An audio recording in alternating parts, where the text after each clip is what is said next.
Final startup sequence initiated. Performing internet connection speed test. Connection is secure and bandwidth is sufficient. Setting up chat integration. Chat is live and ready to engage. Finalizing system checks. CPU and memory usage are within normal limits. Checking video feed. Internal capture card online. Camera is online. Gaming console capture is online. All video feeds are stable. Verifying audio input. Microphone is active and sound levels are optimal. Loading overlays and graphics. All assets are ready for display. All systems are green. Startup sequence complete.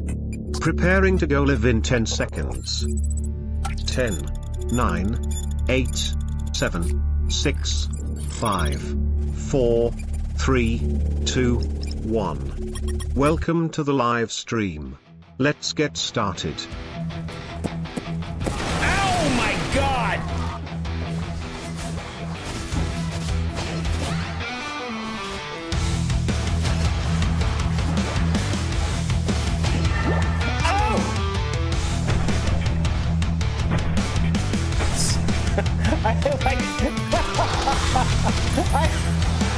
Oh! I like how he turned his head back around and was like, what? Bad amongst all of the people that are insane, he does not have any superpowers. I don't know if I'm gonna skip that and do Fallout 4 or what. Whoa, bro, what is she doing on the ground like that?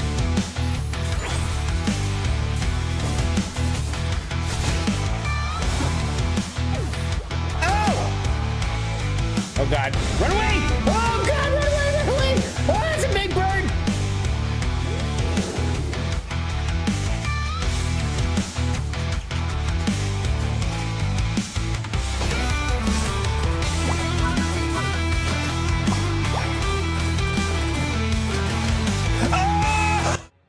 Yo, what is up? What's up, everybody? Hold on.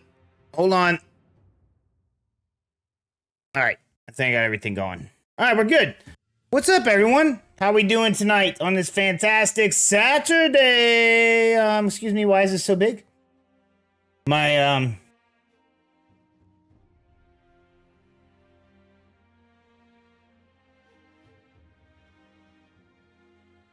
Spotify was huge. What's up, guys? How's it going? Welcome in. My name's Jason with House Jacobs. Today we're playing more Sekiro. We've been stuck on the same boss for like 2 weeks. 2 weeks straight, like 2 streams straight. So hopefully tonight is the night. I really hope tonight's the night because I'm about tired of fighting this guy. My dad's a jerk. It's the character's dad. All right. Let's get into this bad boy right on. So, just like always, I gotta do some warm-ups before we jump right into this thing. So, take my wrist watch off. Game's offline, don't care. What is up?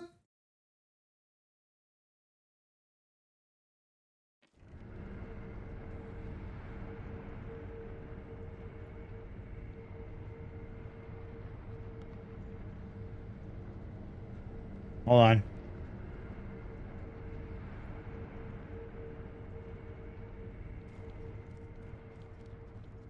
All right, we're not gonna go up there. We're gonna go down here. We gotta build up some more of these little what are they called? Runes or whatever this guy uses.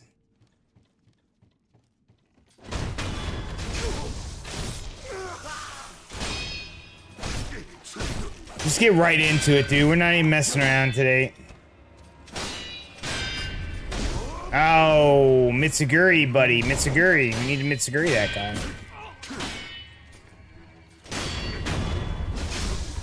There you go.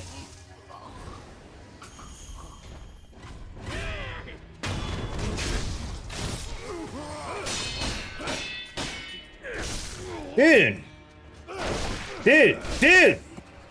How's this lame? Whoa. Out of here with that garbage.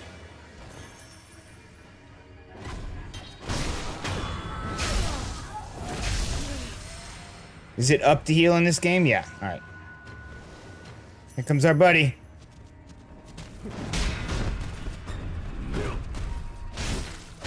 Got our buddy here.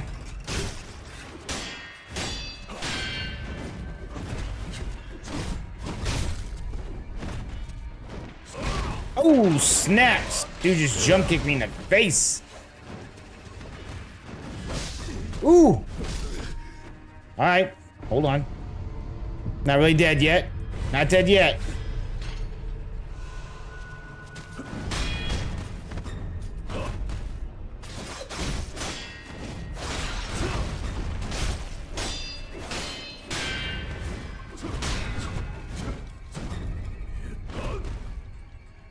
You okay, dude? Like, flopping around outside. Okay. Oh, that's my own fault. There we go. There we go. That was my own fault for screwing around with that guy.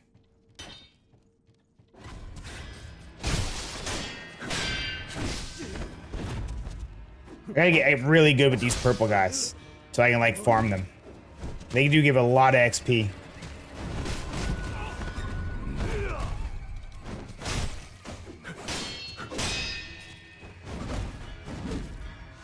Okay. Oh, snaps. I didn't get out of the way fast enough. I try to get in 2 hits. You can get 1 hit on that move, not 2. Oh, there it is. I died. Sad days. First death.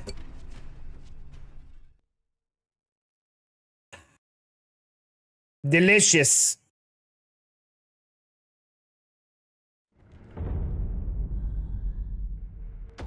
Hold on.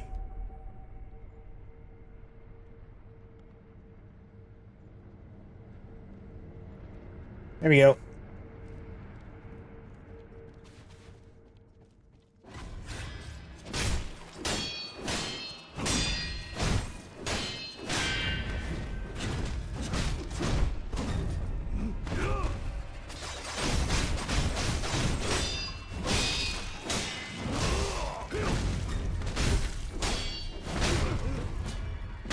Sorry, sir. I won that time. I won handedly. Handedly.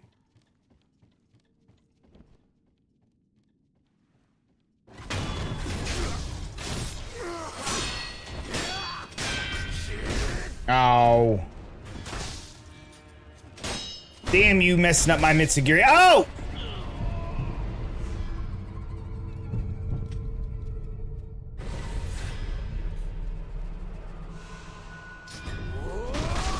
This is what I get for, like, thinking I can come down here and farm all this with ease.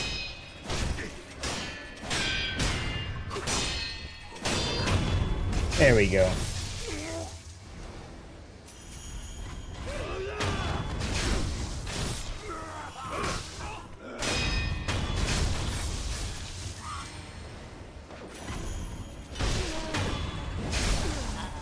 There we go. Now, if I can make this little route over and over and over with this purple, killing these 2 purple guys.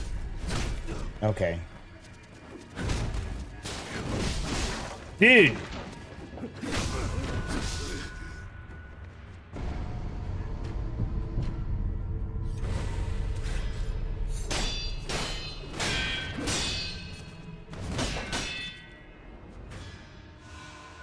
Come on, jerk.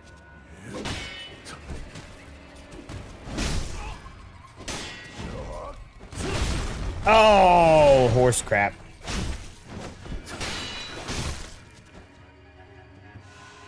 What do you got?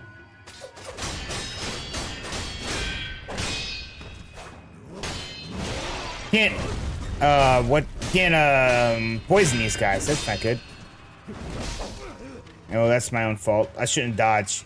Dodging is a bad thing to do in this game. There's very few times you're actually supposed to dodge. That's one of them. That's one of the times you're actually supposed to dodge. How am I dying to, like, these basic-ass dudes?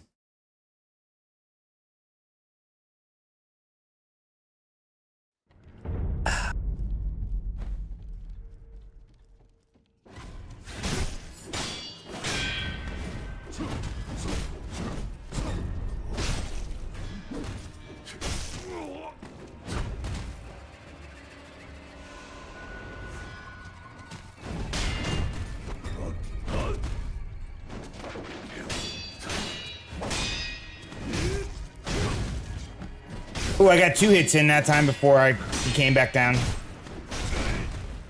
Not that time.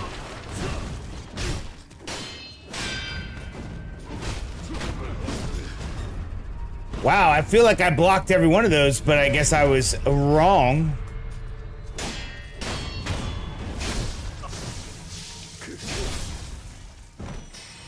That's cool.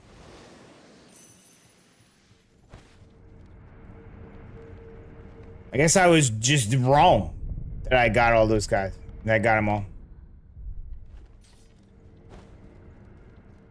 That's 624 times. Dude, I'm never going to beat this game.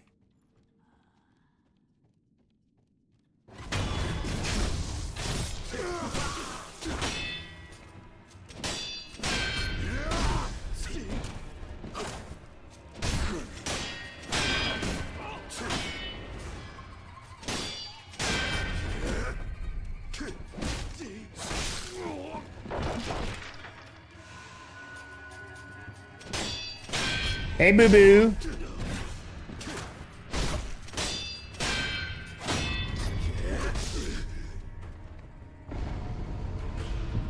I hit. Mmm.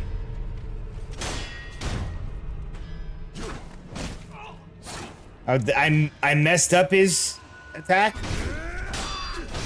It's twice I've done that.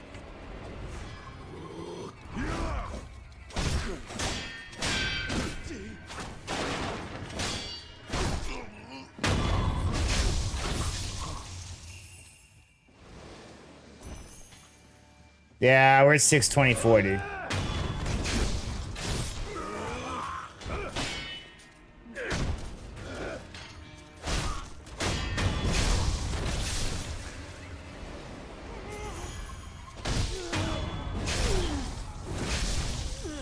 Okay. What are we drinking tonight? Tonight I'm drinking Elijah Craig double toasted. Or toasted barrel, sorry. I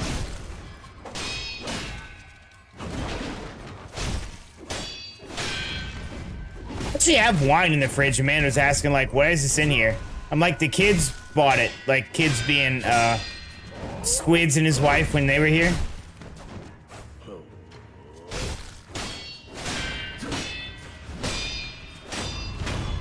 Because I think, technically you can still drink while you're breastfeeding, but you have to, like, do a pump and dump. You'll take it. You have to do a pump and dump. So if you drink, you get that the next time you pump, you have to dump it. But,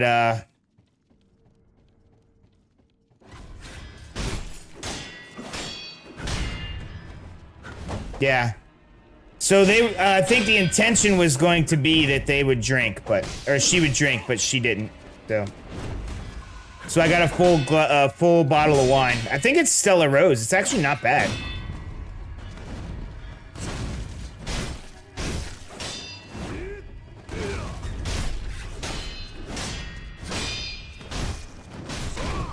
Oh God, uncalled for, sir.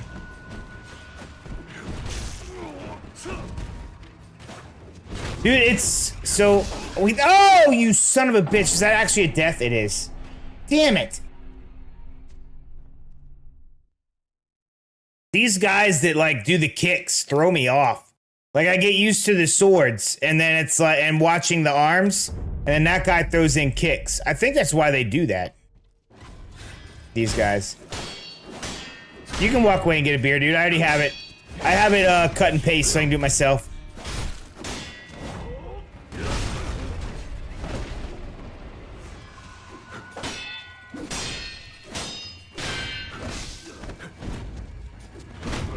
God. I gotta eat. I don't know how I get unused to this game so quickly.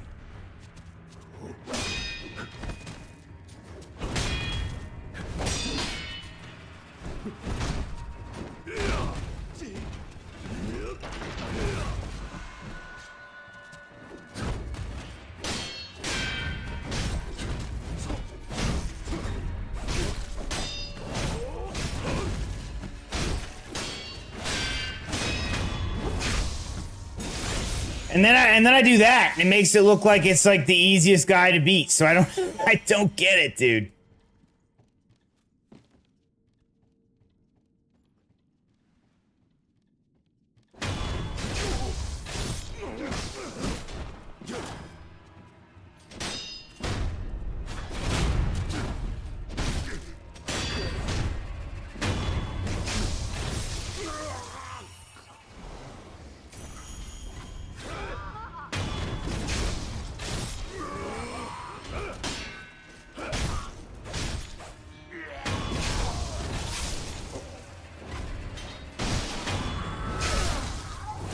There we go.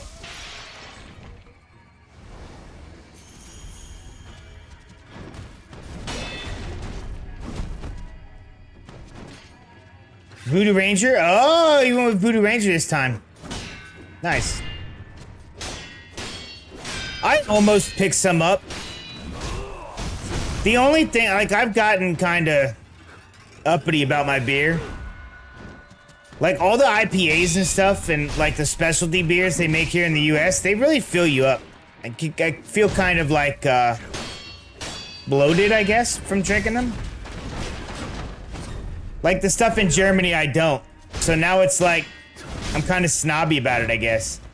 Like the ones here taste better, but they're like a lot more filling, I guess.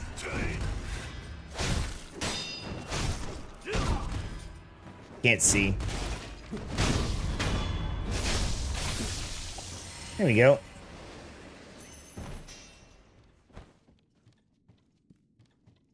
Okay, I already got that guy. You picked up a mixed 12-pack last time you were in the gas station because you've been too lazy to go to the grocery store?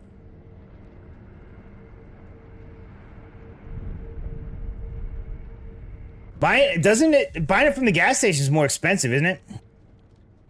Like the convenience store or whatever?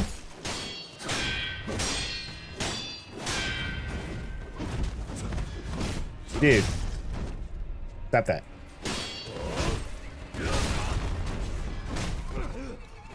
How is that even a thing where like he pauses in the air and turns?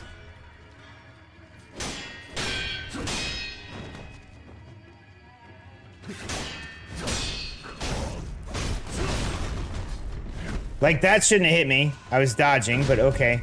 Like the iframes in this game are crazy. I think we've gone over this like 100 times. It's like half of what's in like all the other Dark Souls games.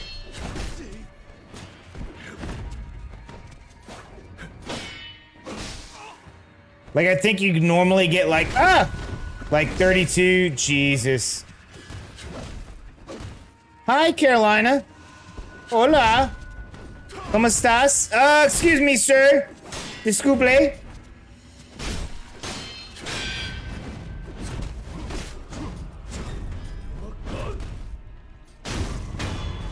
There we go. Perfect. Take it.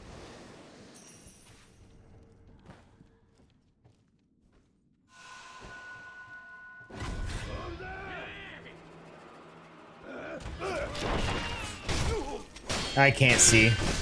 I am screwed.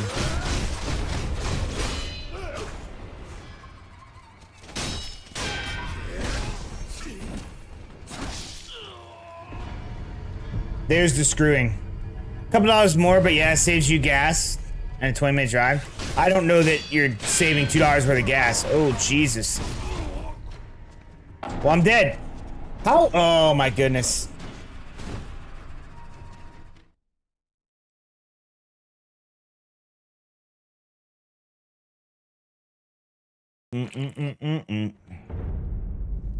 Thank you, sir.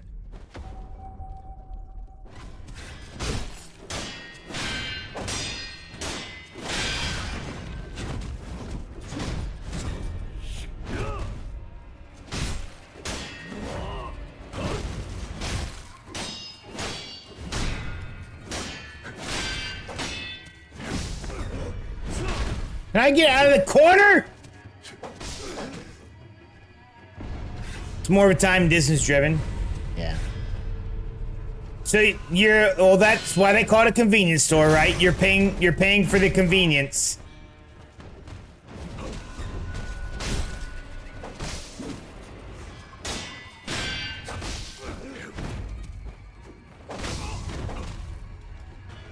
Can I not die?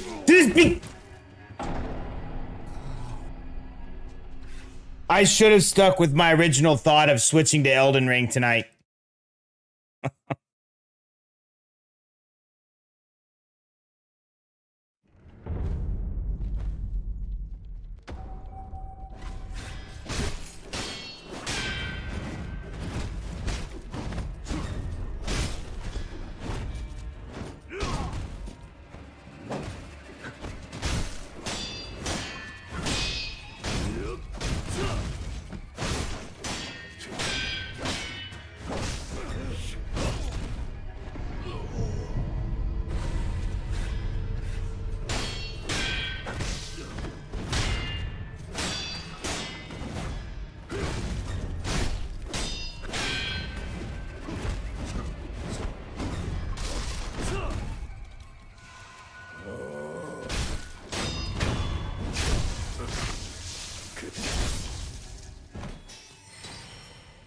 Yeah, no, I understand. I'm just saying, like...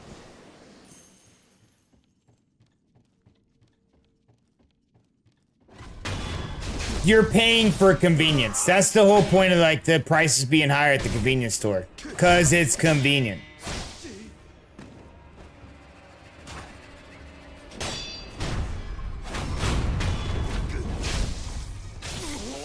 Jerk.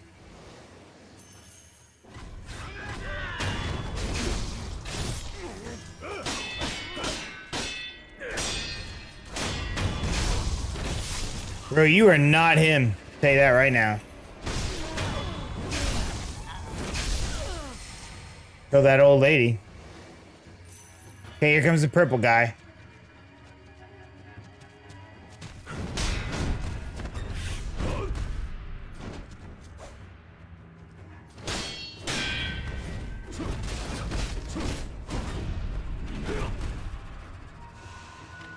So it seems to be nice. That's cool. Oh, is it like one of those like local gas stations? Oh my, come on. We have one of those. I try and go there a lot. I like it being there because I'm kind of tired of the 7-Eleven by my house being like 30 cents more than the gas station that's further down the street. Like that's like, you know, 2 city blocks over or whatever. Oh, you son of a bitch, I got you. But the only way that happens is if there's competition around to keep his prices lower at 7-Eleven, right? So I like supporting like the local type guy, and I've seen that gas station change hands a bunch of times. Like it'll just close and then it'll open. So I try and stop there as long as the gas is comparable.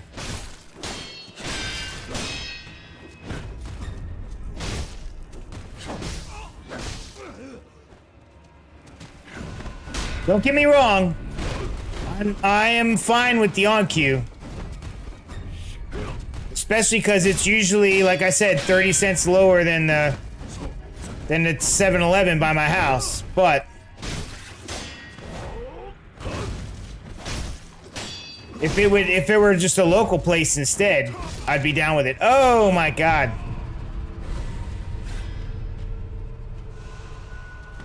But you can't beat the prices at Sam's most of the time, so it's just, I think a lot of it depends on where I'm at and where I'm going. Like, I'm not gonna buy milk from the corner store. I'm gonna go to Brahms because it's right across the street from the corner store. Even though it's more expensive, it's Brahms milk. I cannot pass up how good that milk is. But if I need gas and a couple monsters, the little corner store closest to me is fine. I'm fine with it.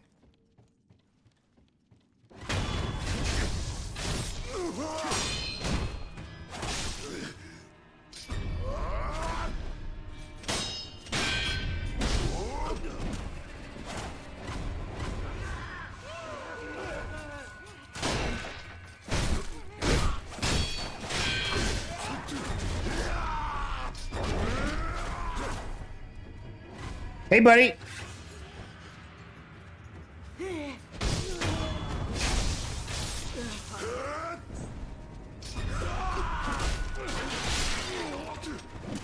If I can get out of the way, the purple guy will take care of him. Go to Kroger for groceries, wine, but I kind of gotten into the system where I only get groceries once a month. Yeah, we'll do. We still have enough of us here that it's usually once a week.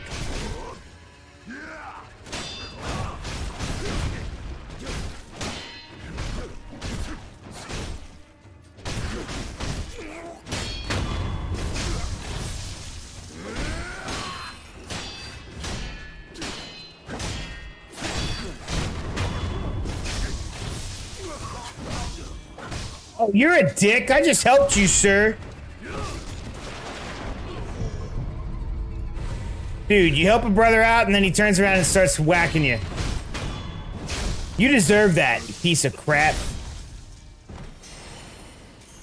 In a month? Oh. That's not bad.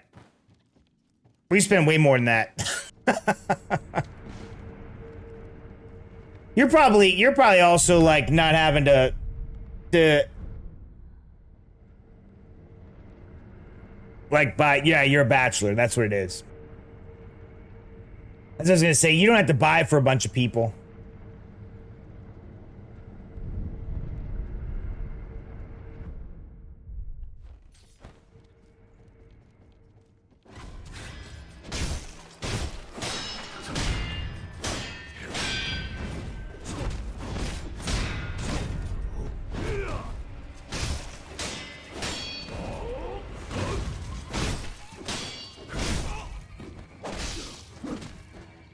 Oh, remember how I said that I was going to Germany in May and June, right? Like, and then I was gonna take a week off and then do like a week more back in like another spot in Germany for work. And I said, oh, I guarantee they asked me to stay longer on that second trip on the second part of work. Guess what they did?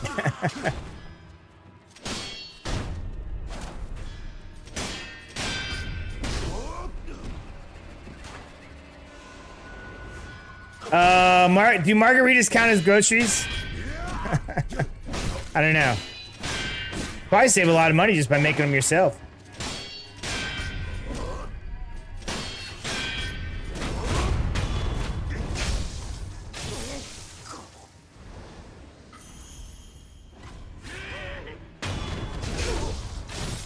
Jumbo Rita and food? You do that like once a week, right?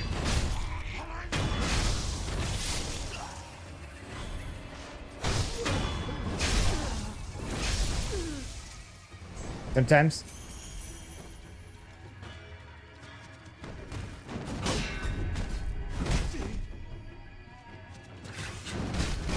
Yeah, so tentatively, Lacey, you're feeling? Tentatively, they're wanting me to be in overseas from the middle of May to like the middle of July. There's a week off in between where I'm just traveling with Amanda, but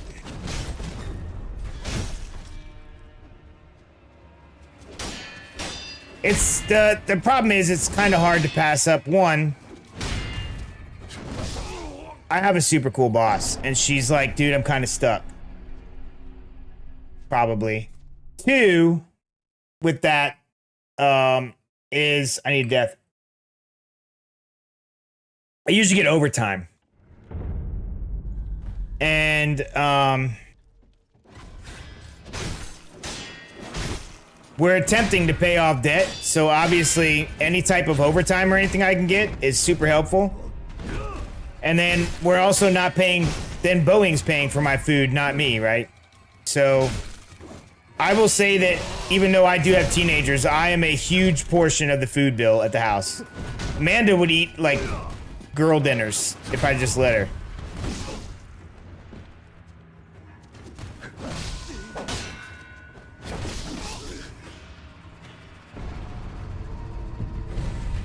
Am I missing something? Like, did they turn up the difficulty when you start killing these guys real easy, or what? Okay.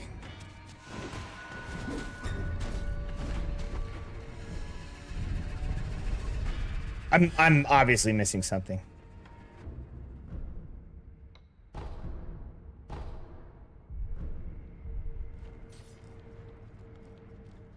Yeah, we'll see. It's not definite.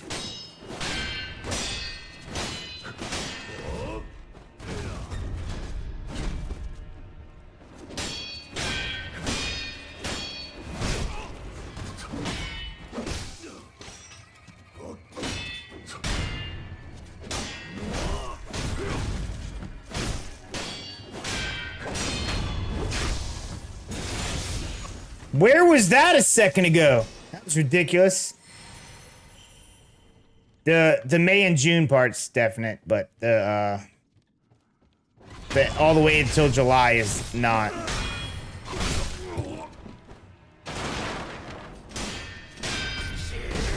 The thing is, they can only keep me over overseas for like 90 days before I need to actually get a work visa, so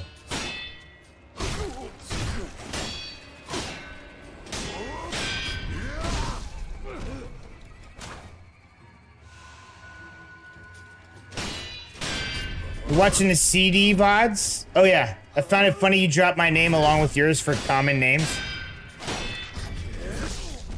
What are you talking about? Common names for what? I talk about you on the stream?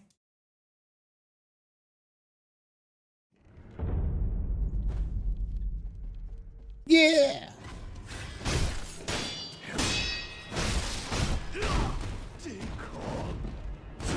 Oh. It's a common name, dude. I don't think I said it was your name.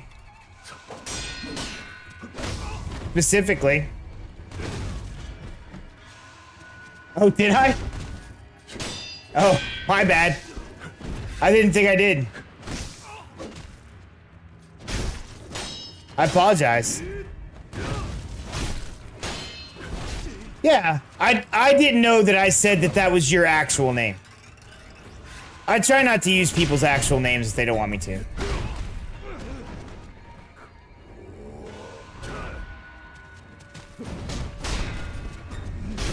I know some people are really sketchy about it. It's just a funny coincidence, yeah. Oh, so you're saying... No. You're saying I didn't say specifically that it's your name, just that the name I dropped as a common name. Because it is a common name. Like, let's be real.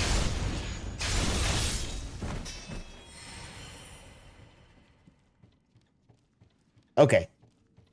Yeah, they're common names, dude.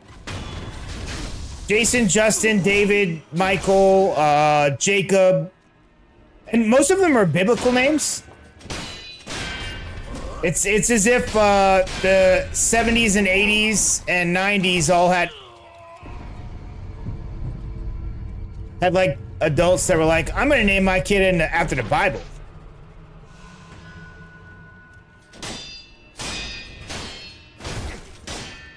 Yeah. Oh, I forgot John.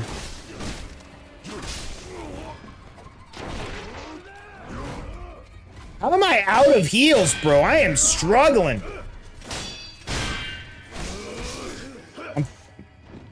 Damn it.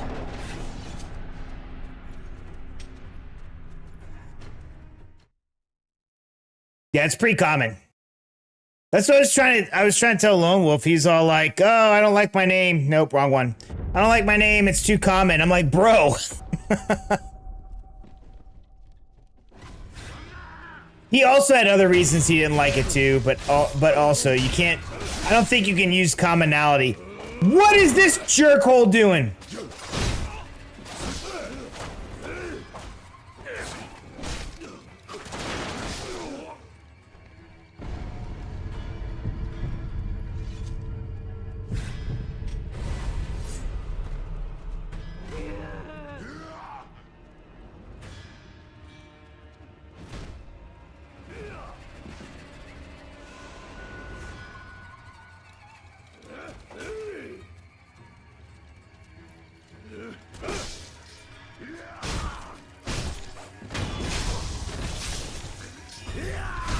Called you gay because of your name, or you're just talking in general? Oh.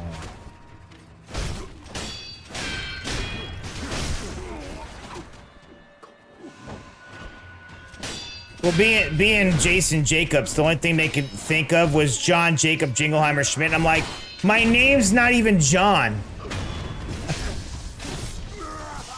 Like, what are you talking about?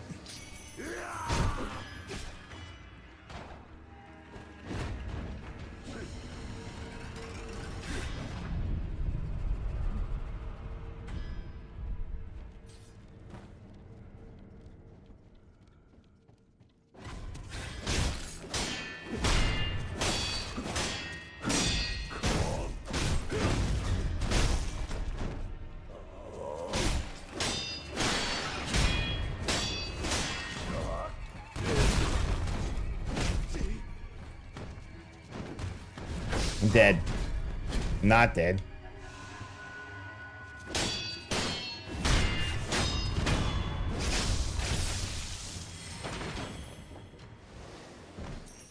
Dude, I almost was like to level 3. I don't know what the hell happened. These two doucheholes over here. This guy keeps coming out of nowhere. This guy. The guy can like one shot, keeps coming out of nowhere trying to attack me like a dipshit.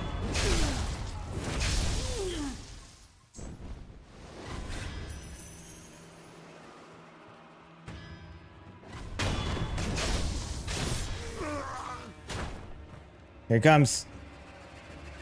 Why am I hiding against the wall, you ask? Who knows?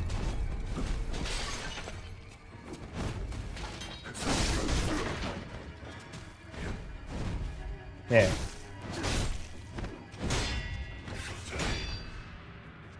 Michael Bolton, Michael Jackson. Yeah, I get it.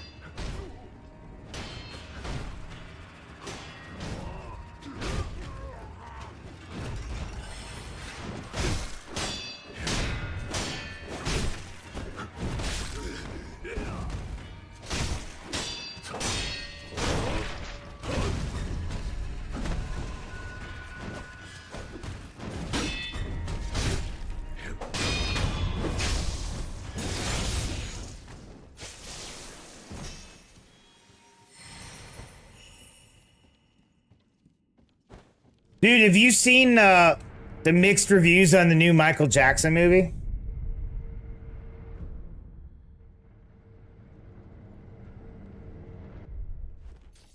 Not yet. So the audience love it. The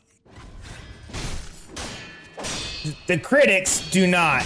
But the reason the critics don't love it, I think, might actually be a decent reason. Because there's like some controversy behind it. Now I haven't watched it, so we'll preface it with that. But basically, they're saying they whitewashed Michael Jackson and all the controversy behind Neverland and the kids and all that stuff.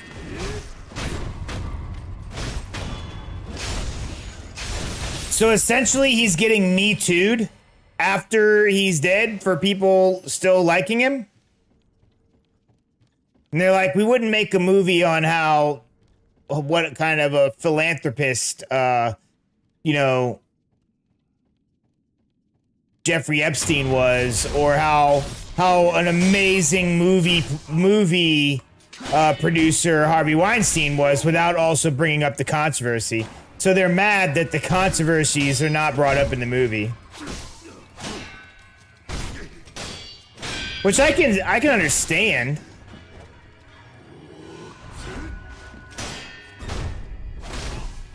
But it's just crazy, like, that's now coming back up again.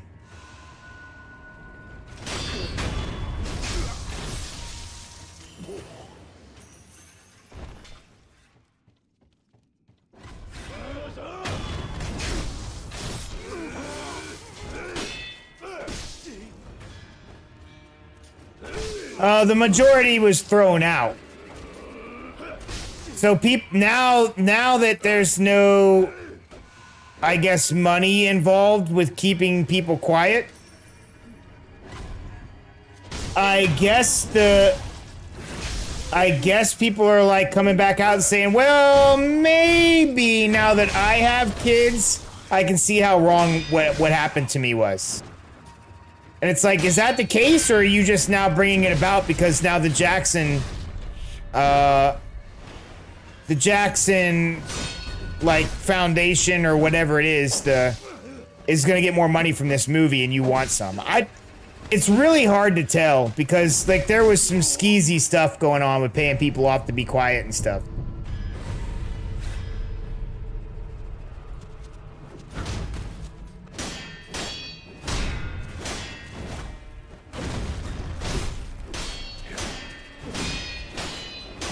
Like, if he wasn't doing anything wrong, there should have never been any money paid to anybody for silence, right? So,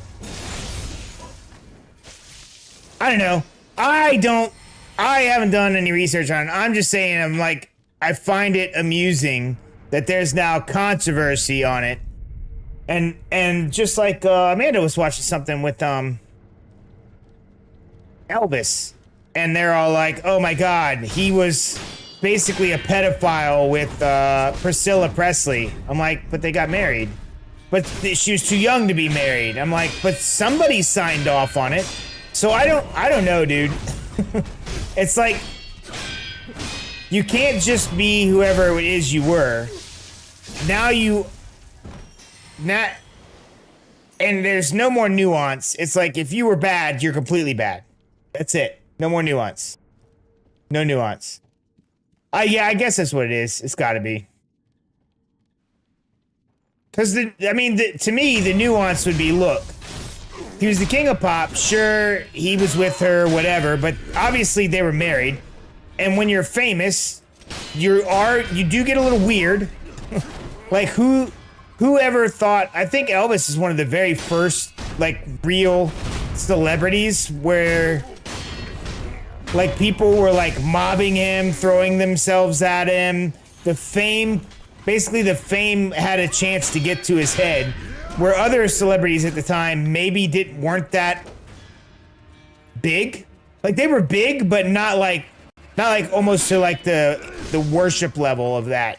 And then ever since then, celebrities have been just crazier and crazier.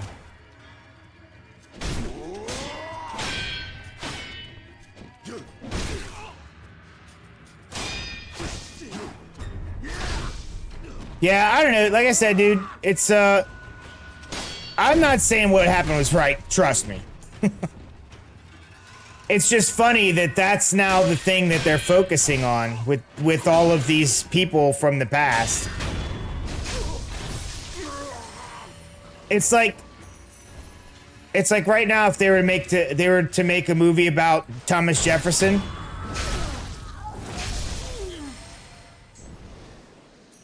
they would likely put all this stuff about slavery in it. And not necessarily focus on, like, his political stuff and all that, and then that would be the focus, and not every cool he did, but just the fact that he had slaves. That would be the whole thing.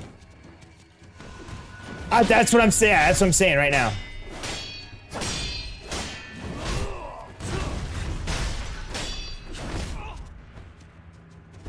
It would no longer be the focus of, like, okay, this was like the very first king of pop or whatever. Like the most famous person on the face of the planet, and this is what was going on. They're mad because, in this case, with Michael Jackson, that stuff wasn't in there. It's like you almost have to have it in there. They would do the same thing with Thomas Jefferson, George Washington, all of them.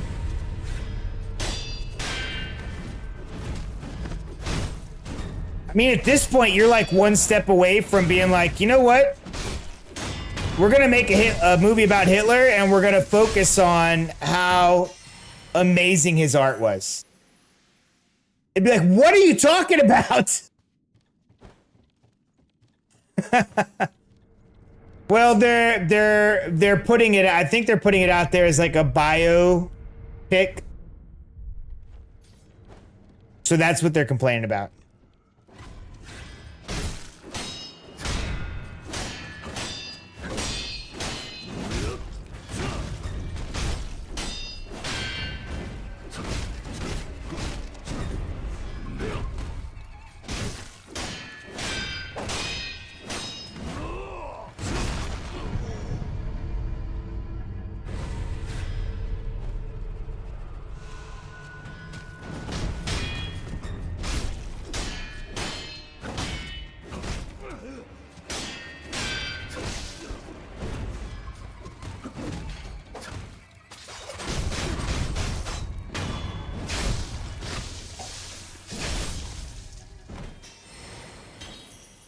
Oh, right. So that's my point.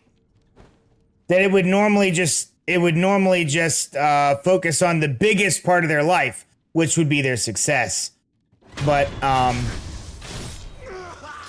people are upset because it doesn't have anything in there about the bad stuff. And I'm like, okay, so are we also gonna do the same thing for, like, are we just gonna make all the bad guys anti-villains now? Or, Like, is that what it is? Because that's what we've started doing. All the good guys have to be villains. All of the bad guys have to be anti-villains. They're not. They might have some villainous stuff, but you know, maybe there's a good side to them. It's like we have to blind. We have to now take away good and evil, and there can only be ambiguity.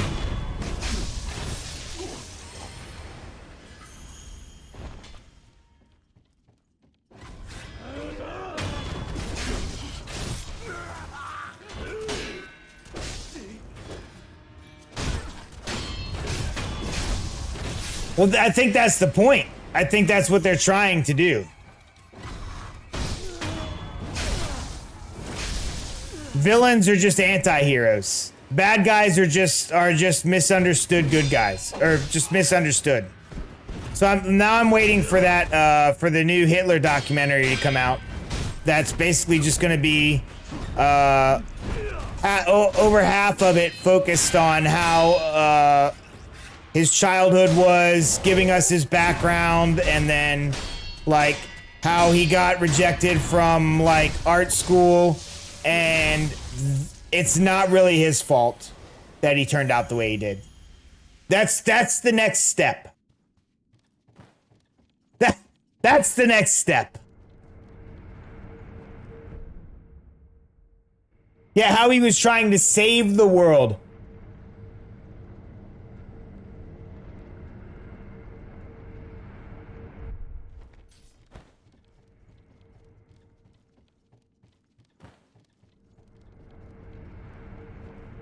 Yeah, I don't know, dude. It's just, can't you just watch a movie and enjoy it for what it is? Like, we don't have to know every bad thing that every mostly good person did. We don't have to know any of the good things that bad people did. Like, can we just focus on whatever it was that they did that was...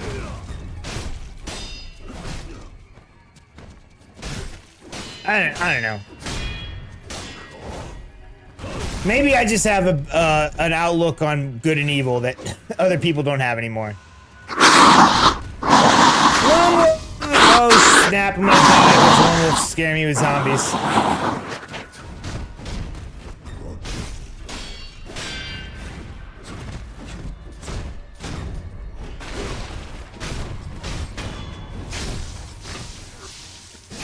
Hi, Lone Wolf!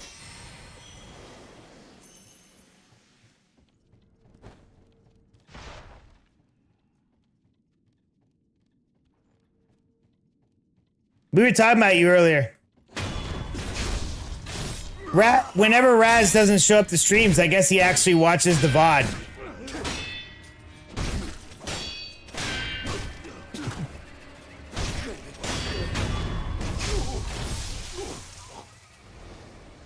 Good things, yeah. We were talking about names, like common names earlier. From that whole conversation about you wanting to change your name and stuff. You did lose your 35-day streak, too. That'd be cool if watching the VOD actually gave you your streak back.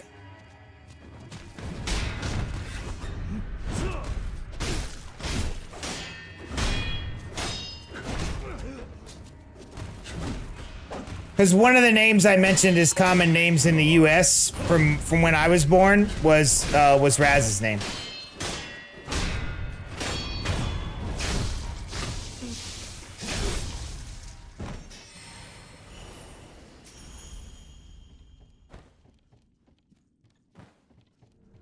He brought it up.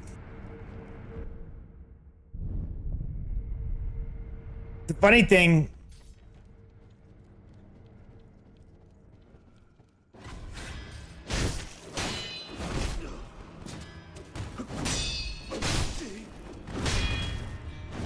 Can Amanda and I witness? We'll just do it when we come over. Oh, is that right? So it does count if you watch the VOD.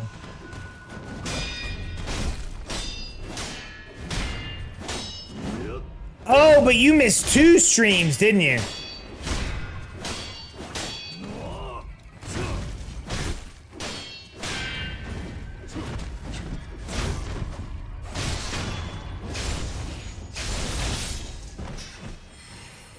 Oh, sorry.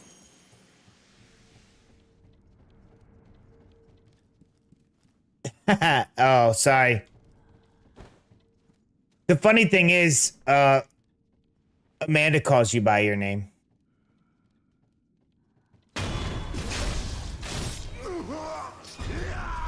Mainly because she's the one that always mails stuff for me.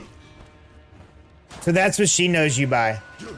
When I'm like, oh, Lone Wolf, she's like, wait, which one is Lone Wolf? And I'm like, it's the one in the UK. And she's like, oh, and then she'll say your name.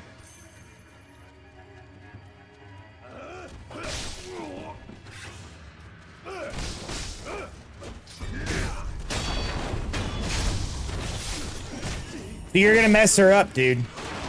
She's expecting to meet you, and to book travel for you. She knows you by your old name, yeah.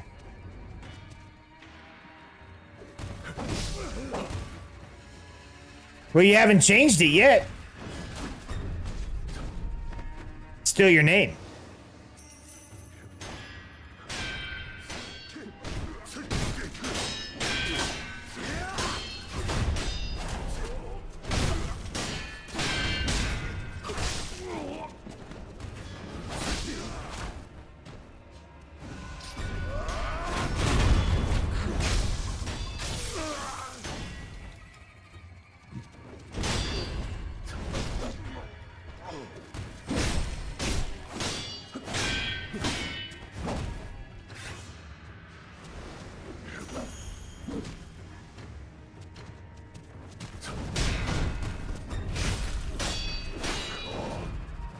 Well, you introduce yourself however you want. As long as it's a truth, I have absolutely no problem going with it.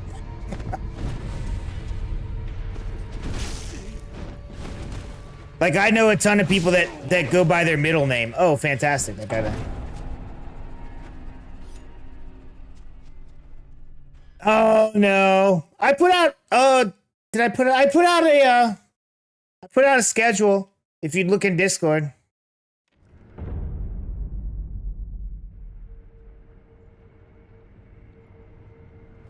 I know in the Latin community, normally your last name is either hyphenated or you take like your mother's last name and put it as the middle, like an extra middle name. So they have 4 names.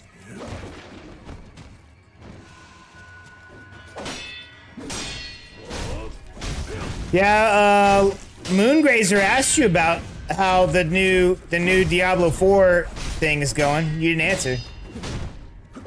I told him you're probably just fishing.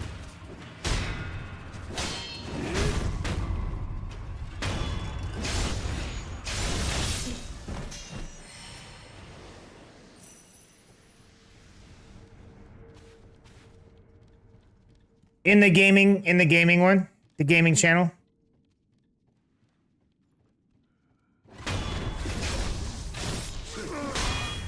I never use my middle name either. It's a biblical name. Actually, all 3 of my names are biblical names. Lucian? That's a cool name. Really? That's what we're going with? Come on!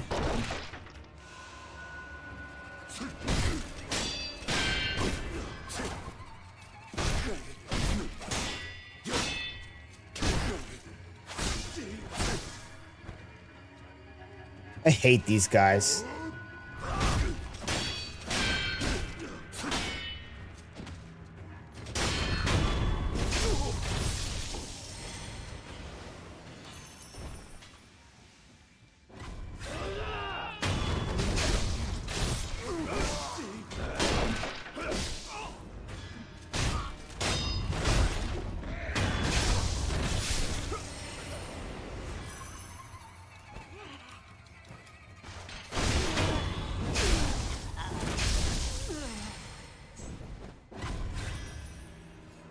Not dealing with that guy. I have 2 heals left.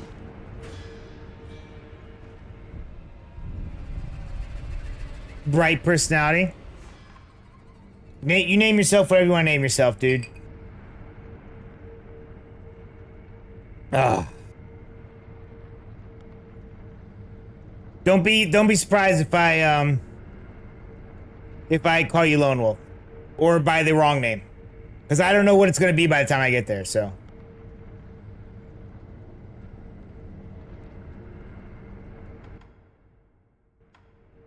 Or just tell me what you want me to call you, and I'm fine with that too.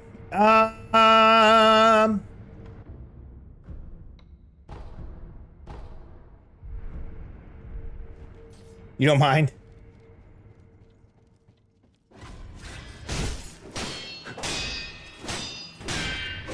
Yeah, you said you didn't like your name because it had been used in anger.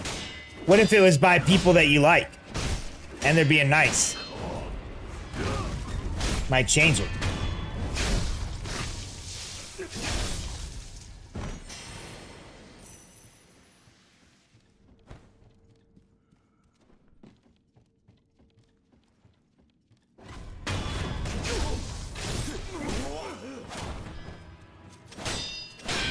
I didn't say it wouldn't take a while. Dude, trauma is hard to deal with, man. There was a long time the sirens that you hear went for air sirens and stuff.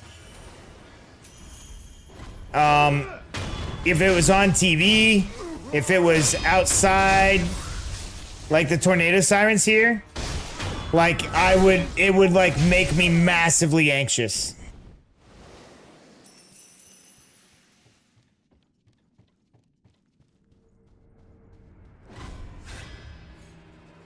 Torin Lucian Nightingale?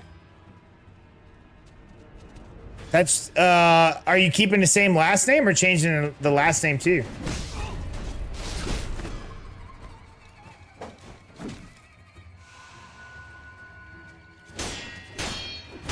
I'd leave it like that. There you go, yeah. I was gonna say, that's not a bad name. Doot.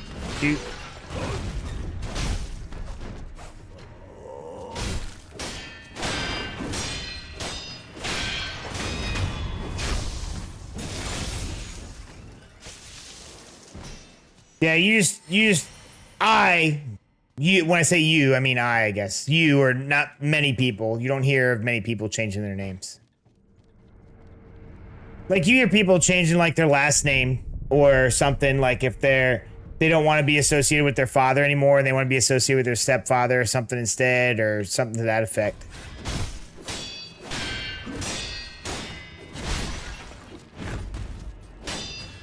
Sure he is.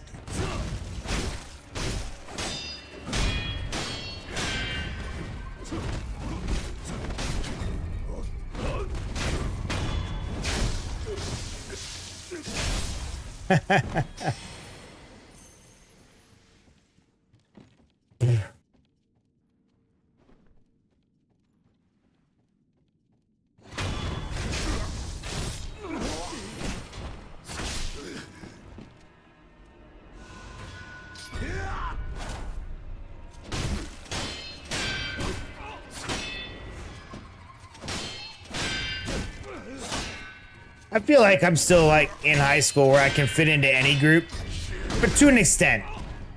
To an extent, I can fit into most groups anyways, like a vampire type group or whatever, as long as we're not being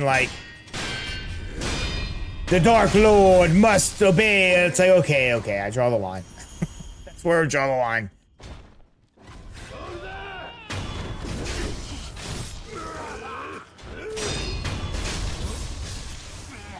Well, I'm pretty sure I know what part of your heritage is. I don't know if you have any French background.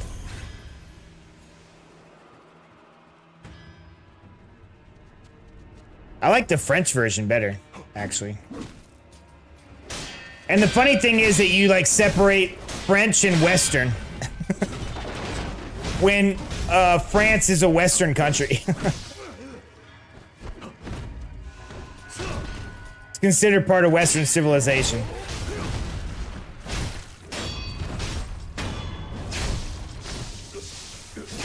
Raise his hand, French. You want to see mine? They always change it. They go through and they change what it is.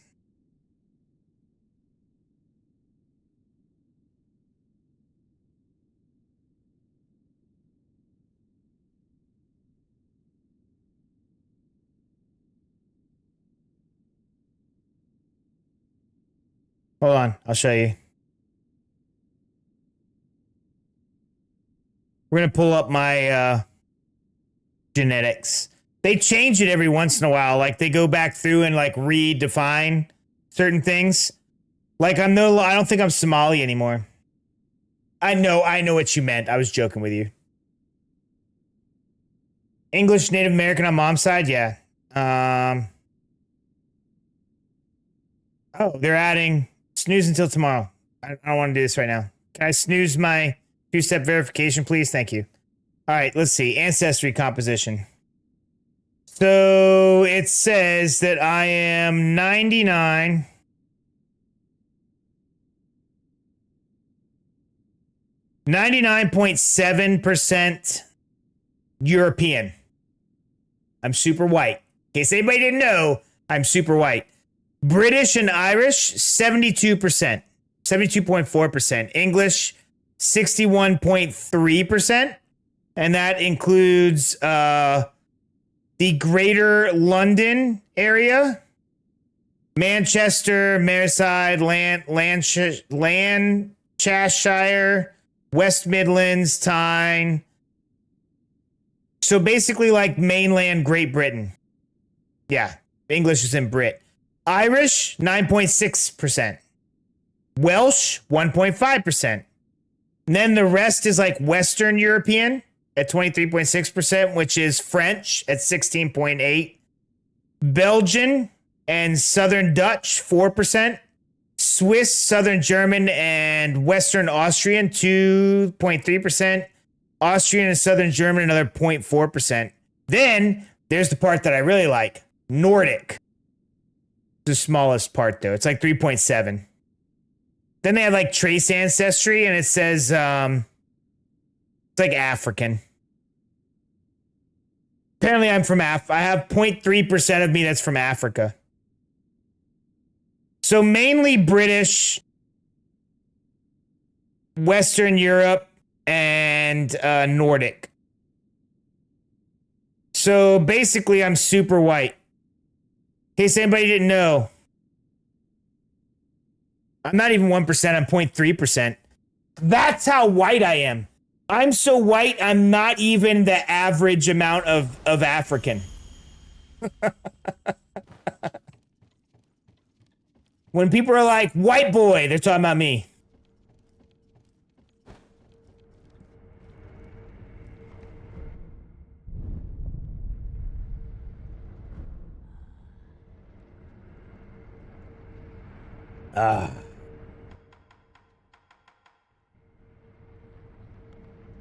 Yeah, they're talking about me.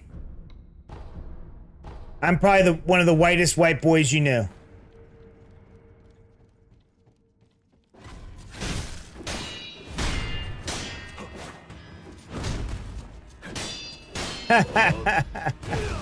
It's 0.3%. It's not even a full percentage.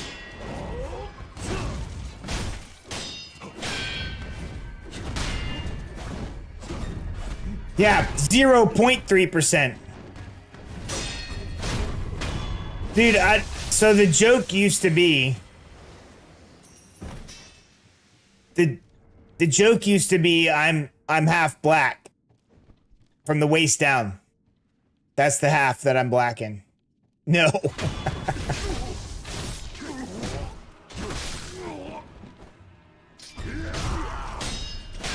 But I was wrong. I'm not half black. Yeah, I'm so white. Most people in America have some Native American in them. Not me. 0%. 0%. 0% Native American. I'm more Viking than I am African, which I always stick with. I go with that I'm a Viking. So yes, I know that's where you're going. That's why I went ahead and went with it.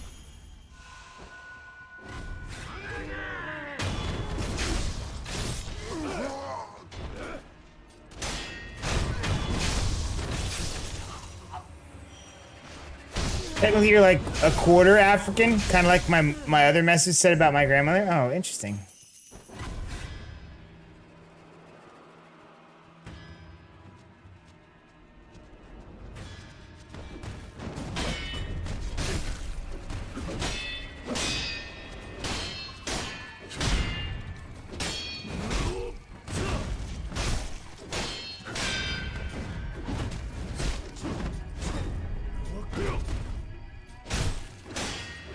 Since I'm from Martiniz, one of the islands off the coast of South Africa. Oh, crap.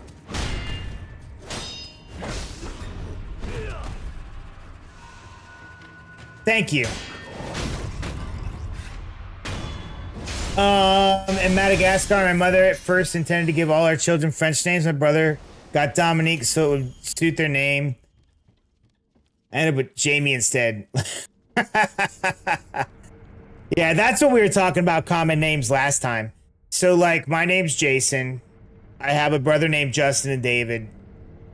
Amanda's the third Amanda that I've been with. Her sister's name's Jessica. My ex's name is Jessica. Her ex's name is Justin. His brother's name is Jason. John is a common name in your family? Yeah. Yeah. I know like 2 or 3 other Jasons spelled different ways. I mean, it's just a name that's common. I think Michael's one of the ones that just stays. John's another one that just sticks around.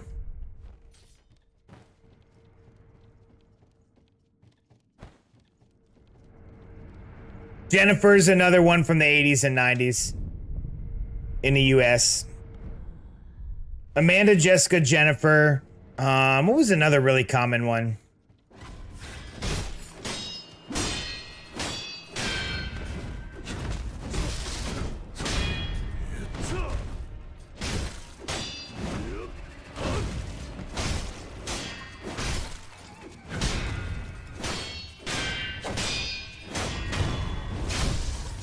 Bella says she doesn't like her name because it's Isabella. So she likes to go by Bella.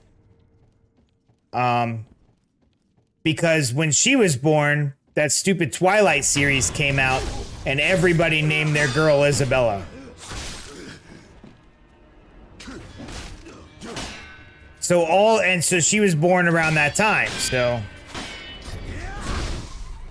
that's how she ended up with that name.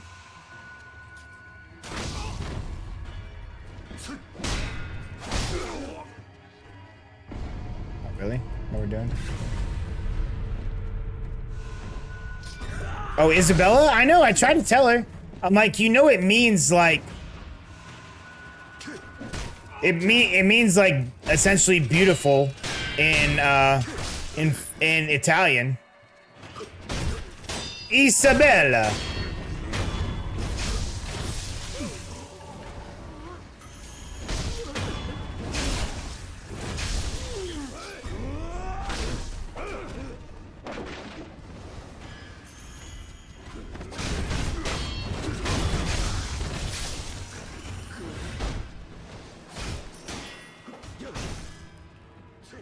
Is the house spot broken?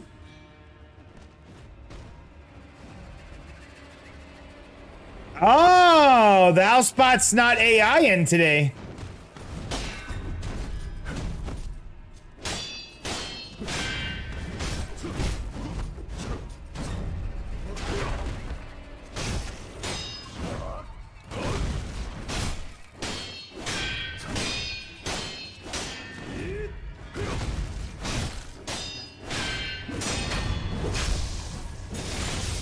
The house bot may have actually run out of money. It's been a while since I've put $5 on it, so let me turn off the AI portion of the house bot. We'll fix him later.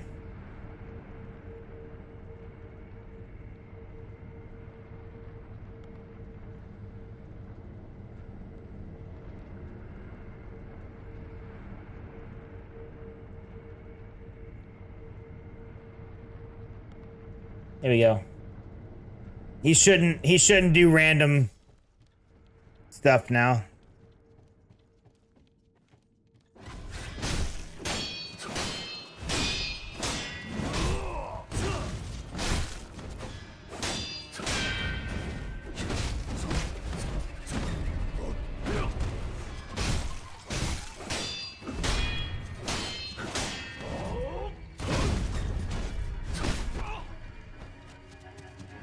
Oh, get out of here.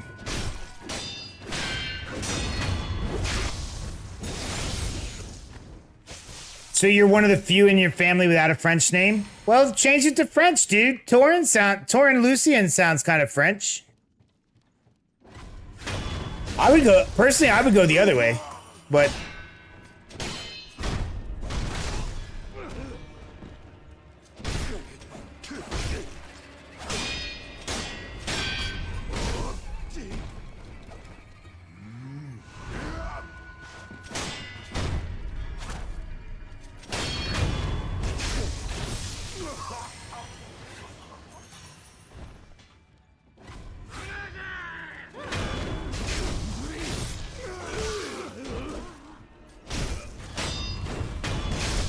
Your cousin is Eden, although another aunt went British and called theirs Benjamin and Billy. Oh.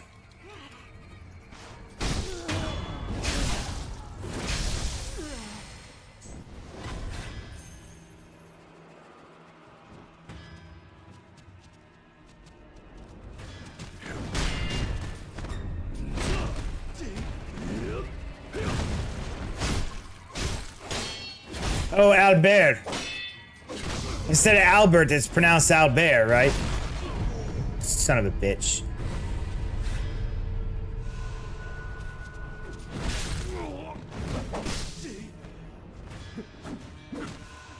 Yeah, that's definitely French.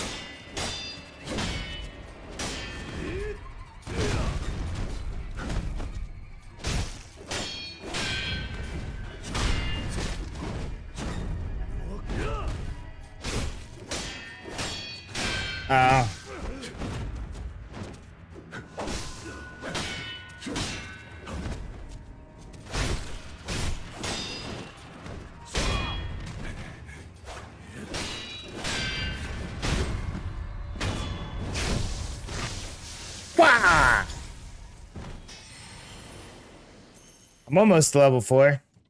I don't know what level 4 is going to actually get me. I don't know if it gets me a new move or anything. I've just been sitting here screwing around, wasting time, so I don't have to do that boss fight over and over for 20 minutes. Or for all night. I wanted to make some type of advancement, I guess. Let's see what we can do with acquire skills. 6. Just caught in the undertow. Enables the use of prosthetic tools while in midair.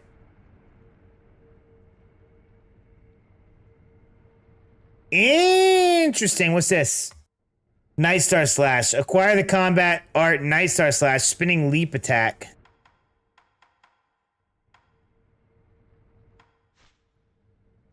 There's something else I wanted. Acquires the combat art. No.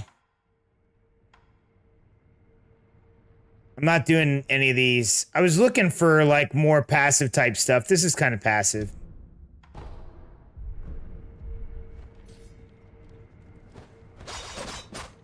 Yeah, see, there we go.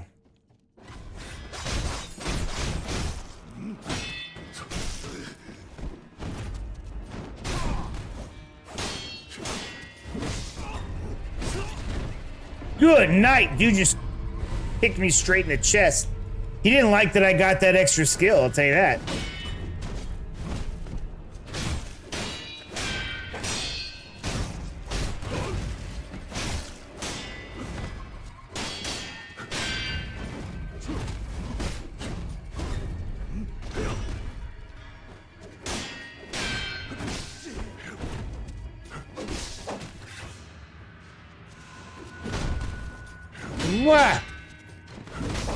Oh, that is not the right button.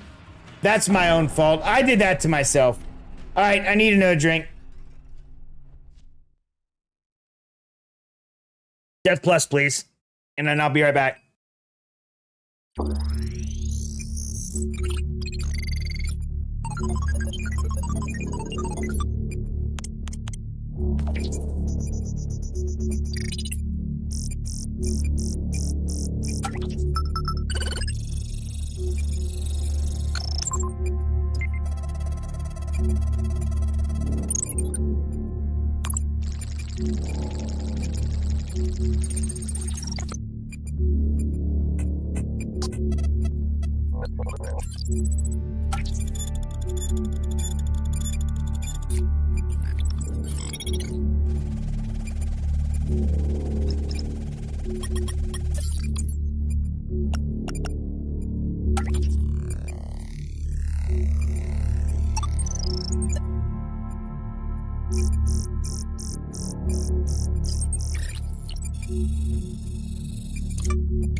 After a colleague ruined it for me, got demoted to a middle name.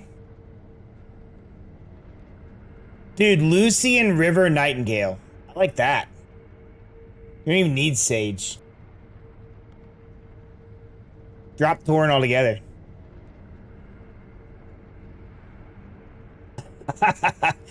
You're doing it, I'm not.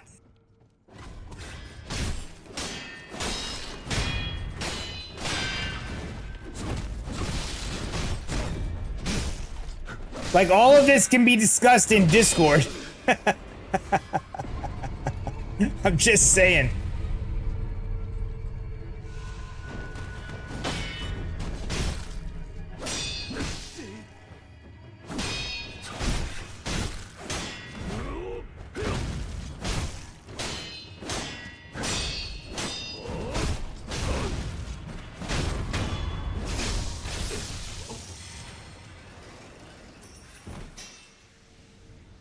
Yeah, I've only ever been Jason. There was a while I went, obviously, like, by my last name in the military.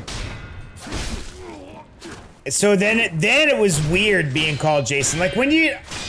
If that's all you're ever called, like, because that's all I ever call you, right, when we're talking. Same with Lone Wolf, right? That's all I know him by. I mean, I know his real name, but I don't call him that on stream. I try not to dox people, and then they do it to themselves. But when I went by Jacobs for 5 years, it was really weird to hear my first name.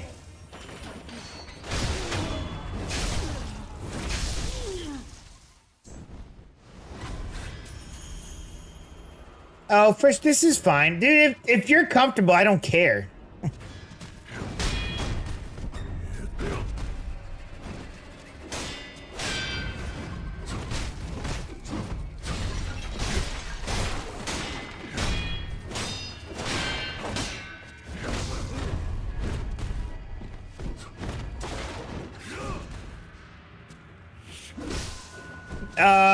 No.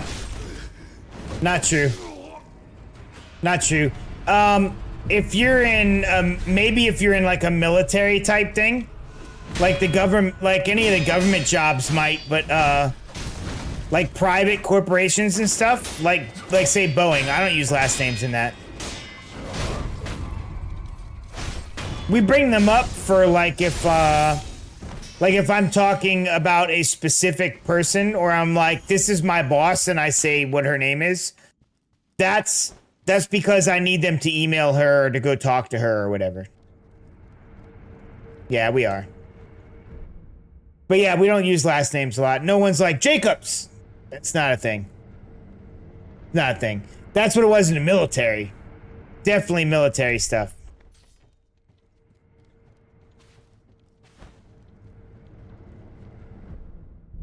Alright, I'm gonna start trying to whittle down this boss, dude.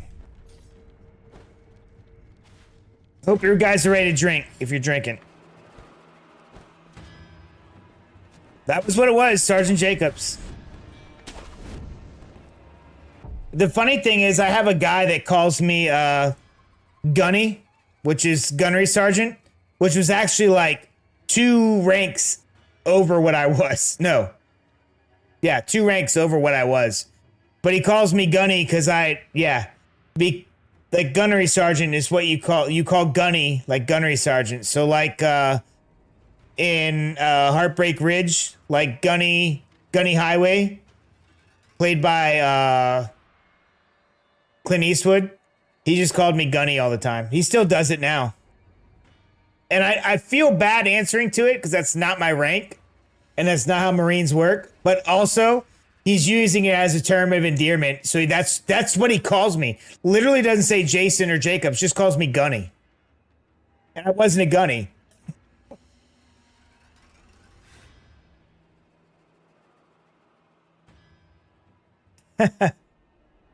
I love in the TV show NCIS, they have the military nicknames for each other, like Pro B Sarge. Yeah. So stuff like military-esque type jobs. So anything in the military, obviously you either get call signs, nicknames, or last names, right? Firefighters do the same thing. Police officers and like FBI, they all do the same kind of thing. That's just the way they work because they're all very military-esque type jobs. There might be other things, like you'll see a lot of production lines when it comes to like manufacturing where people still use last names. But a lot of those guys came from the military. It seems like a lot of veterans end up into manufacturing type jobs, and they carry over that last name calling thing to that. But once you get into like the offices and stuff, so away from the blue collar stuff and to the white collar, that's the difference. Like blue collar is all of the hands-on stuff, and white collar is like all the jobs where, say, engineers, finance, program management, stuff like that, all the management and stuff. Those guys usually go by just their names, their first names. So like I see there's like a director. Oh yeah, I know, dude. Foster's ate up with that thing. So you'll see a lot of like there's executives. And like the floor that I'm on is the executive floor for Oklahoma City. So you see a lot of directors and the executives at our site there. And we just call them by their first name. Like you walk by, I'm like, hey, Greg. Normally, nothing wrong with Greg. I guess it's just who he is. He's kind of like, I'm a director. I don't know why you're talking to me. You're just an individual contributor. But he has more recently done some stuff that it's like, oh, he actually recognizes that I know what I'm doing and what's going on. Okay, cool. Because most of the time I just talk to my management or I interact with my program. So it's not it's not like I deal with the directors very often, but when I do, I try not to have like a bad attitude, a bad like thought about them. Like I feel like there's times that some people give off like the thing where like I'm better than you because I'm higher in the food chain. Not all of them do that, but some of them do. And it's like, like almost like elitist. You feel a little bad. I know Foster, but I forget his relation to you. Oh, so Foster's relation to me is a little weird. Amanda's half-sister was married to him. They're not together anymore, and Foster's with his boyfriend? Question mark. So he's sort of a brother-in-law because they're still technically married. It's really weird. Yeah. Yeah. He's family enough, dude. He's family enough. We want the kids come over. I still say they're my nephews. They come over. They hang out. Amanda's taking them to like Disney World. So yeah. Yes, that's how he has kids. He was married to a woman before that.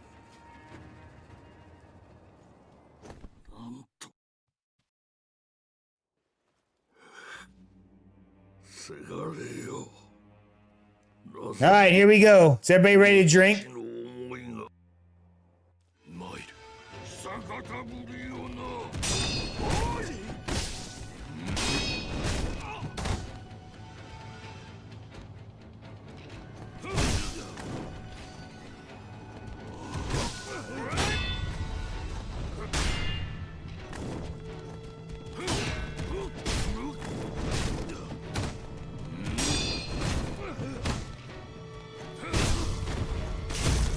Uh-oh.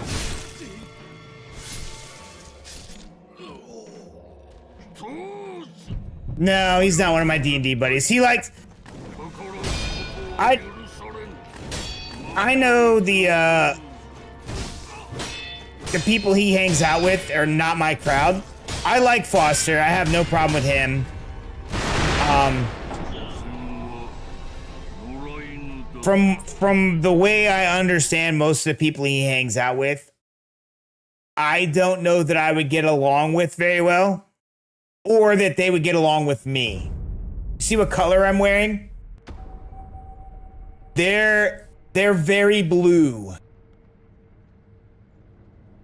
And I can't relate to the group. So he plays D&D with them.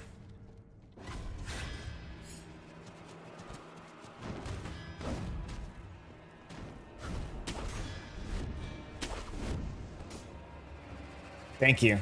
Like, put it this way: if Foster wants a read on what a conservative or a Republican would think about an actual thing, he comes to me and asks, because he values my opinion on it, because he knows I'm sort of objective about thinking about how a thing affects other stuff, and it's not just I believe this because this is what my side believes in, and it's not the case. So he comes and asks me.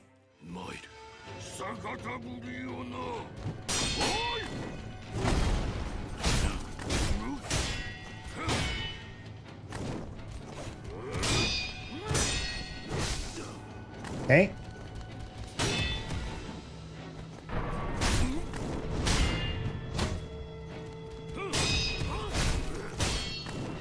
Oh, I'm sure he would loves it. Oh, I forgot that that's a one shot. I can't get hit by that.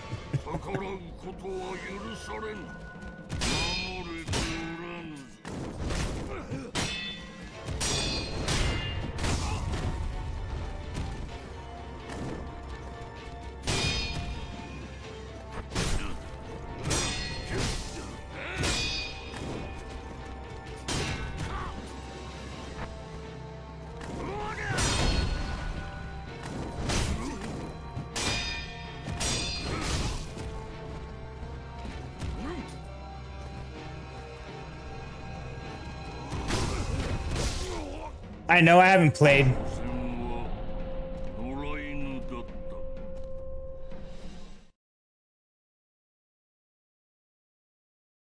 So because of how we're traveling this time for overseas, I was thinking of only bringing my Switch with me. I was still gonna stream, but I was gonna stream like just off the Switch. So it'd be like the Switch to like my personal laptop. So I'm only gonna be on Twitch. VODs will go to YouTube as per the usual. I'm gonna try and make enough clips to cover a month. I actually have enough clips that I can cover probably 2 full months of one clip a day. I just haven't sat down to make them because I'm still doing travel videos. But I was thinking of bringing my Switch. Well, that's the thing.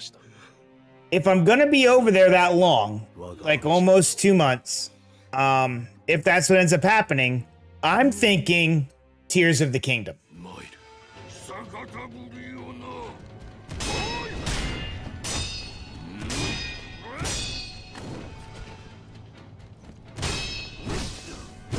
Yeah.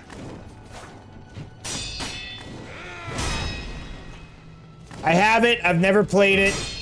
It's something I can play for a couple hours every day before I go to sleep or whatever.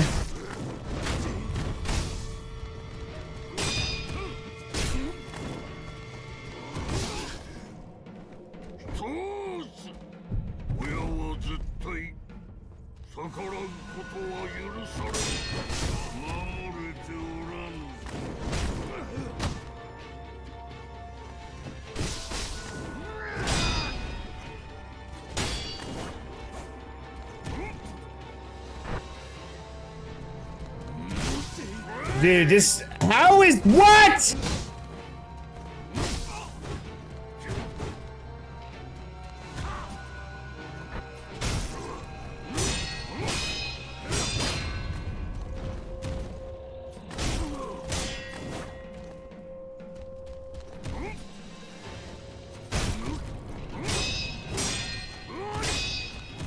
Ah, son of a bitch.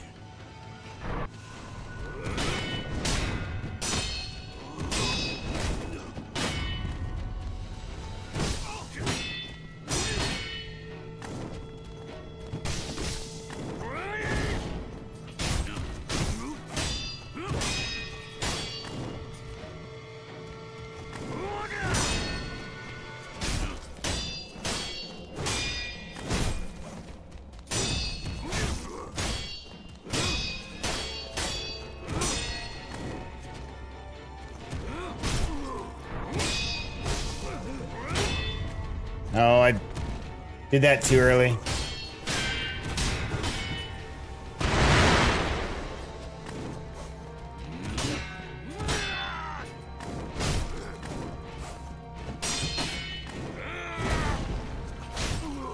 Okay.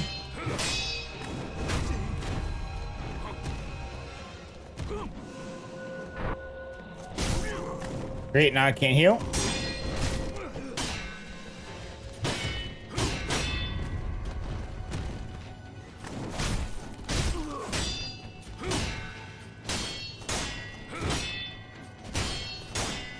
It's kind of catchy.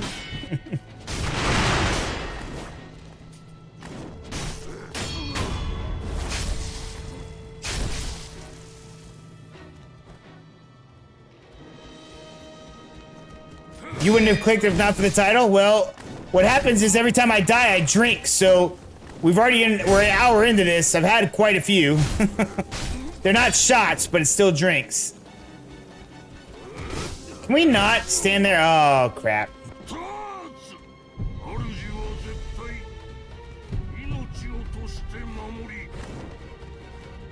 I didn't die. That's early. He's counting that early. Woo! It's a hard hit. Now I died. Now that's the death. So that was death 634.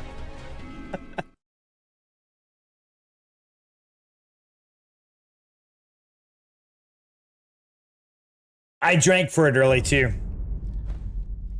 Yeah, my liver does die twice in this for sure. Well, I will say I drink more than 634 drinks. Let's put it that way. If I'm just going through and killing regular guys, and I just want to drink, I drink. But there are 634 forced drinks. And it's whiskey. They're not shots, they're sips. See, that one I didn't die, I drank anyways. I've been stuck on this guy for like, what, 3 streams now?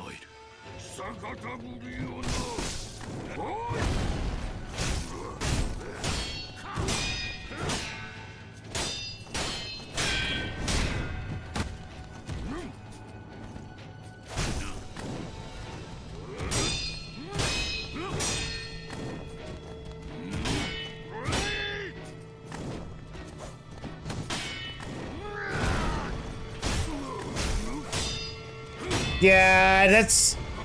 I've been super aggressive. I'm trying to play more passive now.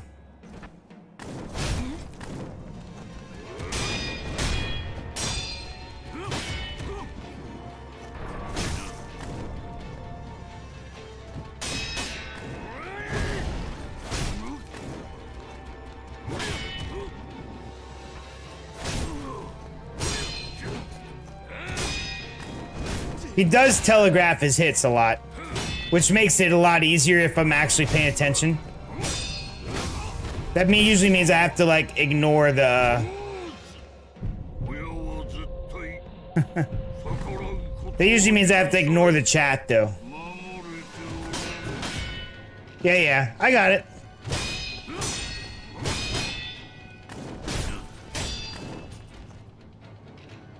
We'll get it.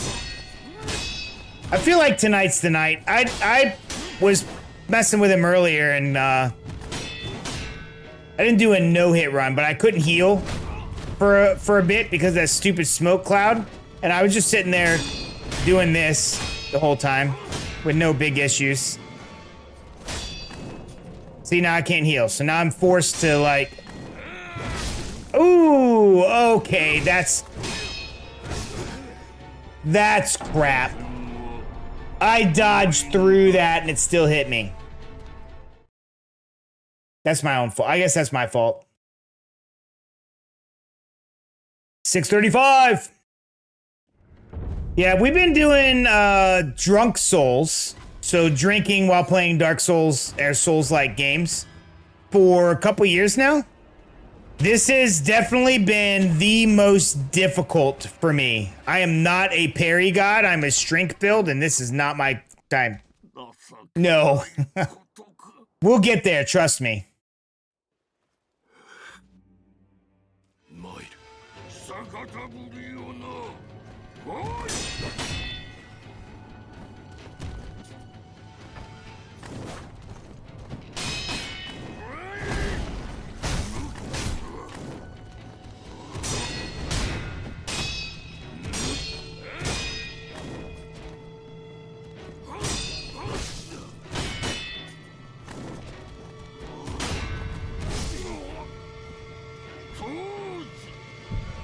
Yeah, when in the other games we were averaging about 20-ish.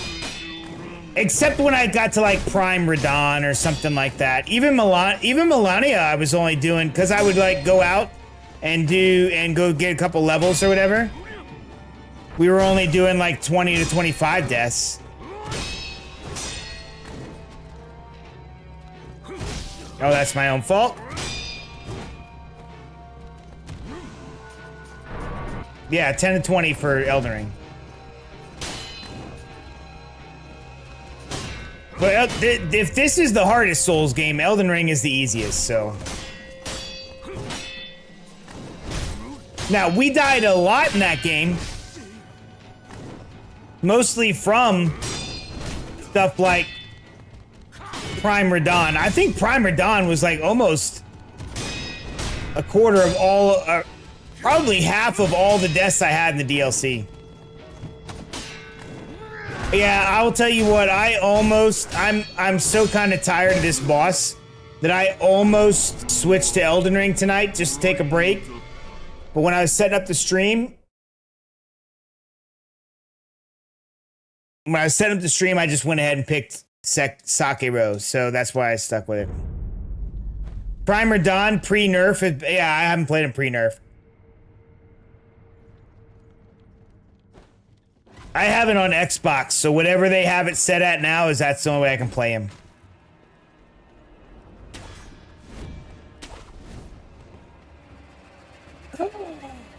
Is that right? She has a pistol parry? Yeah, it's nerfed now. No, I understand it's nerfed. I still couldn't beat him by myself. I finally just gave in. So for every time I do a first playthrough, I do not invite people to come into the game. People have been like, I want to play with you. Can I join? Right? And it's like, no. My first playthrough is just me against the game. After that, I have no problem bringing people in. The only person I brought anybody in for was Prime Radon. And that was after I probably died to him close to 500 times. I was like, I was just gonna stop the game. Be like, you know what? I beat the base game. I beat the game. I'm an Elden Lord. I'm an Elden Lord, so I don't need to beat this guy. And then I was like, you know what? I need to beat this guy.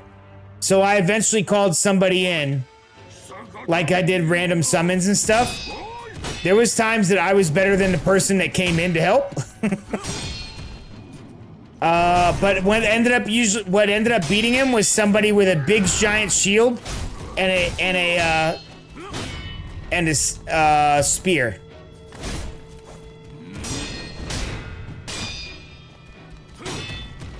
And I didn't just stand back and watch. I actually still helped.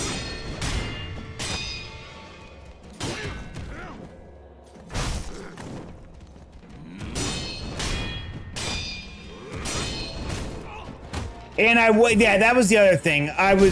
We were dedicated to a specific build. It was katanas. Whether I single wielded or dual wielded.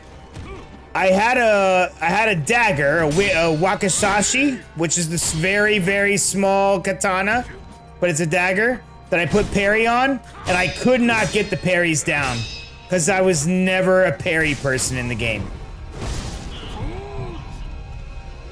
And now I have to parry. This game's nothing but parry.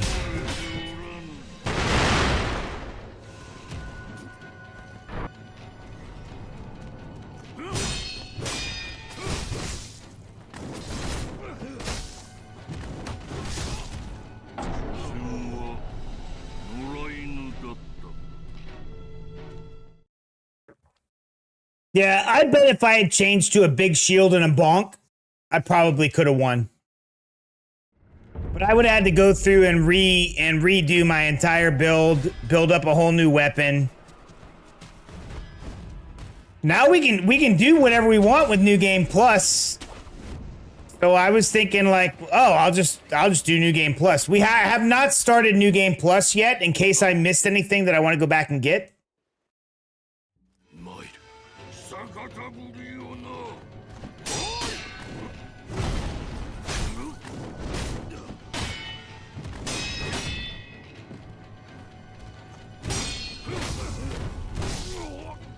Dude!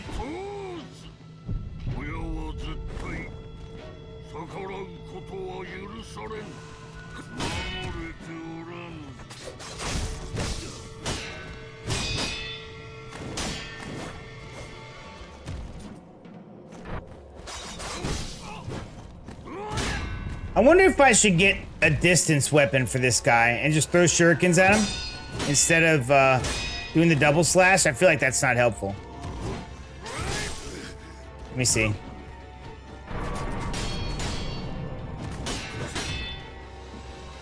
Like, he does it to me.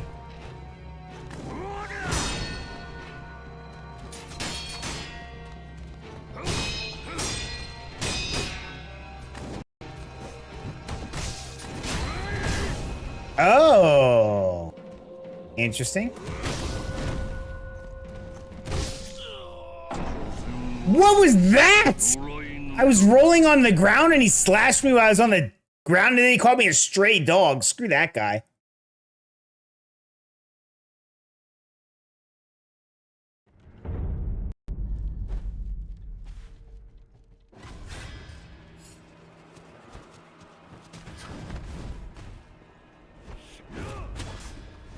I did get spanked by Daddy.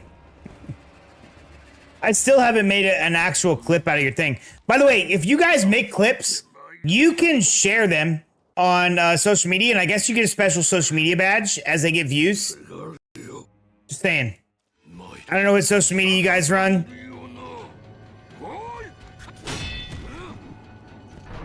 Apparently that's the new thing that's like making streamers bigger.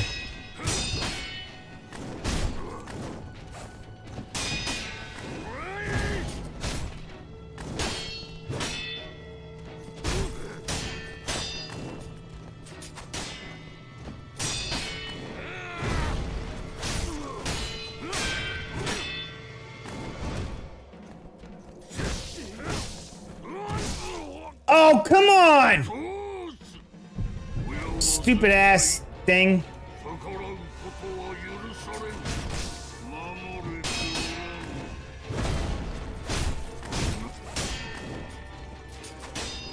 Yeah, apparently that's one of the big things that like kind of brought like the burnt peanut along.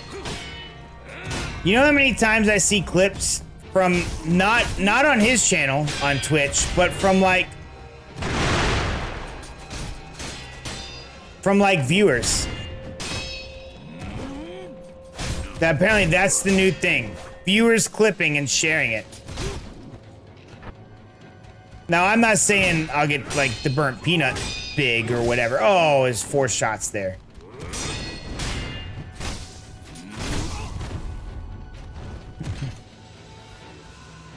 I'm just saying. There is a apparently. Ooh, crap. That's Wolf's job. Well, I guess they're like these streamers that are coming up now. They're like trying to leverage their communities. By the way, I would love to leverage the community to have everybody clip farm for them, essentially, so they don't have to do it. And share those clips.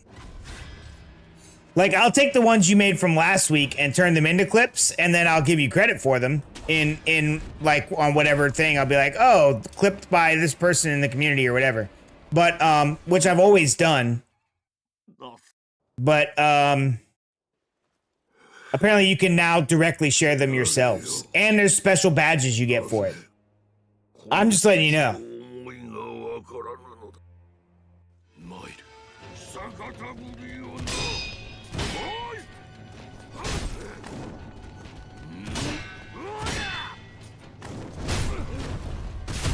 Oh, come on! At least I survived that. That's horse crap, though.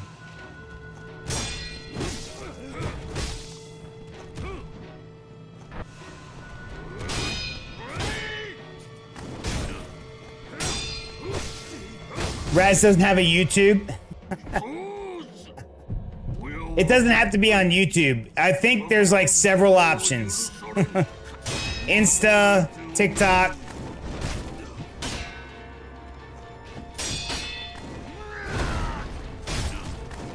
I'm not telling you what to do. I'm just telling you that there's a new thing now where Twitch is like giving, oh, come on. Giving out badges for social media. That's all I'm saying. You guys don't have to do anything that you don't want to do. I'm dead.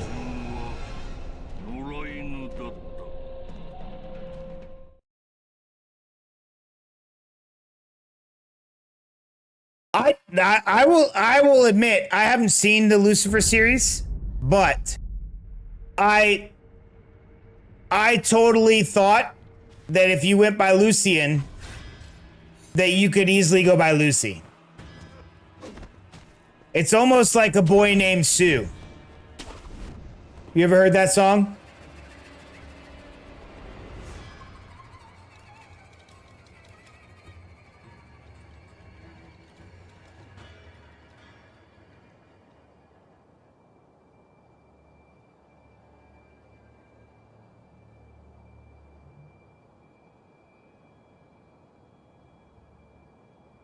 By Johnny Cash.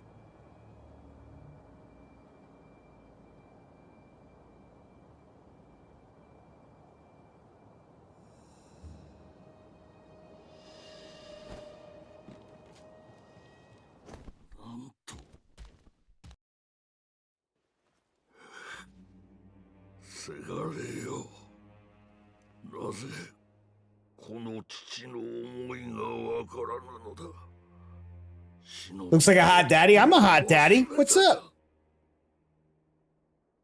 You can go by Lucy.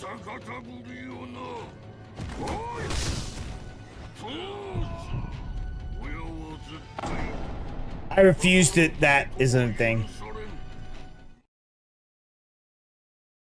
I just refused. I just died. I didn't even resurrect.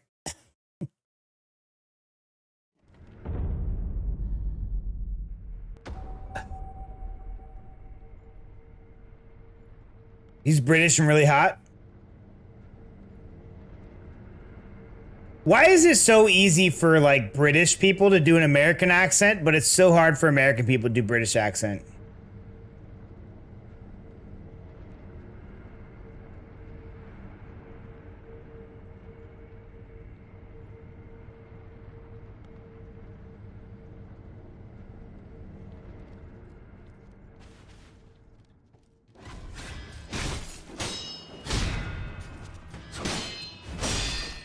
My name is Sue. How do you do?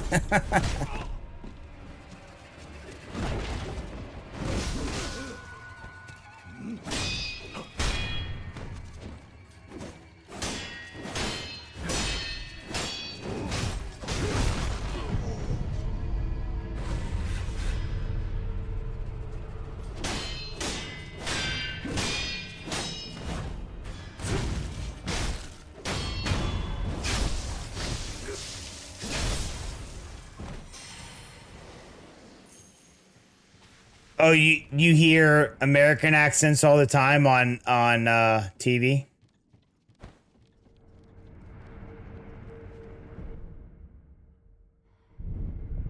Yeah, like Tom Holland does a really good job.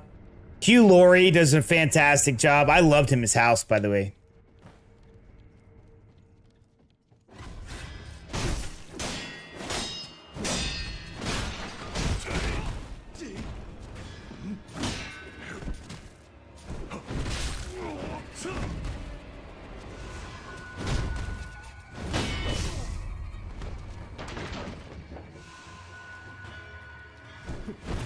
Okay, look at me a second.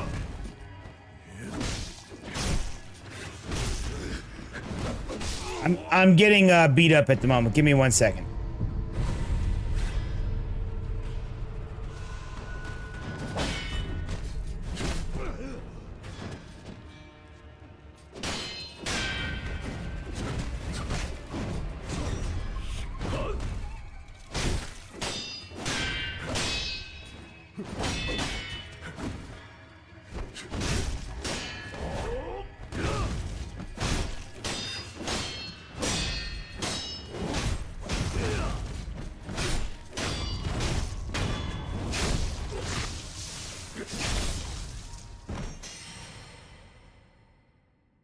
Oh, now it's just gonna play Johnny Cash songs.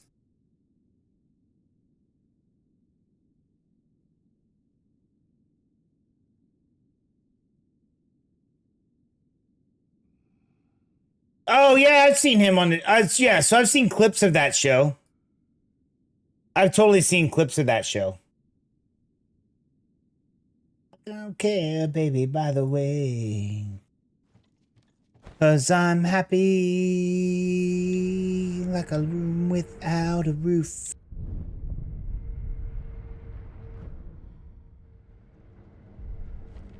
All right, we gotta go back to fighting Daddy.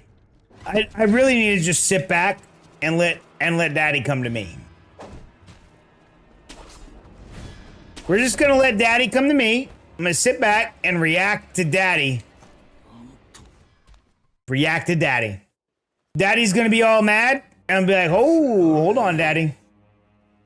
This one's Tom Welling. Oh, he's all right. I like the other guy better.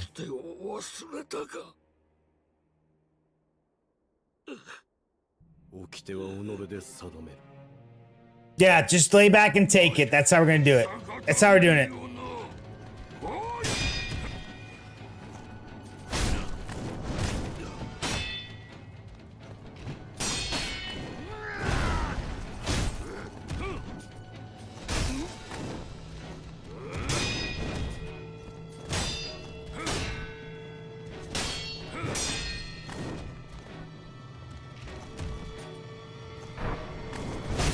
Oh.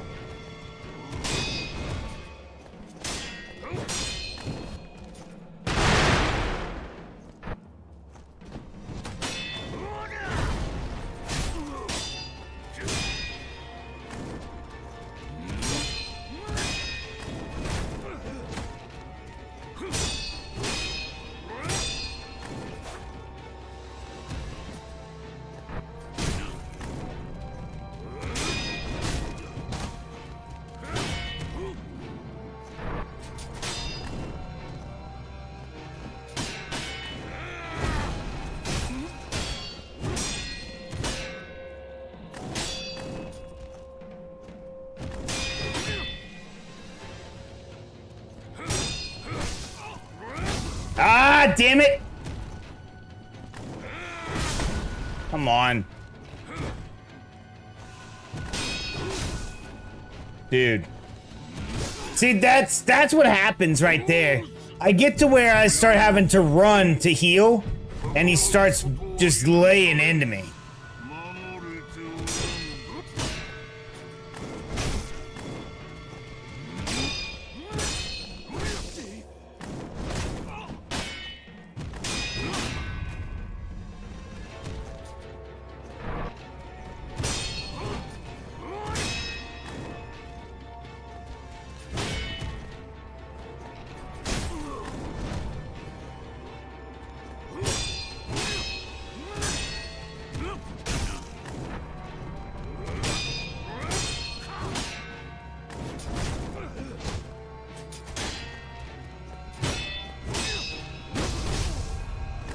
Like right there. Here it comes.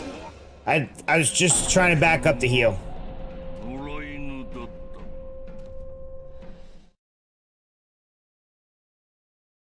When you were in college, you had a crush on Tom, but he was faculty staff and had a girlfriend? Well... Wait, well, what college? Are you talking about that? Was that the guy that you were talking about? Time for a new beer? Yeah, I'm gonna need more drinks after this. Was that the guy that you were talking about that you liked while you were in the school for what you do now, or what?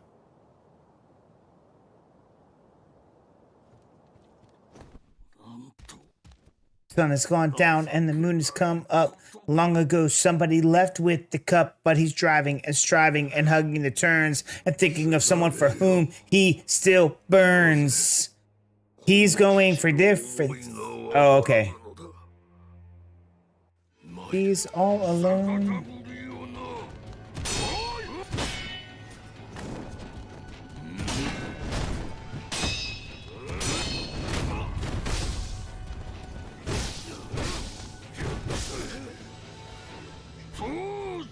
Like if you miss one block.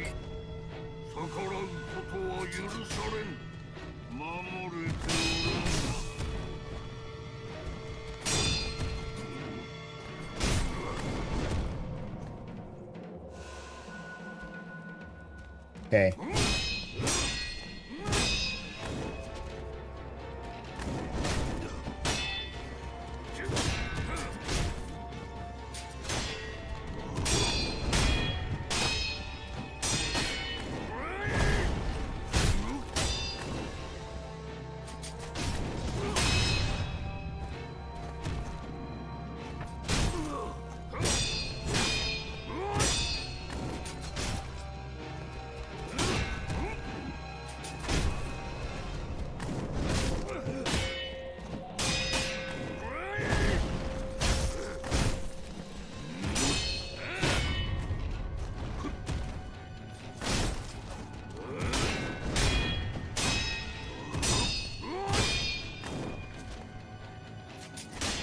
He's going the distance.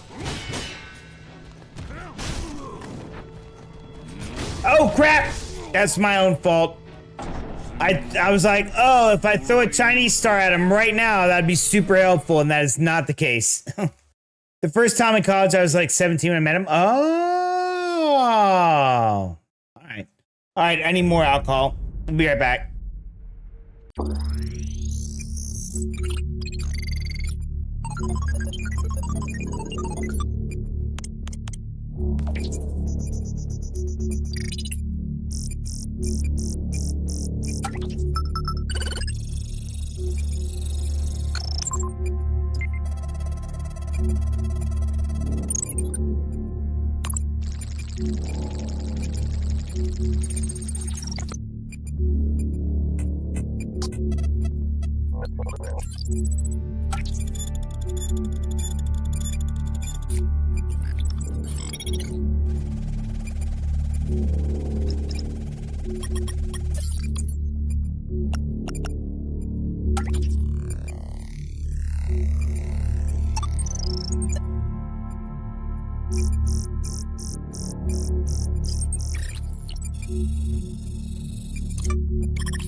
Not as bitter as... Oh, the beer's pretty good. Oh, okay.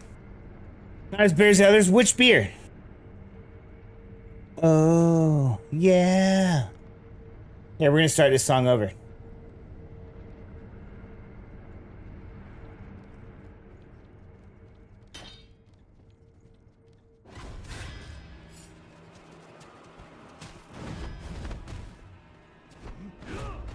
Oh yeah, I didn't like that one.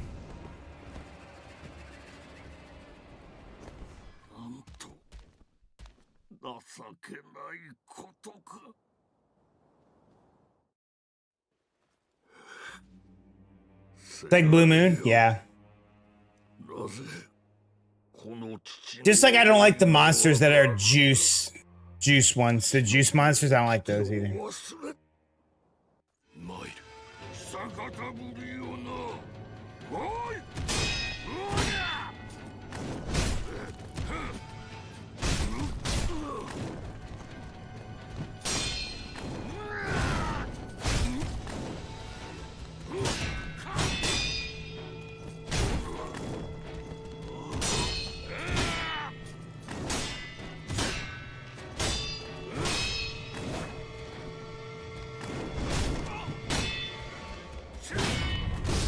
Ooh, gosh.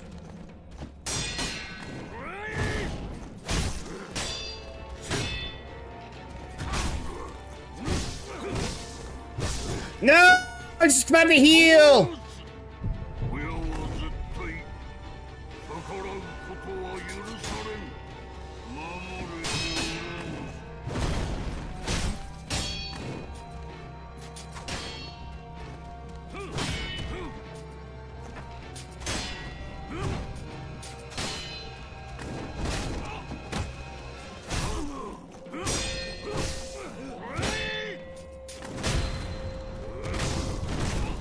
My own fault. I'm using things I shouldn't be using. I should be sitting there, waiting, blocking, and I'm like, you know, maybe I could throw a Chinese star at him. Not working. Death, please. Thank you.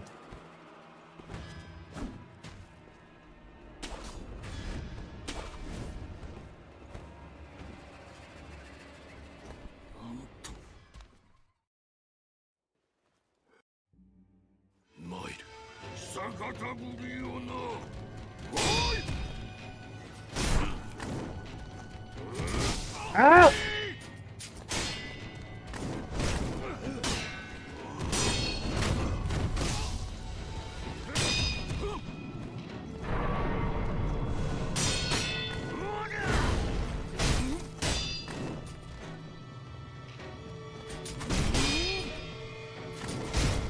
Ooh, I got a Chinese star off and the block.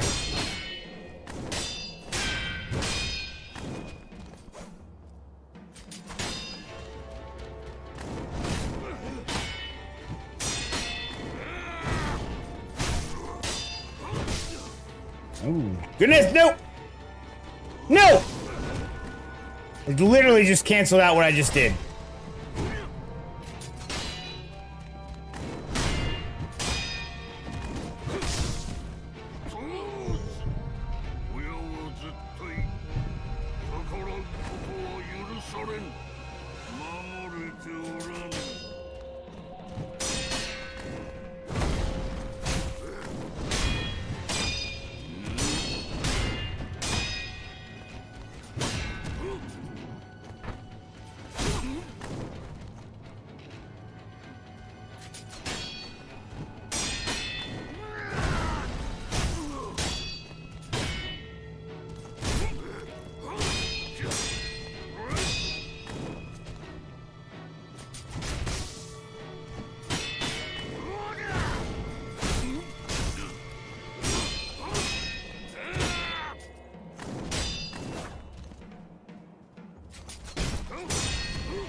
I've never been good at calling people like one letter of their name or whatever.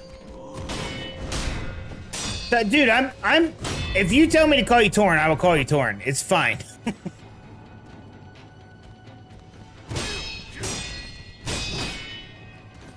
You're definitely gonna have to get your passport, your name changed for your passport soon, though, if that's what you want to do.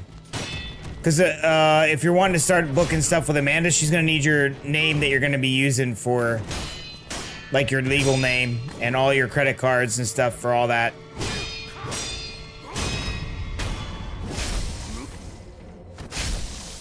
T-Dog is like the guy from, oh. Wow, dude, it has been so long since that character has been relevant in that show.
Ah, crap! I can't heal!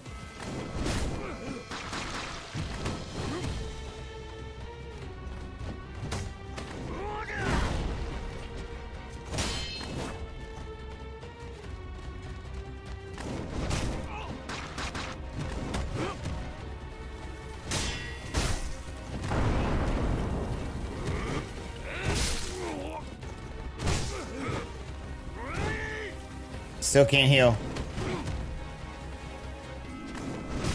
Oh, now I can heal.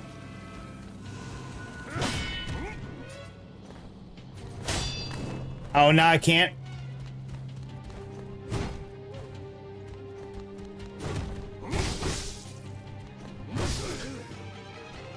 Crap!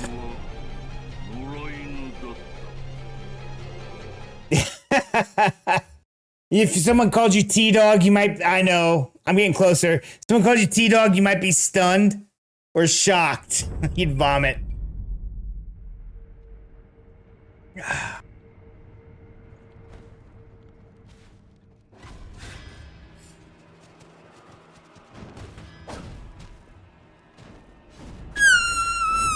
But...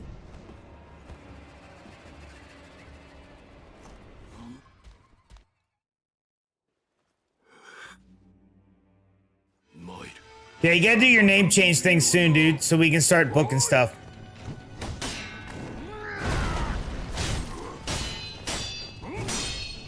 Hey, Raz, do you want us to plan to come down and see? So, the plan so far is that we're gonna do some, Universal stuff. And then do a road trip with, Lone Wolf. Back to Oklahoma. Do you want us to plan to come down and road trip to you too, dude?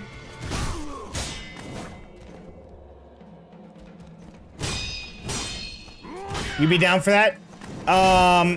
To try and save money, because we're both gonna be wanting to save money, are we able to stay with you? I guess that's the question. Or would that be too much? Sure? Okay.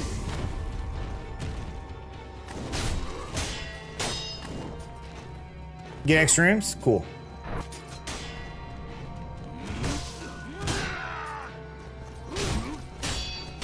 Lone Wolf, do you want to go visit Raz in the Texas? I'm sure Raz will know what to do in Texas. I know what to do in Oklahoma. I know what to do in Florida. He'll know what to do in Texas. I don't know many Texas things.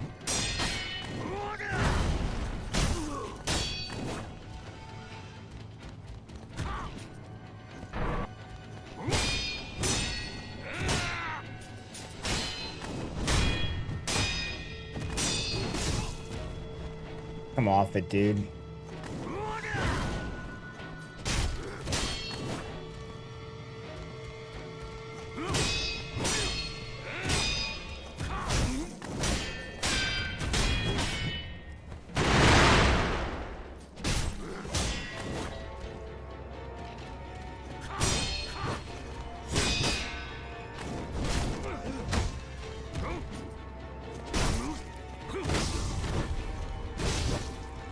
It'd be super fun to see Texas? Yeah.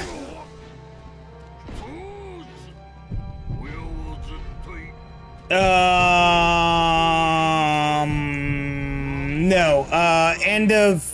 We're talking end of September, beginning of October, I think.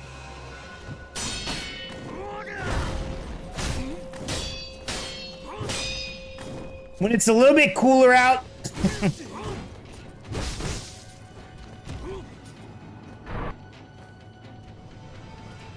Oh, is that right? Maybe I'll try and do it there, and then I can bring. I have pirate stuff. Renaissance fairs do pirates, right? Yeah. Well, I mean, look. Yep. All right. So you have to remember, dude. I also live in the hot areas, and I come from the hot areas. When it comes to what the hottest month is, it's August. So anything after August, okay. Okay, so I will plan for, like, we're gonna have to see how long we can get Lone Wolf to stay. I have about 2 weeks of thoughts. 2 weeks of thoughts?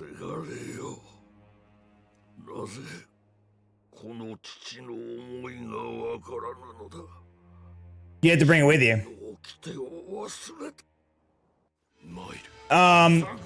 Like, basically fly into Orlando, I meet you there. We do Orlando. We do Orlando. We drive back, stop several places. I use points to try and, you know, make it to where, like, for hotels to make it cheaper for both of us. And then, we come and visit some stuff in Oklahoma. I know you want to do Ray Drummond. I know you want to see some Oklahoma stuff, and then we go down to see Raz. We do the Renaissance Fair. Maybe you fly back out of DFW. I'm not sure. I should be able to take a couple weeks off. You have 2 months of vacation saved up. So, that's what I'm saying. I can take probably 2 weeks off of work. Beyond that, I have to go back to work. Now, if someone wants to take over driving Wolf around, past that, you are more than welcome. I don't think I think this is going to basically be a guy type thing, not an Amanda comes along and does things type thing. She's like, well, I'm kind of done with Halloween Horror Nights and stuff like that.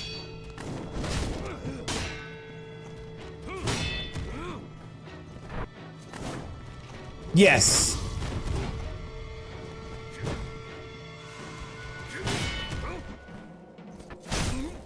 I know Dallas Fort Worth has stuff that goes, which is another big airport, has stuff that goes to Atlanta, and then Atlanta flies everywhere in Europe.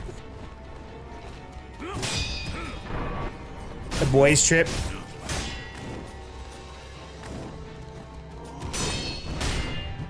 Yeah, no, I had absolutely no intention of you driving, sir.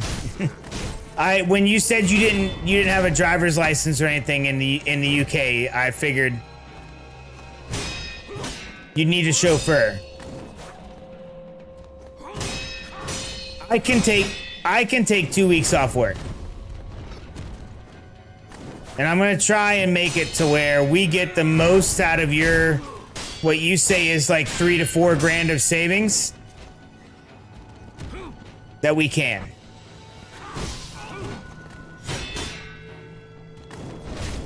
There's a lot of stuff in Oklahoma you can do like a day trip from. So like to go to you can go to what is it? Is it Paul Huska? Where Ray Drummond's at? That's just a day trip. It's like a couple hours there, a couple hours back. It'd be America trip. By the way, that means both of you are gonna be on video. Just letting you know.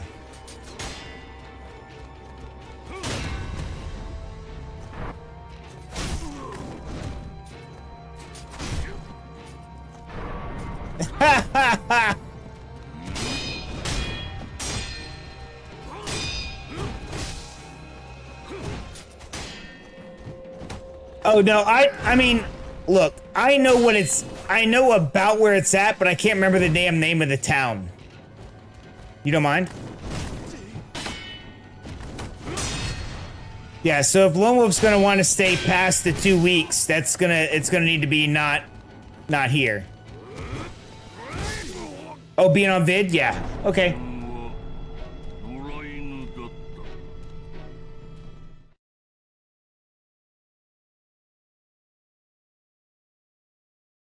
I need death. Paul Hutzka. All right, dude, I knew it. You weren't happy to be on cam? All right, good. Because you're going to be in London anyways.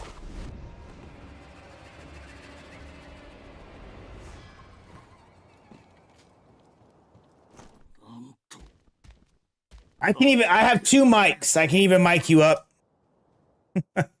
I'll tell you that the mics make it way easier for editing purposes. I don't need them, but...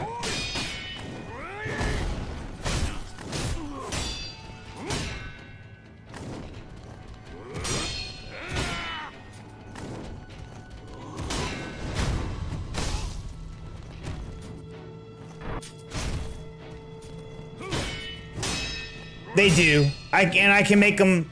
I can put the little fuzzy things on the mics.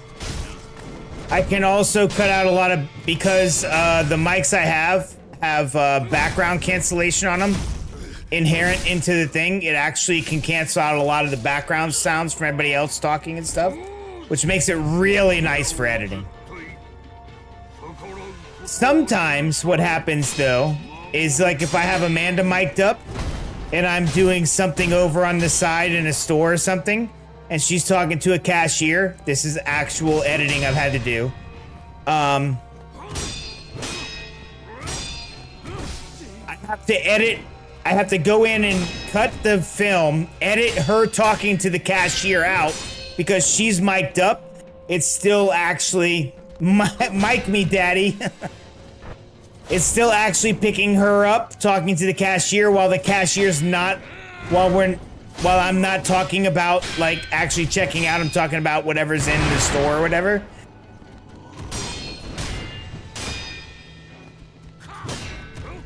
While we were in Branson, her and Gage were in the background talking at Silver Dollar City,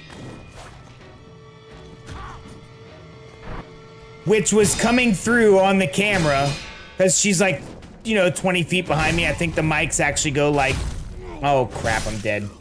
The mics actually go like, you know, 100 feet or so before they stop, before they get kind of intermittent or whatever to the camera.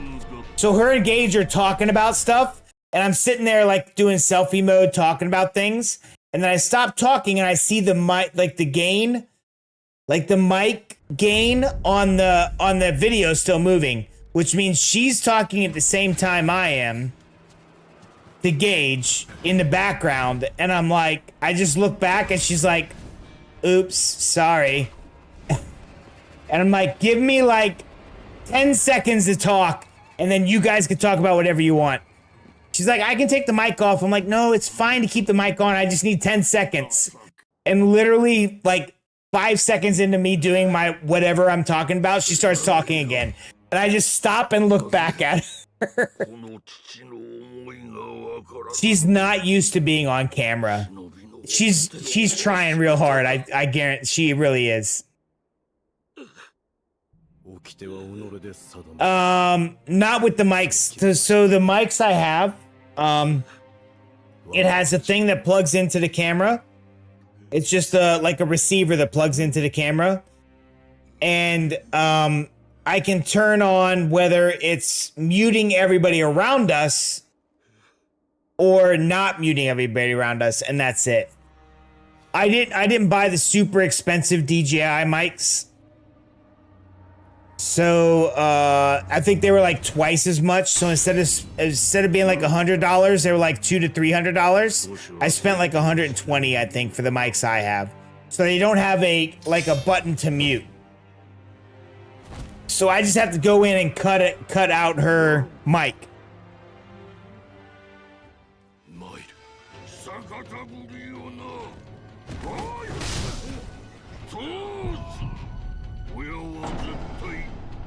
Deck plus.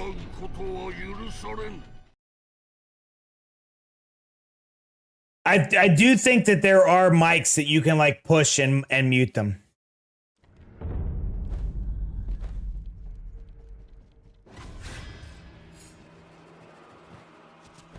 That's not the mics I have though. I know, dude. It's the piss slap.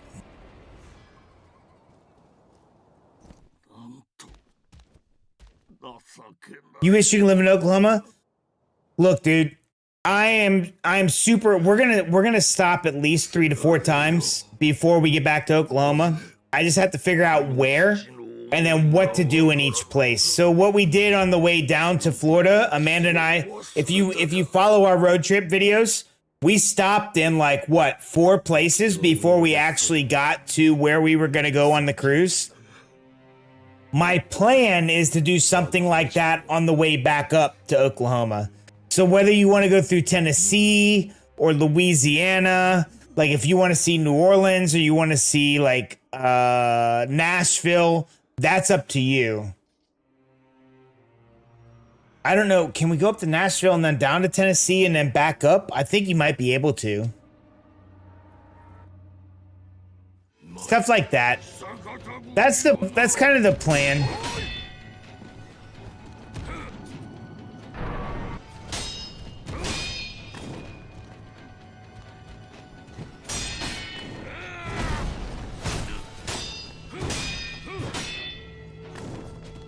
So I think what Amanda's going to do is start, after we get back from Europe, she's going to ask what dates we want to go and all that stuff and start actually booking things.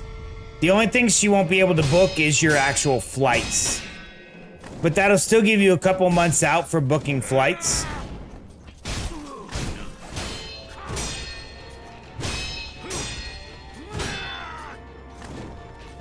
Which is about the time, like normally about 6 weeks is when the flights are cheapest.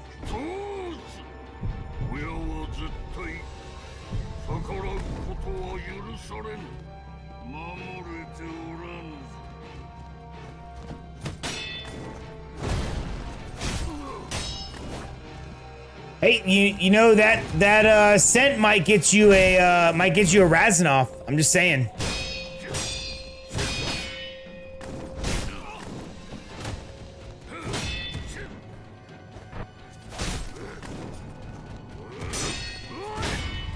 British Airways? Yeah, I'm pretty sure British Airways goes to Oklahoma. I know that American Airlines partners with British Airways, and definitely American Airlines goes through Orlando.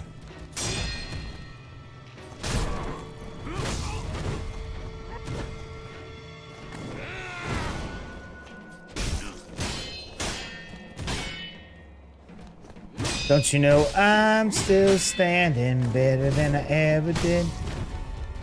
Look like a true survivor, feeling like a little kid. I'm still standing after all this time, picking up the pieces of my life without you on my mind. I'm still standing, yeah, yeah, yeah. I'm still standing, yeah, yeah, yeah.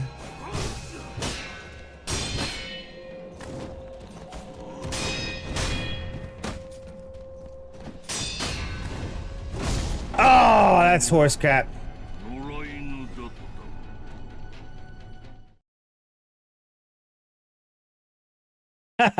I'm just joking, dude. Yeah, like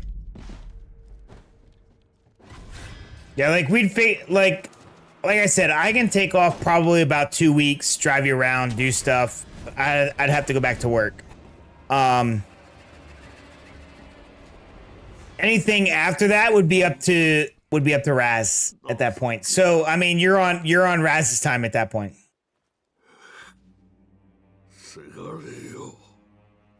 Oh, I live next to an Air Force base. It's not much different than living next to an airport, and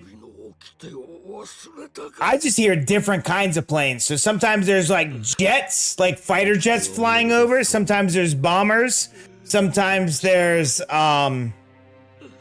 like tankers, and they all sound different. And I'm like, that's an F-16.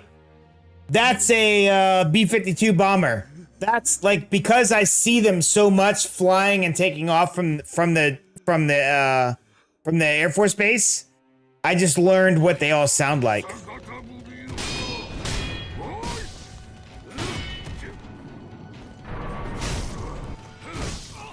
Yeah, I think you'll have a lot of fun, Lone Wolf. Like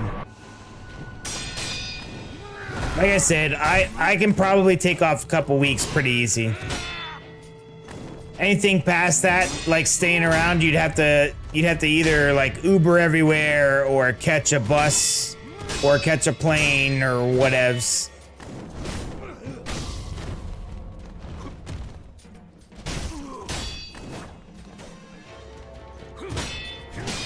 Yeah, I can do. So when they have air shows at like on the Air Force base here. Oh, you're a dickhead. When they have air shows on the Air Force base here, I just go out in my front yard.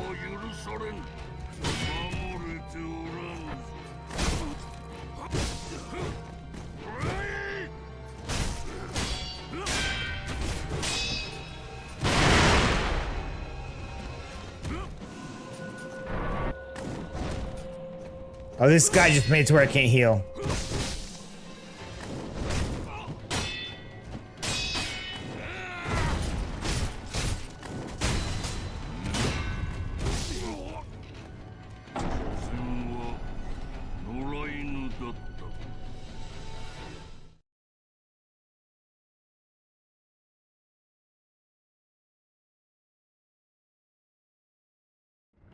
Run away!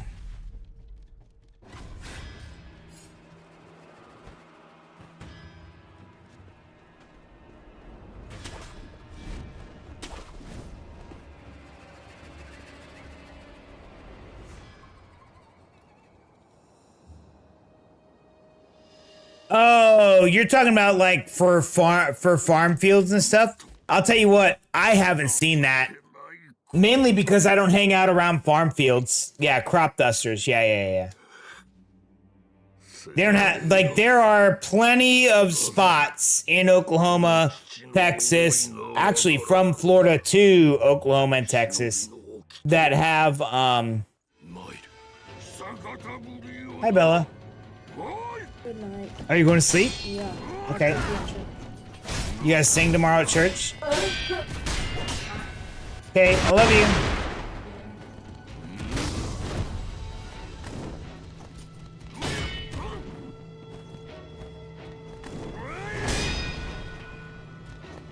I still haven't seen crop dusting. I think you're right, Raz. They probably switched to drones for all that.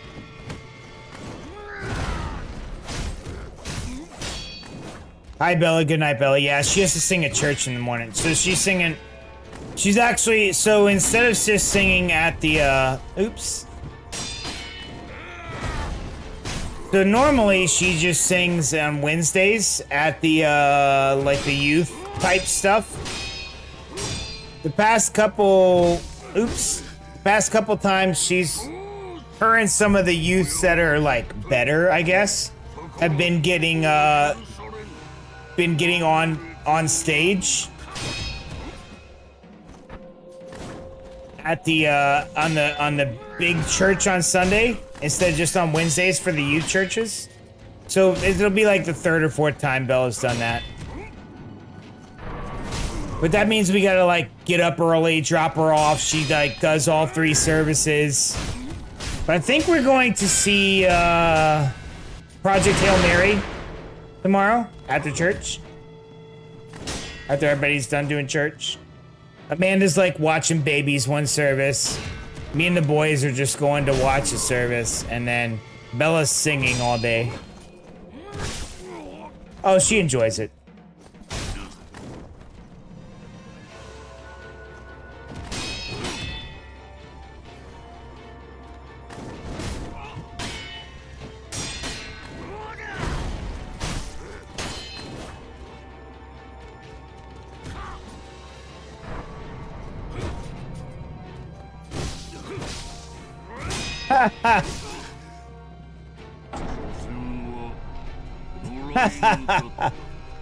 Wait,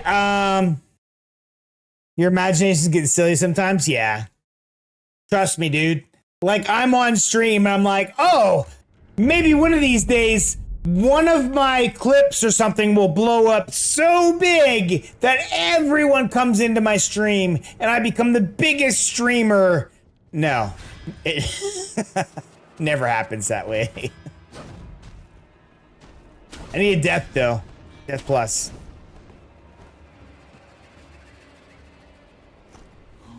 Manifest it. Dude, I'm just here doing my thing. Who's your daddy? Yes, I am. Yeah, so,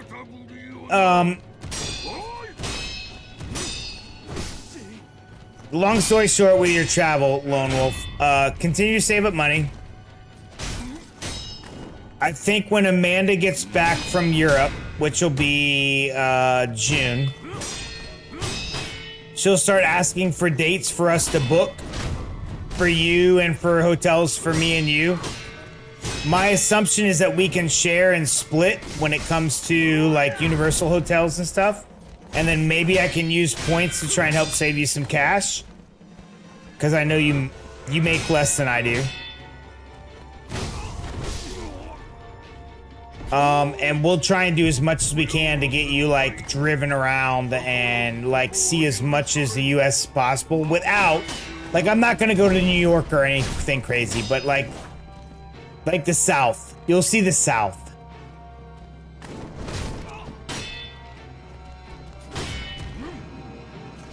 And I will tell you that just,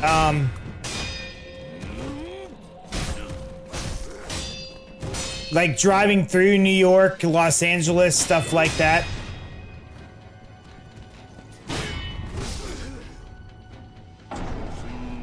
Yeah, plan for like end of September, beginning of October. Plan for that. I use the bathroom real quick. I'll be right back.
All right. Also completely flexible on what happens. Anything and everything will be great. Check heck out of it. Yeah, I'm gonna try and make it as cool as possible.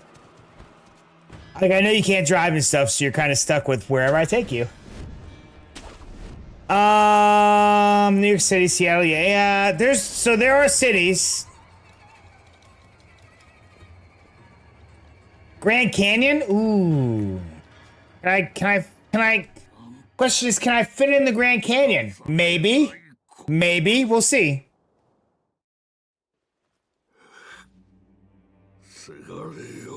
Southern states, things like that, like nature, Grand Canyon. Grand Canyon is actually kind of far from here.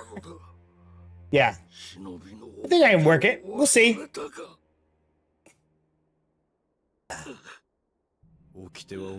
Oh, you'd want to tag along for that? Okay. Have you not been to the Grand Canyon, Raz?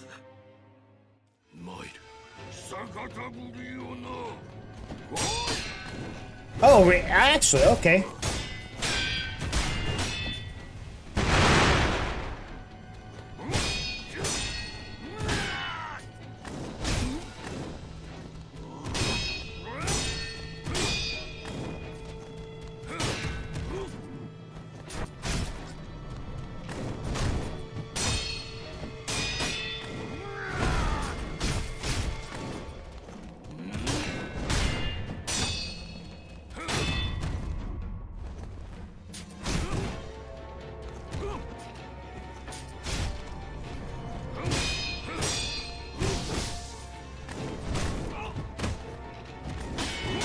Let me see what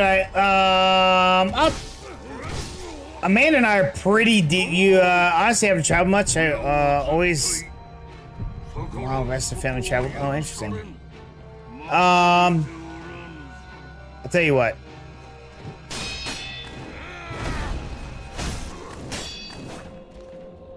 I will attempt.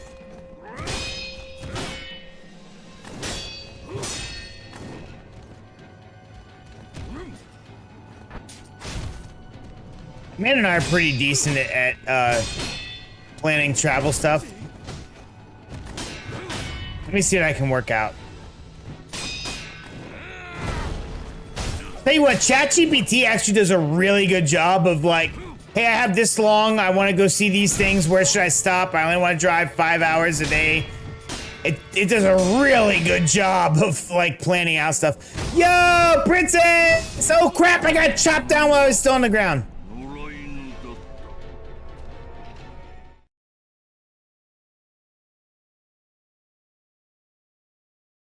I need a drink. Death, please.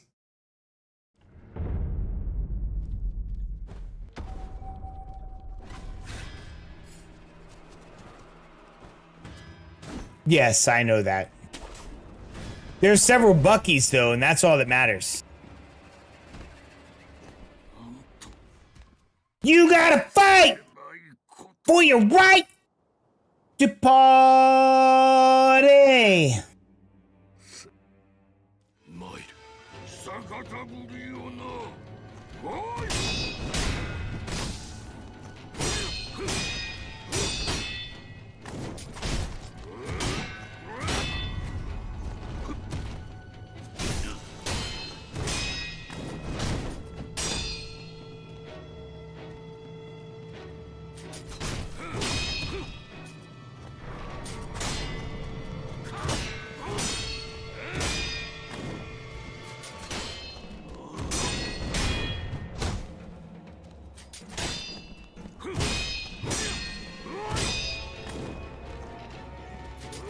Oh, crap!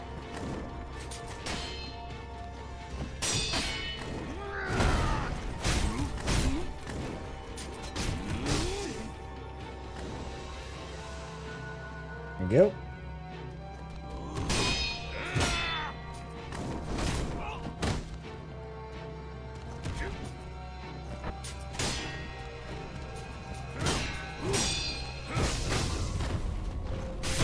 Yeah, Lone Wolf, if you watch, oh crap, if you watch like any of the,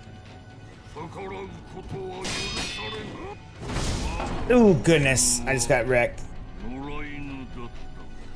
Yes, it was definitely in my travel video on the way to Louisiana. We like went around and actually looked inside the store, but for the most part, anything that I'm not like after the first Buc-ee's, everything is just like a pan through with all the food and stuff. Yeah.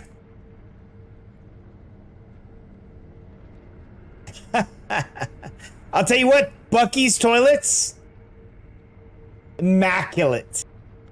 Fantastically cleaned. Better than anywhere else. Hey, I need that plus, by the way.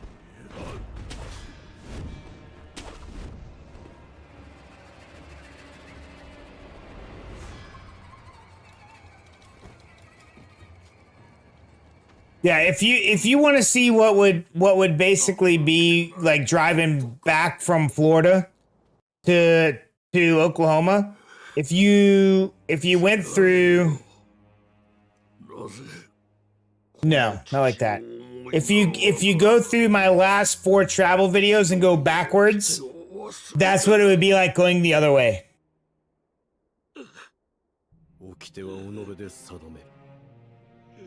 I think actually, what, tomorrow? Tomorrow I drop the first cruise night, so that's embarkation day. Yeah, no, there's no glory holes in Buc-ee's.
Okay.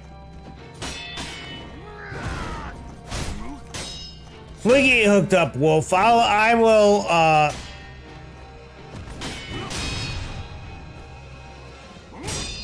can actually start planning most of our trip before I go to Europe, so it's not a big deal. I've done the trip back and forth to Florida several times. By the way, it's like 18 hours. 18 to 20 hours, actually, depending on how many times we stop, which routes we take, stuff like that. From Florida to Oklahoma.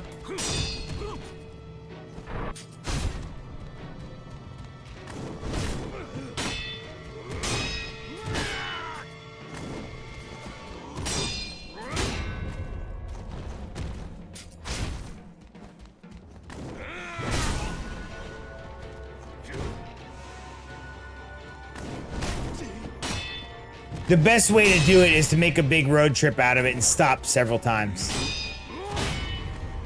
Amanda and I have done it in one day. We just switched drivers. That's not the fun way to do it, though.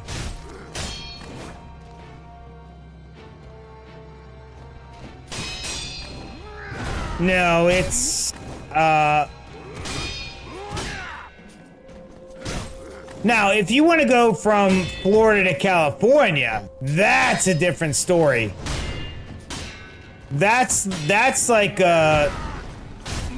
if you want to try and drive straight through. So there's a difference between driving straight through and stopping. Like I said, Amanda and I have split driving before to where we just, oh, come off it, dude. What? To where we have just driven straight from Florida back to Oklahoma without, and the kids are just in the back seat doing their thing. Most of the time sleeping. We leave like 6 in the morning, get home at 2 in the morning the next day, right? We've done that. And we just switch off who's driving and you sleep in the passenger seat. of the front seat. Then there's the much more enjoyable way, which is stopping along the way, 4 to 5, anywhere from 3 to 4 times. Much nicer. You're looking at like 6 hours leg, which gives you plenty of time to like take your time.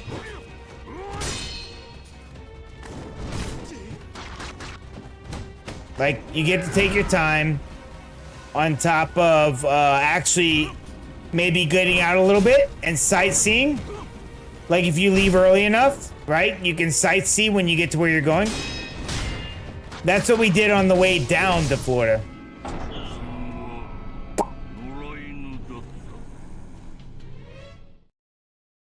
What? You know, is this the air blower thing? That's my video camera. What are you looking for? Blower, so I put on. Over there. Oh, thank you. The night screen. I don't know if it's charged or not. Plug it in.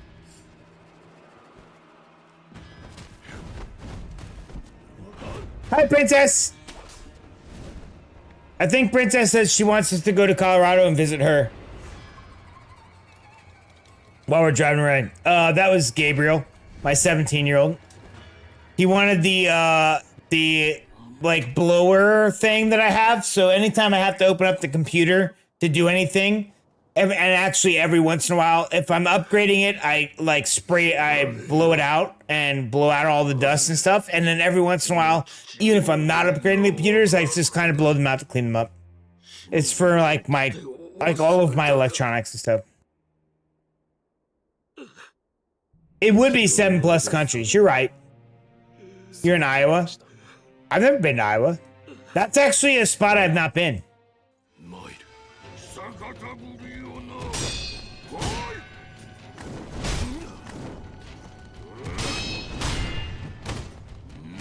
That's actually way out of the way of what I was thinking, though.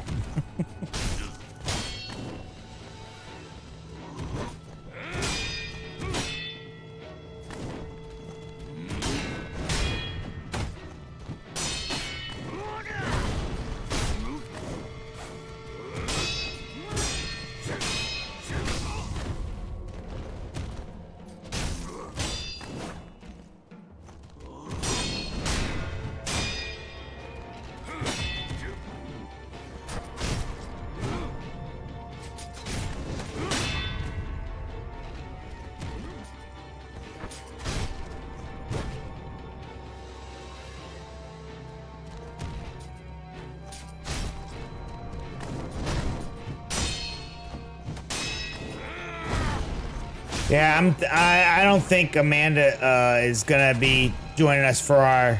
It'll be a guys trip, basically.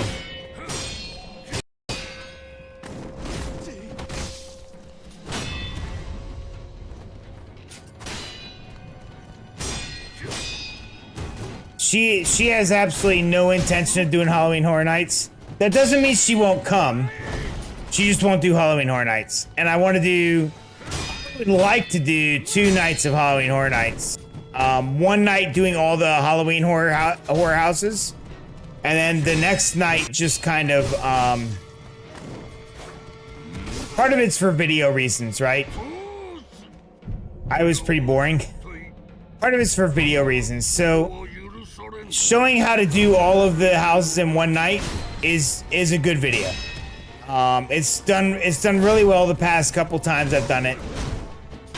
You're looking at like 1,000+ views on, you know, like a 30-40 minute video, which works really well.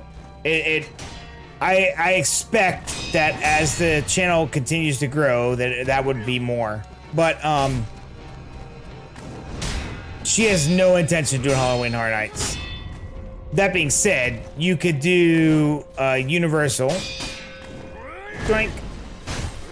Do early entry to Halloween Horror Nights, which definitely helps get you through all 10 houses without doing an express pass, which saves you money.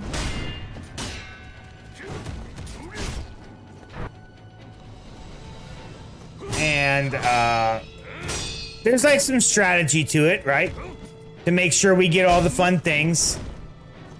That's gonna be the most, between the flight and Universal, that's gonna be the most of the money that you spend, dude.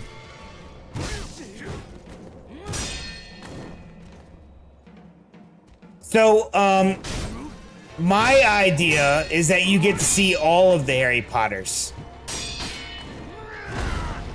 There's 3 parks with 3 Harry Potters. And the Halloween Horror Nights, I will tell you,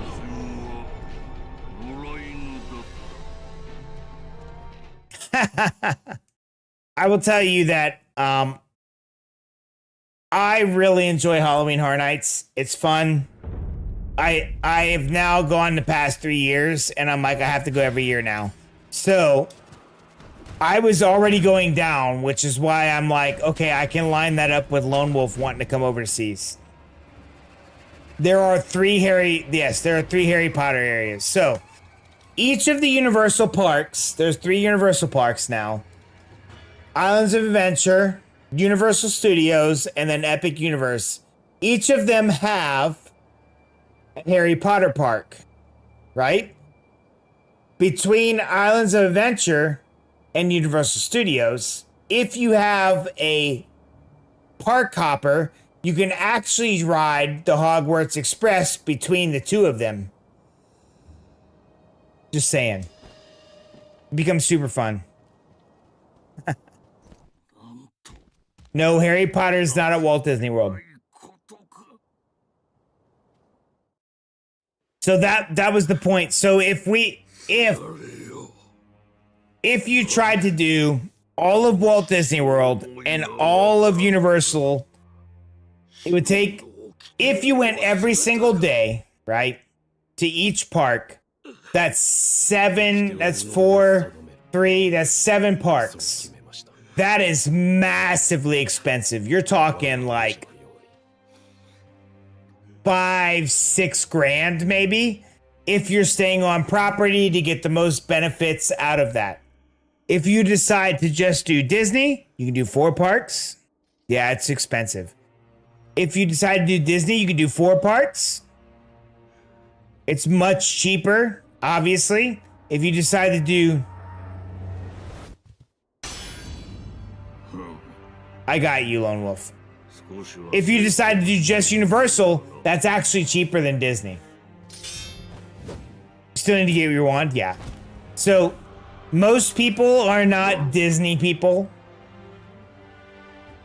Nowadays, it's turning much more to Universal people.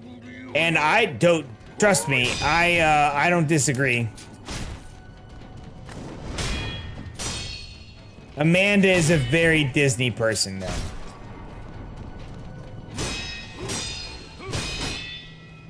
She does also like Epic Universe and the Universal stuff, so it's not like it's... My car fixed itself, by the way. Huh? My car fixed itself, by the way. So sometimes, dude, when it comes to like lights in the car, it can send out a weird signal one time and then reset itself. So even my car, which has like a bazillion miles on it at this point, decides like, oh my god, I've lost all control, I don't know what's going on, and it sends out a signal like it's going to die. Like every single light is on. And then I go to work for the day. I'm like, well, I'll deal with this when I get home. I go to work for the day. I start it up at the end of the day. And then it's like, oh yeah, no worries. I just have a problem with like, I can't read the tire pressures, which it's never been able to read. Since we've owned it, it has not been able to read the tire pressures. So. I can't do that either, so maybe we're having the same problem. No. My point is that sometimes it sends off a weird signal in a car and it acts like it's the worst thing that's ever happened. Sometimes just turning the car off and on again, much like a computer that sends out an error. Because a lot of the cars after 2005 are mainly computer generated and computer run. So they're going to have like this thing where the computer booted up the wrong way, didn't read something right, and it's like, oh my God, the car's about to explode. And it's like, don't be so dramatic. You don't have to be so dramatic. Let me turn you off and turn you back on. Oh, the thing cleared. That's why they have the capability to plug in the little computer thing and clear everything and then read the codes that are actually being put out. Nice. So, your car fixed itself? Yes. Okay, then it's fine. It wasn't. I'm sure that the only thing it's still sending out is the weird malfunction with the lamp. The brake lamp and the. Okay, then we'll look at that tomorrow. I think it'll be fine because like it seems to work. I think it's just. We'll look at it, and if it's just reading a weak signal, it could be that that's what's causing the error. And if that's the case, fine, then we just leave it. Yeah. But you'll still have to continually check it. When it comes to the levels of the tires, I can't check the level of the tire. Fine, walk around your car. No, you'll see if it's flat. Oh. Yeah. Okay. Have a nice cream. Don't like diet much. Just play the game, man. I'm talking to my son about his car. Oh crap! He's 17. It's his first car, dude. I gotta help him out. I gotta be a dad, dude. Come on. Don't be a dick. I can be a dad for a minute. I can be a dad for a minute. He drove his car to the skate park. There's two different skate parks in Oklahoma City. He drove it back from one, and he's like, oh my God, my ABS lights and all this other lights came on. I'm like, calm down. Bring it back. We'll look at it tomorrow. He then, after he turned it off and turned it back on, those lights didn't come back on again, like ABS, traction, stuff like that. Oh, the hippie son, because he has long hair, he's a hippie. Those lights didn't come back on while he was going to the skate park that's closer to the house after dinner. And so he's like, hey, the lights went out. So I was explaining how car computers and stuff like that work.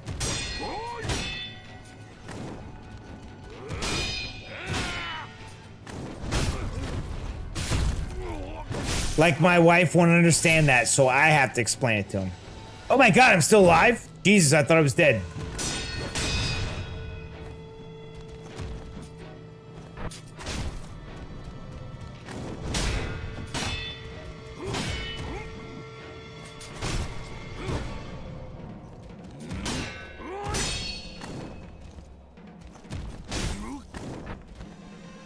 And after all, then I wonder why. And by the way, you're good, dude. What is that? The down, look, don't. You're good, man.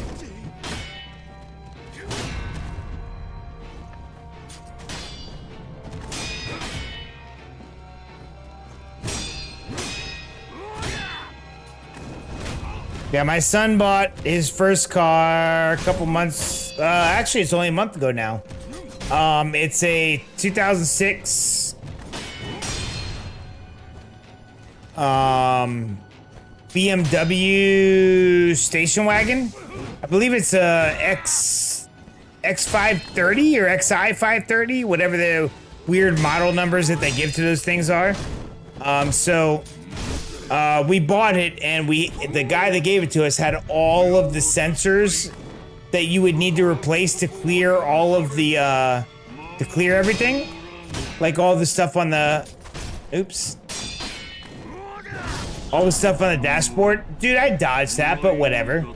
So we've just been going through the process of changing a sensor every time he comes over. So weekend before, because he only comes over every other weekend, we changed out the brake sensors on the back rear wheel. So he now knows how to change out a wheel and knows how to change out the brake sensor. That made him do most of the work. We reset that, and that gave him back his, like, the warning light for the brakes went away, and that gave him back cruise control. Because if the most modern cars, if there's anything wrong with the brakes, the cruise control won't work. It needs the brakes to work the cruise control. So we fixed that. Then he's like, "Oh my God, this new thing came up." I'm like, "No worries. We'll look at it when you come over to the house." So now I have to look at, what is it this week? The lamp malfunction. We still have to change out the oil sensor. I just haven't gotten around to it yet. It's because he's only over here every other week and his mom doesn't know how to do that stuff. I have all the tools for it and I know how to do all that stuff.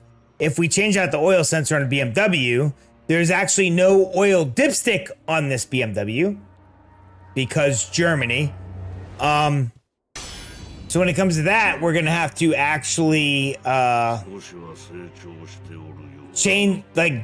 the oil by taking out the oil sensor and change the oil. So we actually have to buy all the oil when we go to change the oil sensor. But then after that, it'll be able to actually the oil sensor will be changed out, and then we'll have capabilities to actually read how much oil, what the oil longevity is.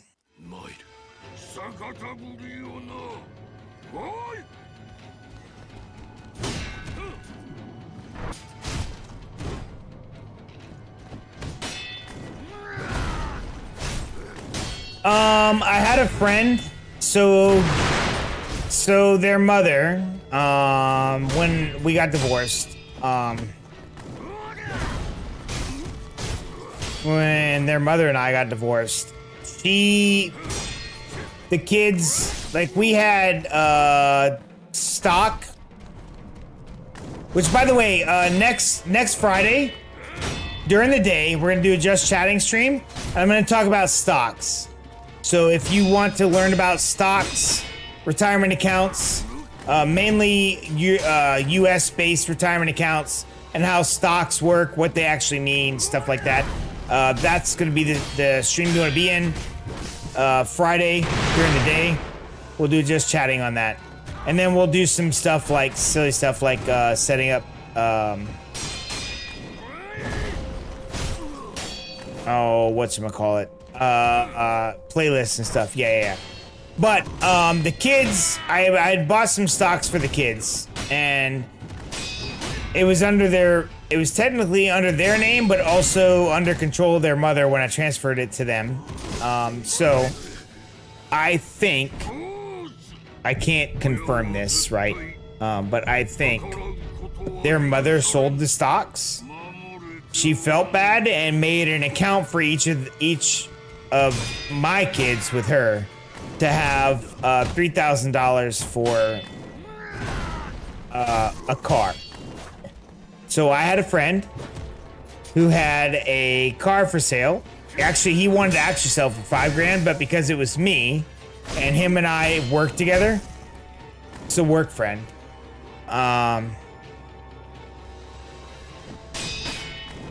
He was like, "If you buy it, I'll sell it to you for $3,000." I think his intention was he likes to buy cars, and kind of make them. I don't know if restore them is the right word. He doesn't necessarily want it to be restored to like its original version, but also wants it to work. So he bought this BMW station wagon, 2006. Thank you.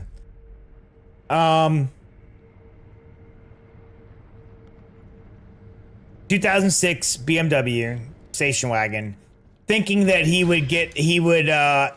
was gonna be easy for him to fix and make it to where everything works.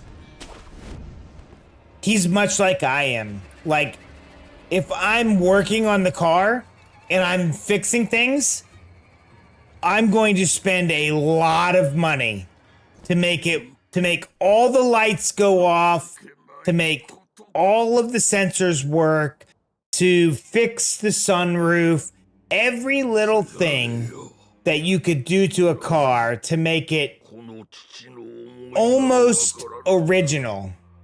And he realized how much money it would take to do that.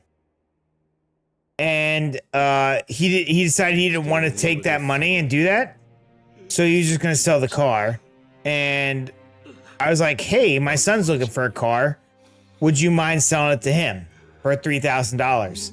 And he said yes. So we bought the car. The problem is repaired and looked after. Yeah. You have to repair it and look after it. So it runs just fine. The engine's great.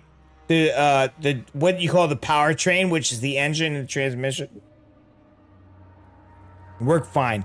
Good God, why do I have 15 messages?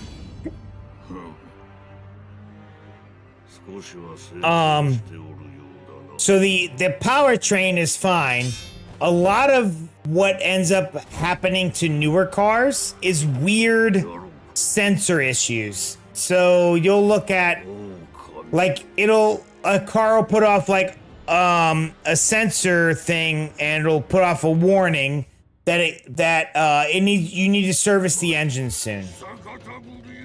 When in all reality, it's just a oil sensor that's not working properly.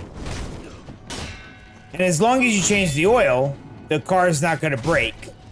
But the sensor's broken. And that might take a lot of work, dude. Oil sensors, depending on the car, could require draining the entirety of the oil, draining the changing out the filter, resetting, like changing the oil sensor and then resetting everything to get it to work properly, right? Massive amount of work, a massive amount of labor when it comes to mechanics, just because an oil sensor broke, right? Same concept for like tire inflation, whatever. When in all reality, it might be sending off an error to your car, to the computer in the car, right? It might say, oh yeah, your tire's low. And then when you look at the tires, that's not the case. The tire's not low. You check the tires manually with a tire gauge, and it's not low. So you're like, what the hell? And so you realize it's a sensor at that point. Well, to change out all the tire sensors, maybe we'll say $500 for all 4 sensors. Then the labor might be $1,000 to change out all 4 sensors. So it's like, do you want to spend $1,500 for that? Or do you want to just check the tires manually every month or so, like you would have had to do in like the 80s and 90s? And just leave the light that comes on your dashboard for it and just be like, yeah, whatever, I don't care. Or do you want to spend the $1,500 to have a mechanic change it all out?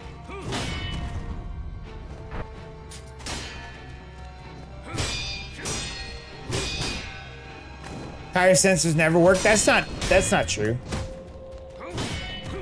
Amanda's tire sensors on her Honda Pilot work just fine. Now, do the tire sensors on my Acadia, my GMC Acadia work? No. So that's the point, right? You have to know as a mechanic, someone that does mechanical work on vehicles, airplanes, stuff like that. Is this a necessary thing to make the vehicle run? So, as a 17-year-old with your first car, you don't know that. So, it comes down to like, okay, to me, to drive a car, does the engine work? Does the transmission work? Are the brakes good? Like, that's like the sheer basics of vehicle maintenance at that point. And for $3,000, Gabriel got a vehicle, a 2006 BMW station wagon, that the engine works, the transmission works, the brakes are good because they're brand new.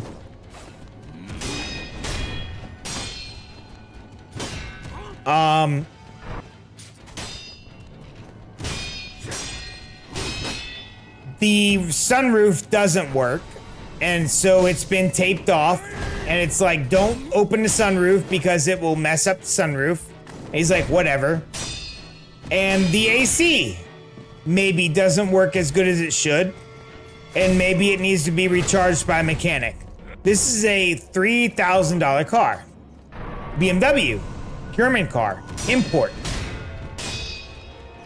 So we're gonna do all the work on it because we don't want to pay somebody to do the import, like the work on an import, because that's always more expensive.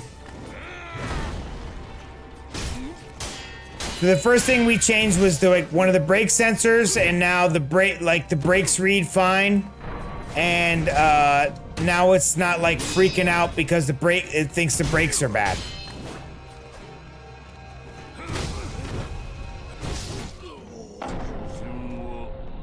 I asked for help with that, and I got told, no, you have legs, go walk. Oh my God, dude.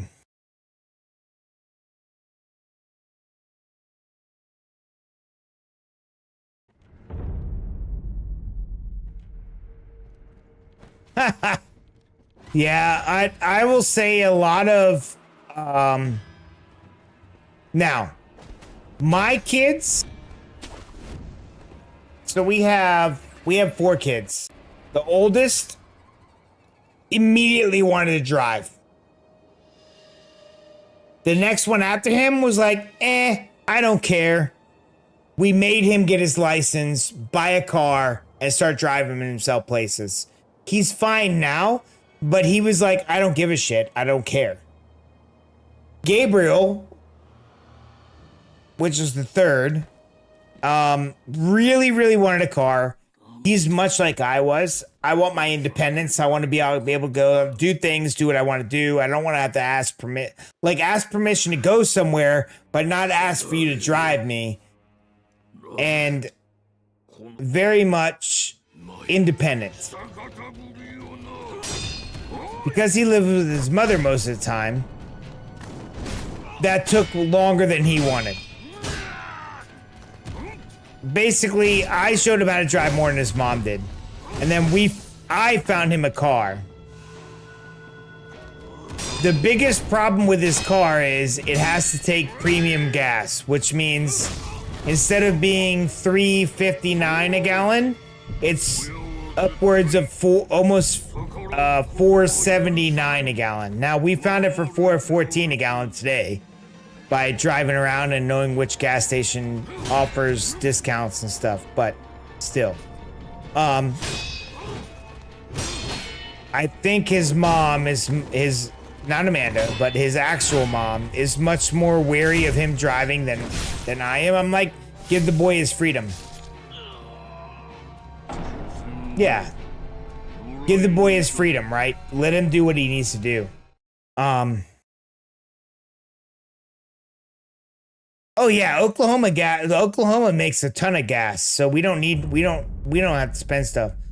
The regular 10%, 87 with 10% ethanol is like $3.59 a gallon right now. It's about the same price as diesel, yeah. Yeah, we have oil rigs. Yeah, same here for Texas, yeah. Oklahoma and Texas probably have some of the cheapest gas prices. Yeah, $4 there, yeah. $3.29 last time we filled up. That's the last time I filled up. If I fill up today, it would be $3.49. Not horrible. Yep, $5 a gallon. Yeah, when I go overseas, yeah. So when I go overseas, I try and get a compact car, and sometimes they give me a standard car, and then they give me a diesel, which I'm like, dude, that's gonna cost my company a lot more. But to me, as a driver, I don't care because I'm not the one paying for it, and the diesel is a lot more expensive. You're right. But I'll tell you what, those diesel engines in Europe get a lot more miles per gallon and they go a lot faster. Much cooler on the Autobahn. All right, I need a bathroom break. Yeah, it's $4.50 a gallon here. for diesel, and premium's about the same. I need a quick bathroom break. I'll be right back.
Uncle has diesel, my aunt has normal. UK's prices like Princess right now. Yeah. Well, you know, if your government would help out with the Strait of Hormuz and Iran, then the prices would go down. It's not on you, dude. I'm just giving you crap.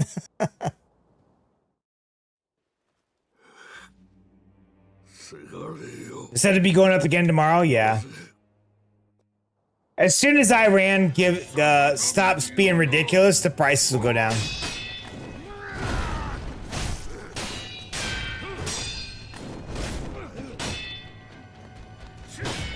So until the thing with Iran, I think the prices here were under $2 per gallon.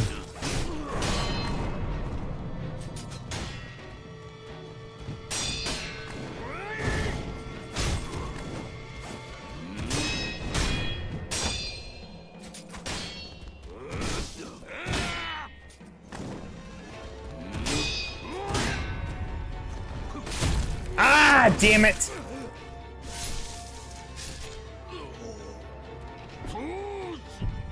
Yeah, I don't know that I'm ever gonna beat this guy, dude. I don't understand what it is that I'm doing wrong.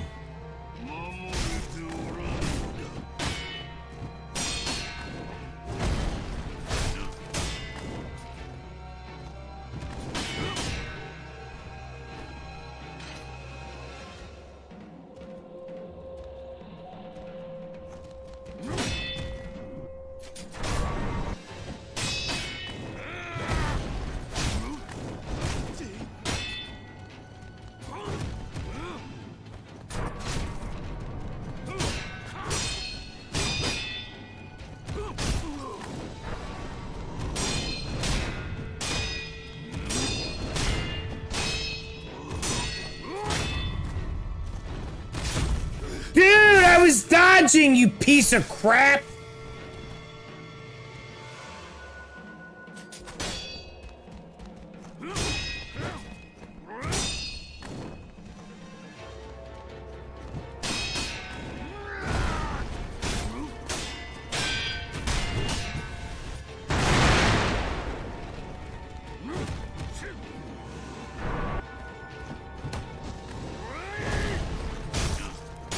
Okay, give me a second. You wrote a lot. I'll read it in a second.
Okay.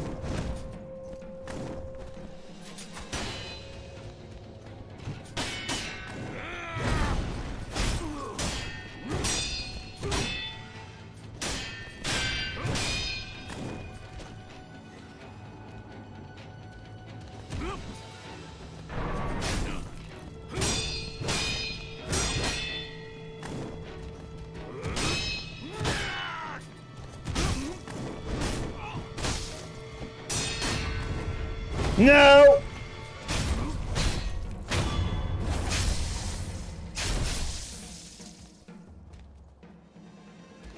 So until it affects the government directly, these assholes won't do anything. Yeah, so it's funny because, oh crap! That's one of the things Trump is calling him out for. Trump's calling him out for like, dude, we're supposed to be your allies. That means if we're doing something that's supposed to like help you, you should also be involved in helping us do the thing that's supposed to help you. and the UK, France, Germany, everybody right now is like, we don't want to get involved. We don't want to stir the pot. It's like, dude, what are you talking about?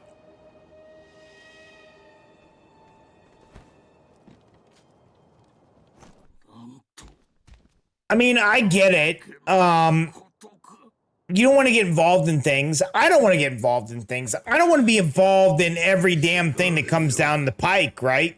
Like, it's not my thing. I don't want to be involved in everything, but you have to care about some things, and your government should also definitely care about some things. Like, I don't know, can your country get enough oil to actually like not have to charge twice as much for the gas?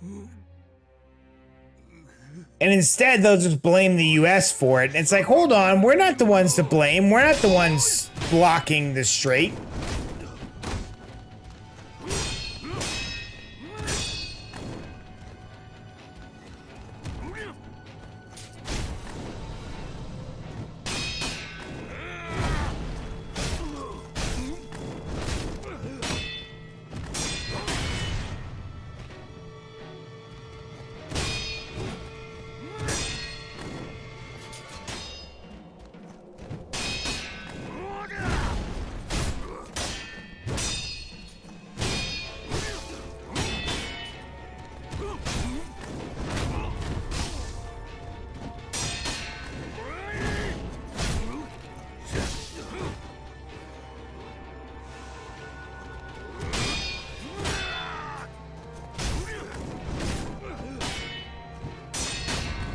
No!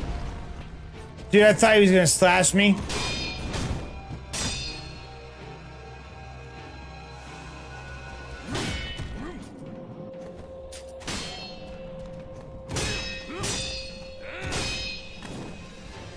Okay.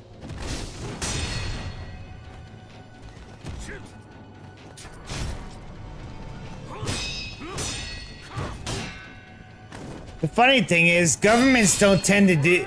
It's crazy because you, like, vote these people in that you're like, oh, they're gonna do what I want them to do, right? That's why I voted them in. I voted them in on what they said they're gonna stand for, what they said they're gonna do. And then, once they get in, they're like, you know what? We decided that we don't really believe that anymore. It's like, what are you talking about? I literally voted you in because you said that you were gonna get this thing done. It's crazy to me that they can just change their minds after we vote them in. It's almost as if they're straight lying pieces of shit that just want us to vote them in. To enjoy politics? Yeah, I know.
Oh, I'm out of shurikens.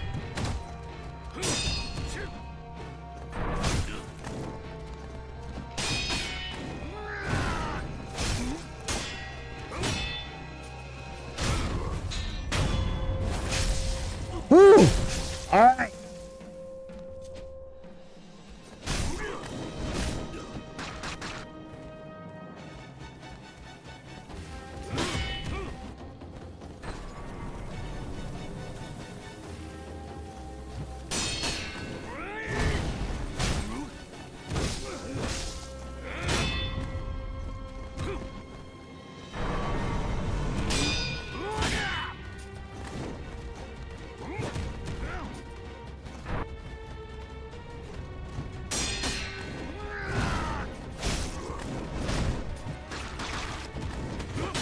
You're not the only one, dude. And the funny thing is, it's like a good, oh crap, like a good example of someone that I'm about to talk about.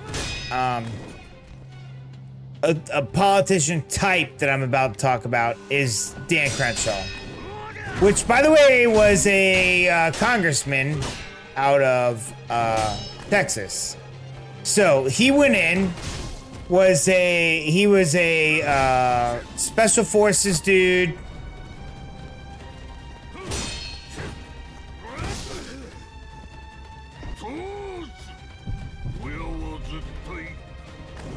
Special forces dude, right? Lost an eye in battle, blah, blah, blah, blah, blah, right? Like, I believe he was like a JAG officer for like Navy SEALs. So like, very, very, what you would consider massively right-wing conservative type guy, right? Goes into Congress saying, I'm going to be the most transparent congressman that's ever congressed, right? Starts that way. Eventually gets to where he's not voting the way that you would think that he's supposed to vote. Starts being less and less transparent, and looks like maybe somebody got to him, and he's not being as transparent as he was, like talking about why he thinks votes are supposed to go the way they are. Starts going more along controversial party lines versus like the more what the people of the district want and stuff, and eventually gets voted out. But it's almost as if even if you have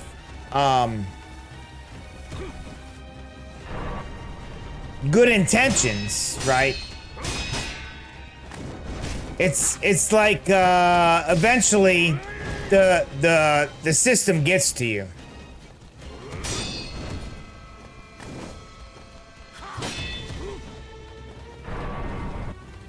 Like eventually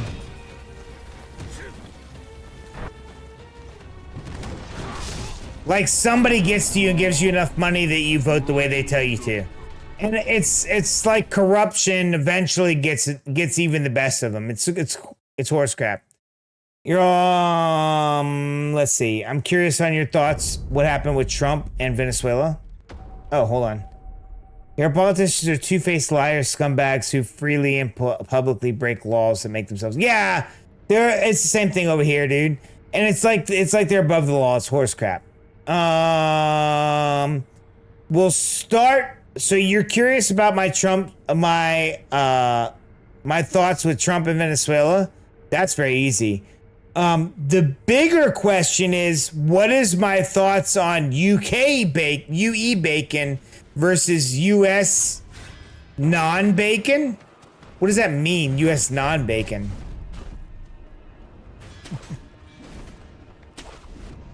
UE bacon seems to be much more along the lines of what Canada thinks is bacon, which is ham.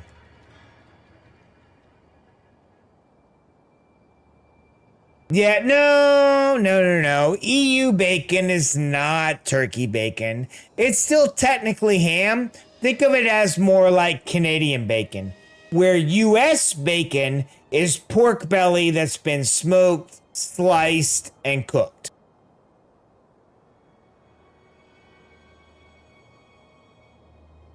Oh, I mean, if it's pork belly and it's smoked, sliced, and cooked, I don't care. It's good. I don't care where it's made.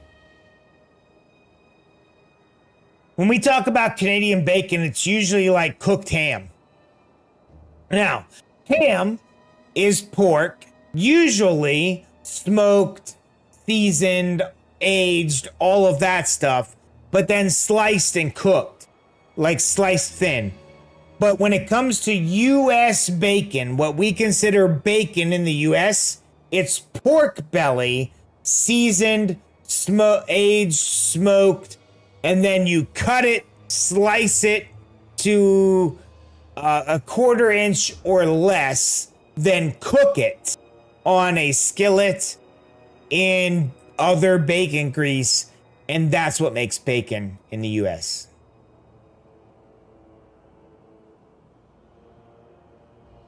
Back bacon, yeah.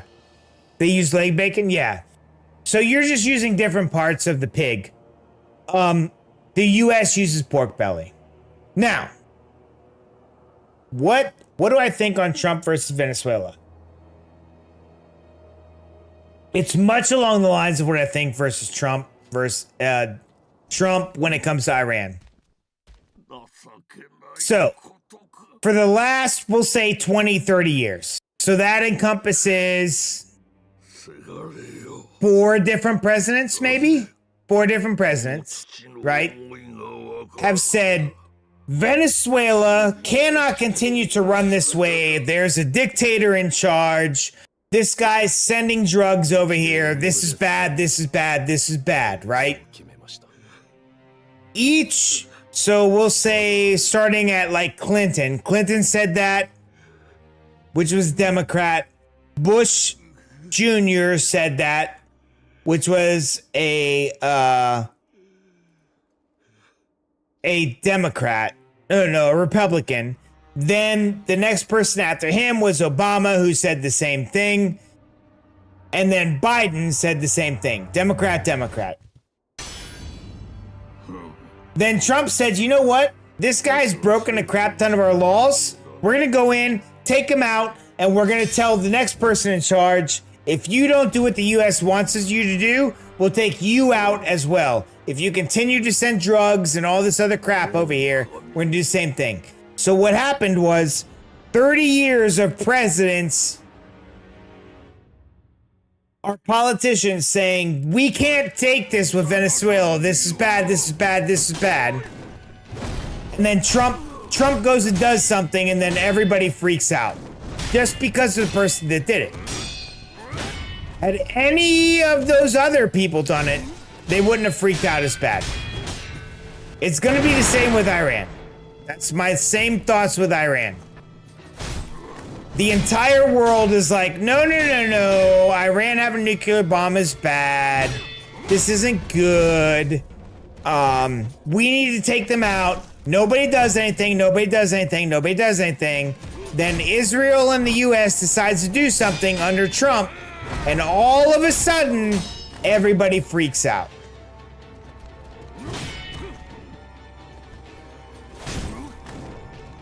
Well, with Bush, the entire conservative party would have celebrated it, but the Democrats would not have. With Trump, there is a section of the conservative party that will not celebrate anything he does, which is crazy because their thing now is like, he's not MAGA. He's not America first. It's like, what are you talking about? The dude made up MAGA. How is he not MAGA? He tells us what MAGA is. How are you gonna tell me, as someone that's not Trump, that is not running the MAGA movement, what MAGA is? Are you kidding me right now?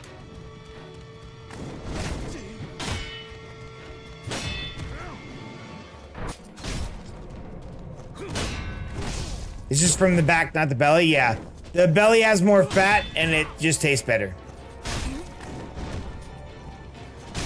That's my thoughts on Venezuela. Trump did what every other president wanted to do, and now they're mad because it's Trump. That's literally it.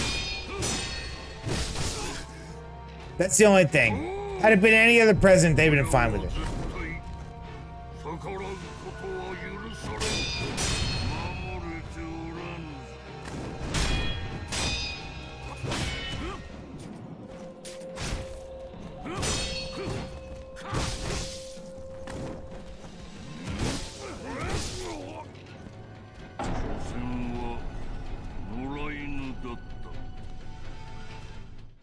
You know, I wish I could really beat this guy, dude. It'd be great.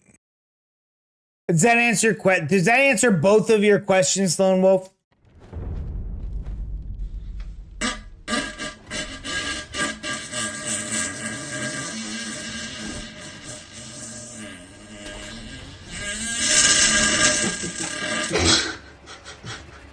Why you think you have a thing for chunk guys? Yeah. Oh yeah, you're fine, dude.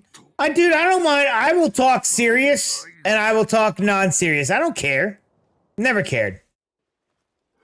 If you want to know my thoughts on what's going on politically in the U.S., I will tell you. It's going to be from a whether you want to call it this or not, a Christian nationalist type view. I think of myself more as a libertarian, conservative, but I would probably be categorized as a Christian nationalist. I'm Christian, and I believe in my country, and my country should come first. Nationalist. Then all of a sudden I'm a bad guy because I'm a Christian nationalist. I don't know. Maybe that makes me bad, but I don't think it does. Like, I think the U.S. is one of the greatest countries on the face of the planet. And you know, it's a wild world, yeah. And you know how I know that this is one of the greatest countries on this planet? Because if given the opportunity, 1 billion plus people would choose to live here than anywhere else on Earth. That's how I know this is the greatest place on the face of the planet.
Give me a second, Lone Wolf. That was a lot to read.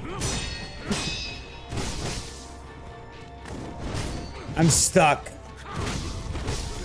Damn, that gets me killed. Yeah, it's really interesting hearing about Venezuela. Until Trump went in there, everyone was all shocked, crazy, bewildered, and upset because the way they media and everything. Yeah, said Trump launches drone strikes and bomb strikes, swats, ducks Venezuela president. Even as a British person, even in today's world and economy, all the controversy would choose U.S. over U.K. If someone said to me tomorrow, "Here's a one-way ticket and citizenship card. When you land, you'll have a job waiting for you." I think 100 out of 100 times. Yeah, so when it comes to the Venezuela thing, right? The reason that the UK didn't hear about Venezuela and what's going on in Venezuela is because it doesn't affect you. Right? So your media is not going to report on it. Venezuela's massively socialist, borderline communist. Their entire economy is failing and has been failing for years. They were a huge oil powerhouse with like companies like Shell, ExxonMobil, and everything coming in, putting in all the capitalist type stuff, building the oil fields and everything for them. And then all of a sudden, the government decided, I don't know which government came in before Nicolas Maduro. Somebody else came in before him that Nicolas Maduro kind of took it over from. Decided that we are now in charge of all oil production. Seized it from these companies, capitalist companies in the US that had built this, took it, control of it, and said, we control it now. And people were now waiting in long lines for food. Venezuelan government now owned the production of oil and basically every other type of industry. So straight socialism, and everybody was suffering. The Venezuelan economy started tanking and had been for years. And then these guys the government was working with drug cartels and stuff to make more money for the government and their friends and everything else involved in that by sending those drugs to the US and selling them here. Trump got tired of it, took out Nicolas Maduro, and seized all of the production and said, we will sell Venezuelan oil, we'll put it into an account, and that account can be used by Venezuela and their government to better Venezuela and stuff like that. And if you follow what we think you need to do. Now, does it suck that the US had to step in and take over sovereignty of another country? Yes. But is it in benefit to the people that are there? Also, yes. So, yeah.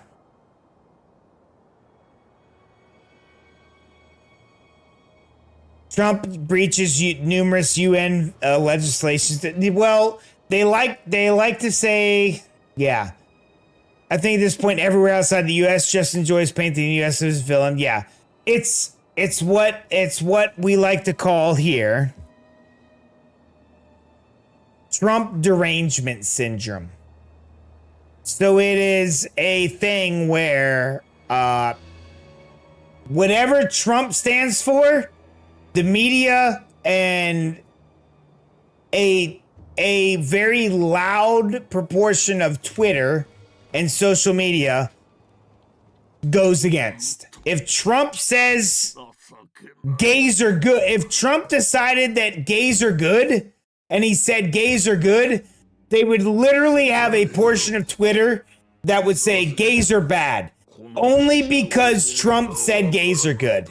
Like literally, that's literally what it is at this point. Whatever Trump says, the other side takes the opposite thing. It's like, what are you talking about? I don't get it. I don't understand it. It doesn't make sense to me. After traveling around several places in Europe, talking to people over beers, if you listen to the media, everyone hates the US. Oh, dude, Trump loves trolling them.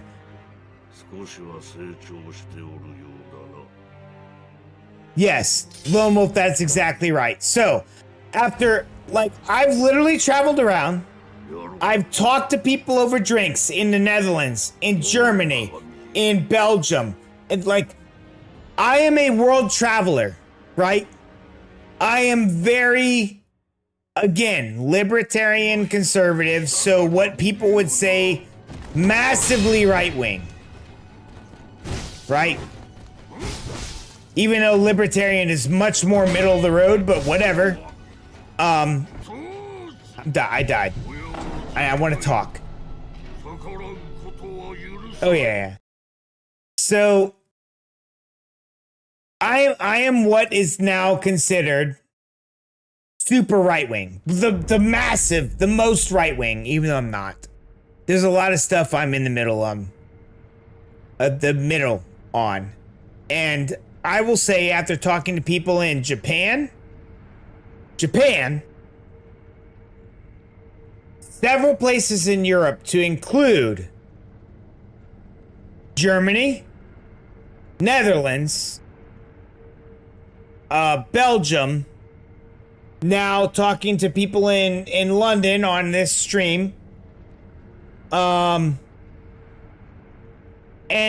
several other spots in Europe, France, stuff like that. I tend to go to bars and drink with people, and they always ask me, because I wear a hat like this, and it's very, very prevalent that I am a U.S. citizen. They ask me, what do you think of Trump?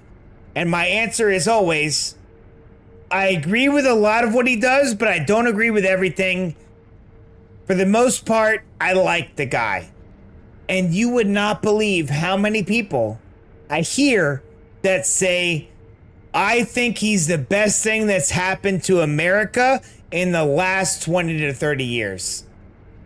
These are countries that the US is all like, oh, these people are like, nobody else in the world likes Trump. It's only this one little section.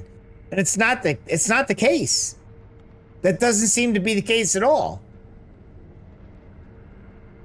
You're surprised Southern states being as religious as they are didn't? Oh, dude, I did not. Again, don't agree with everything. Most everybody that's Christian immediately, with the whole Trump being portrayed as Jesus with AI, immediately lost their minds on social media, which is why I got taken down.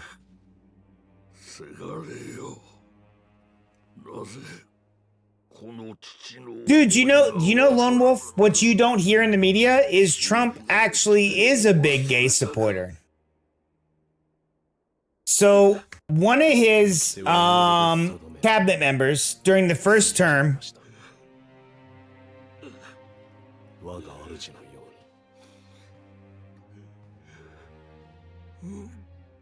let me see if I can find his name.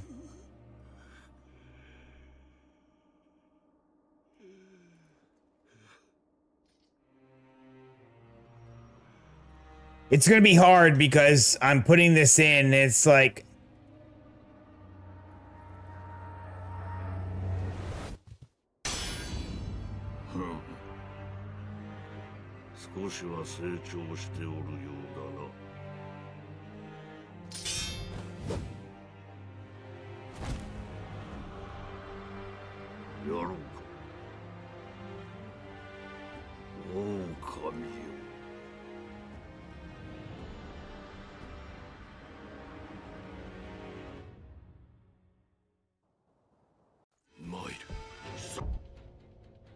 okay.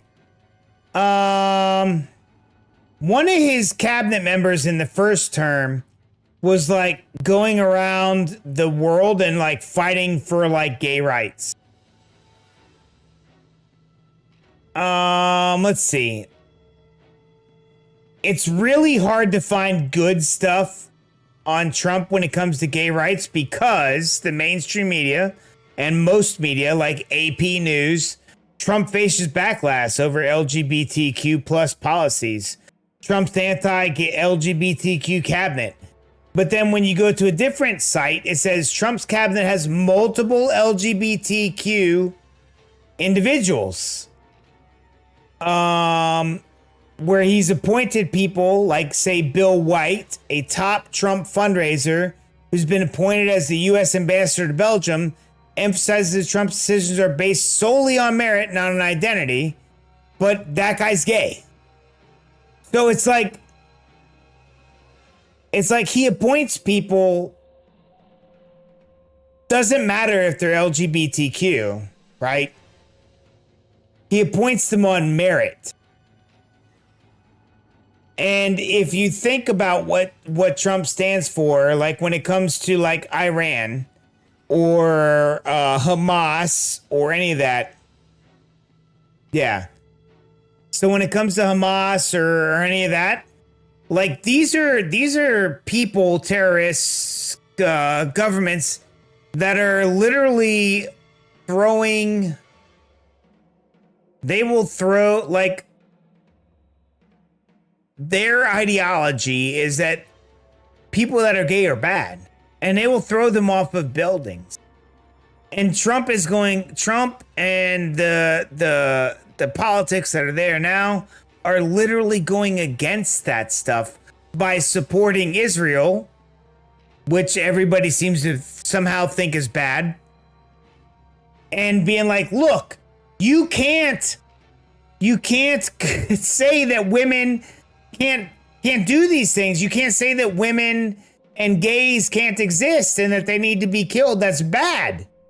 And they're like, infidels, we will kill you. And it's like, no, we'll just bomb you. But somehow that's the bad thing. Trump saying that.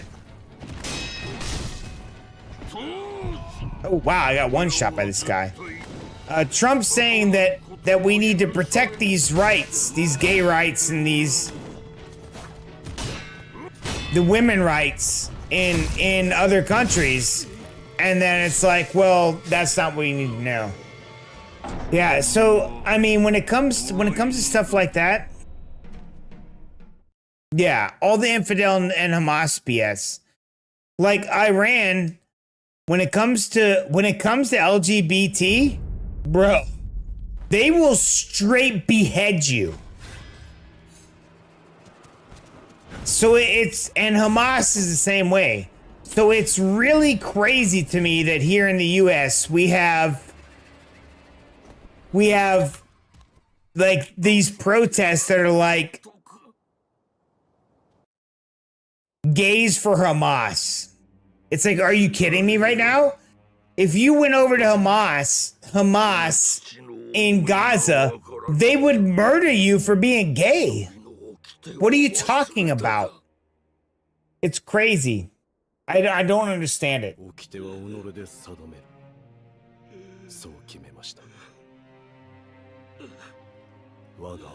Religiously, do I think that being gay or anything that's not heterosexual is good? No. But politically and just on a straight humanity type thing, I don't give a shit what you choose, dude. Be who you want to be. I don't care. You're still a person and you have the same rights as everybody else.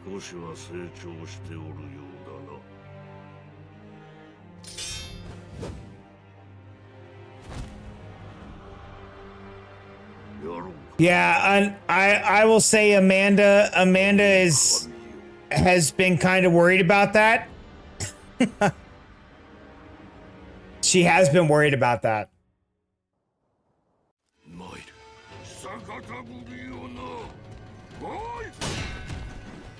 She's like, we're gonna have to. She's like, you can't carry your wallet with you. You can't. I'm like, no.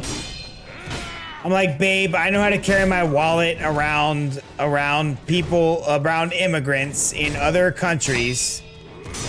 that are known for stealing from white people and stuff like that. I know how to do this. I've been traveling for a long time.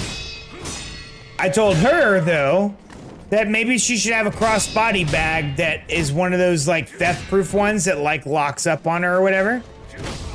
But I'll be fine. She's like, how are you gonna be fine? I'm gonna put everything in my front pockets.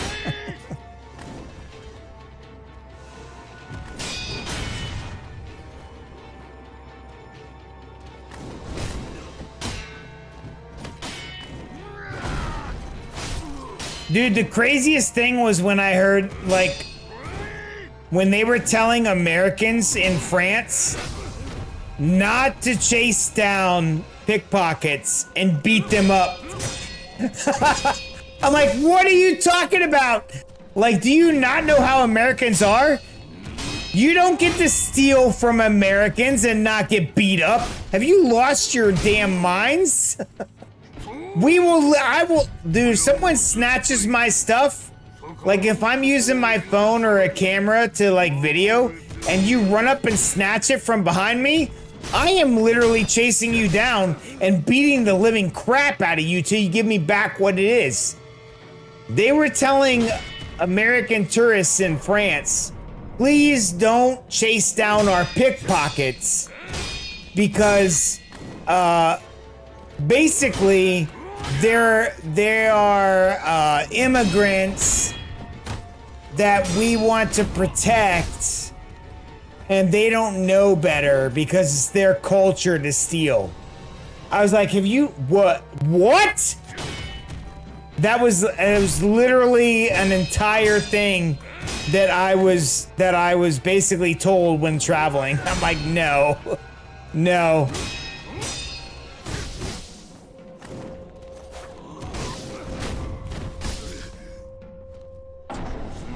Dude, they were telling people that, dude.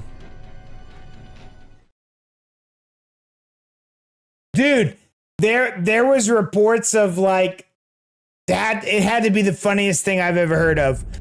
Like there was a lady that chased down another lady that stole her purse, grabbed her by the hair, snatched her ass to the ground, and proceeded to beat her and take her damn purse back. And then, you know who got in trouble? The lady who beat up the thief. I was like, I swear, I want a friend. Like, when I was in Paris, I'm like, I was with another Marine.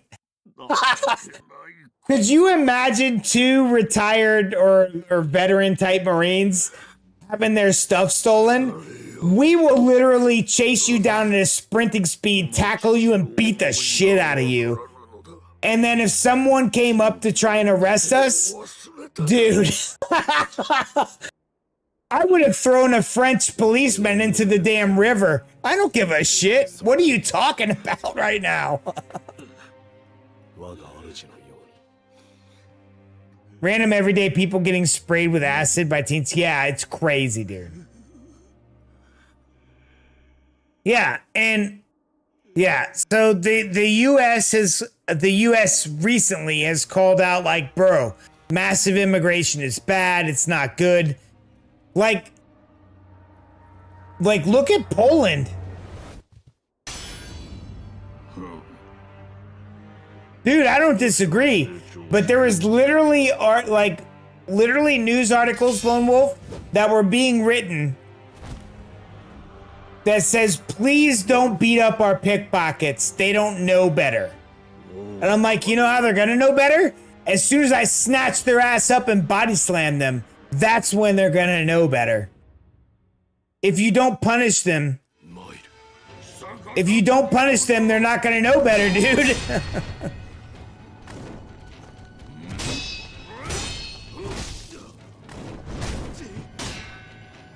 Teach them a lesson. Yeah, so I told Amanda, I'm like, you are fine. I agree with you getting one of those crossbody bags. I will still carry my wallet and my phone. I carry them in my front pocket. I usually have my hands in my pockets.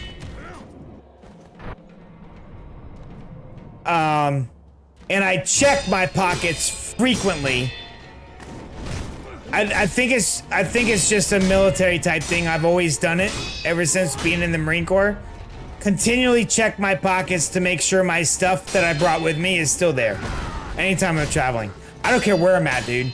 Whether it's in the Middle East, Germany, Belgium, Italy, it doesn't matter. I check my pockets all the time. All the time I'm checking my pockets. If I'm in the US in big cities, I check my pockets all the time.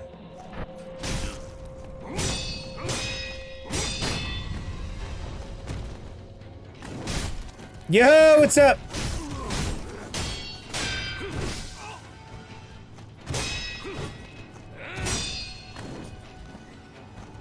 Yeah.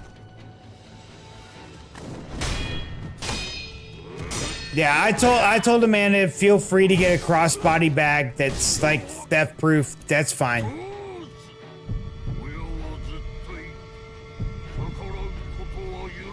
Giga Impact.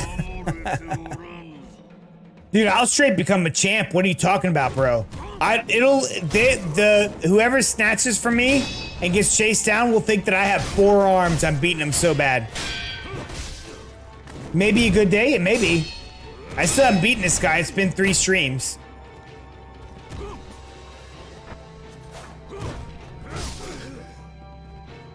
That's my own fault.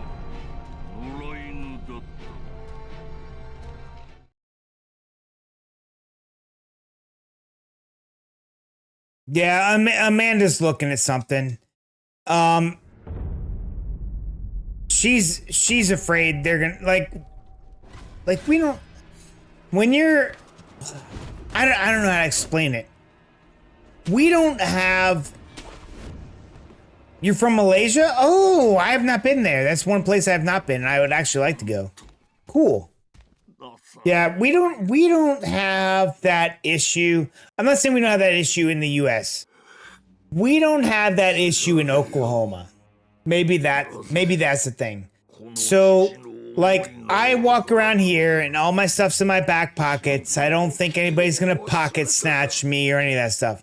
Even when I'm in Oklahoma City, when I'm in Tulsa, none of that, right? I don't feel that way in Texas. I didn't feel that way in Louisiana. I didn't feel that way in Florida. I just don't like, when I went to LA, I was kind of on the border, but it's like, oh, okay, it's fine. New York, I put my stuff in my front pockets.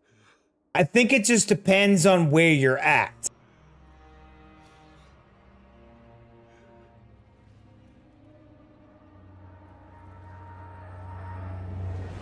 But when I go overseas, when I'm in Rome, all my stuff goes in my front pockets and I continually check them. When I am out in Germany and Cologne, I didn't have that issue. Actually, most of Germany, I didn't have that issue. Amsterdam, I put my stuff in my front pockets. Paris,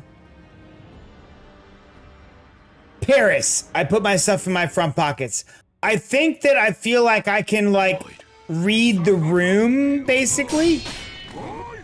And be like, oh, yeah. This is the place that would definitely snatch my stuff.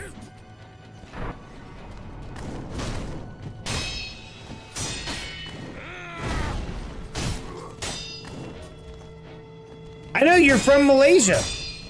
That's awesome. I have not been to Malaysia. I would love to go there. Tell me something cool about Malaysia since you're from Malaysia. Give me a reason to go. Besides just marking it off on my world map.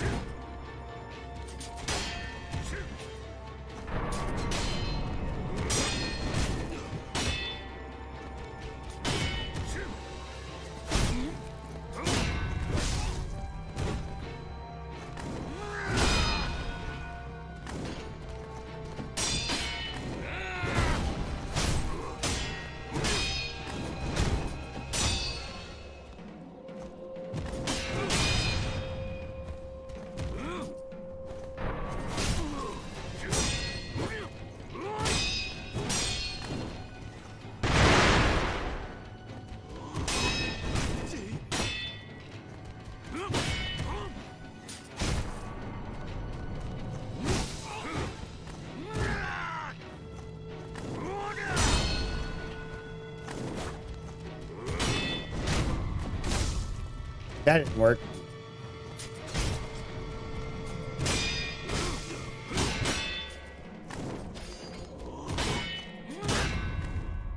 I'm the best on YouTube? I doubt that. You still didn't tell me what's super cool about Malaysia. I want to go just because I want to mark it off on my map, but I need to know something that's super cool that I need to have an actual excuse to go for. Are there like cool mountains there, or is it like cool oceans, or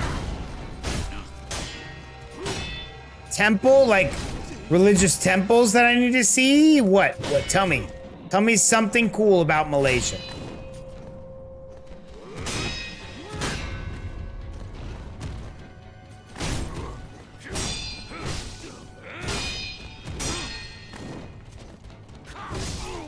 Ah, damn it.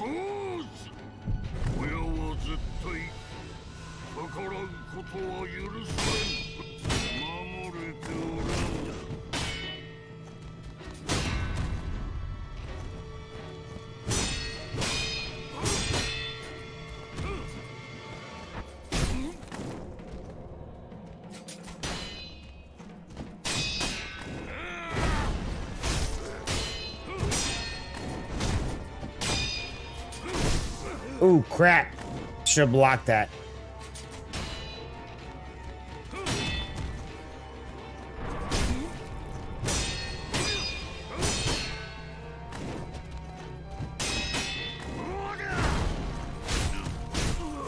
You gotta eat? Alright, well. What is it that you eat? Tell me something about Malaysia!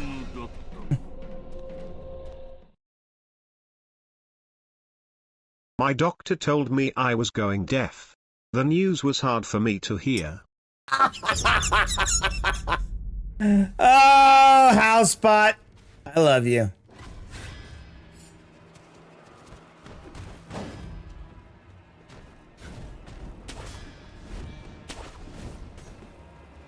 Time is it?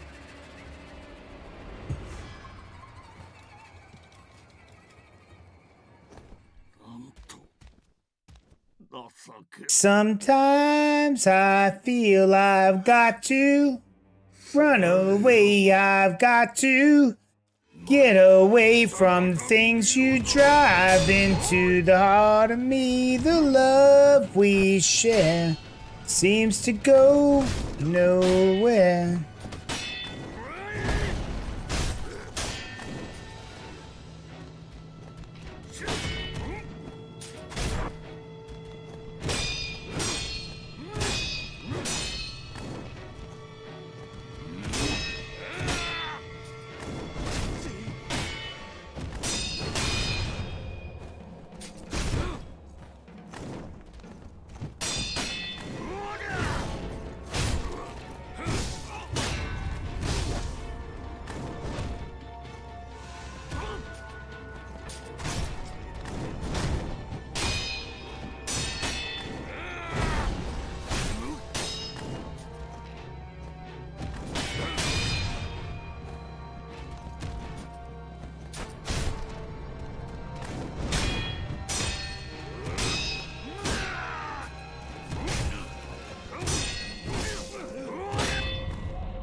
Oh, crap!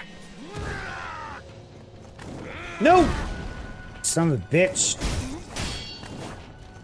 Back off.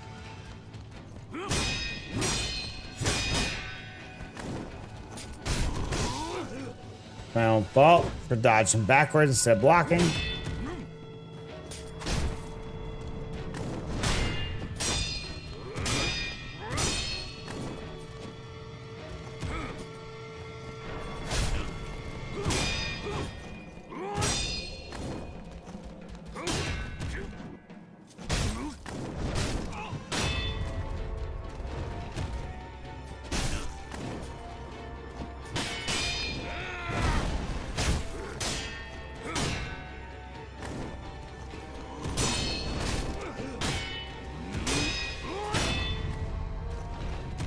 Dude, this fight is like so defensive.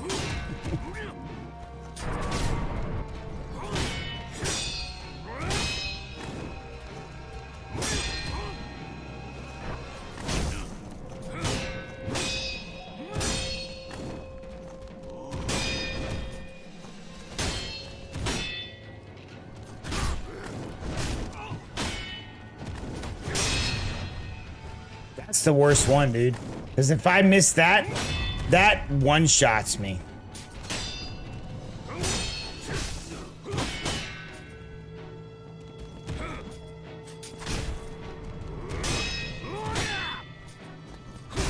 I blocked way too early for that to be a parry.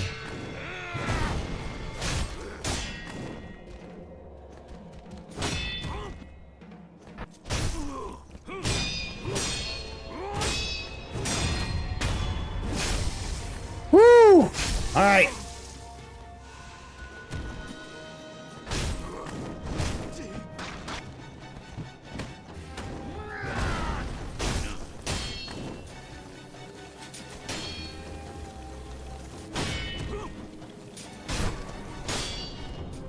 Crap!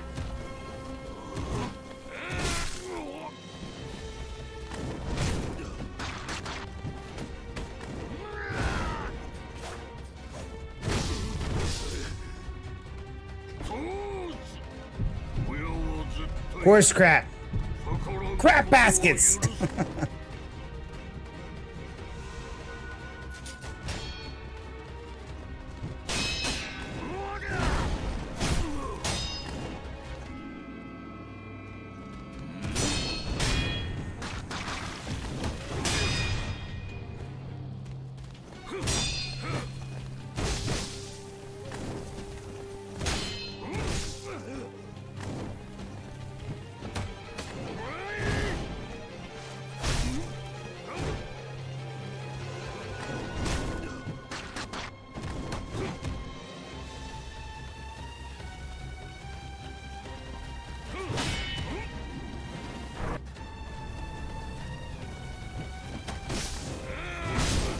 Oh, come off it, dude.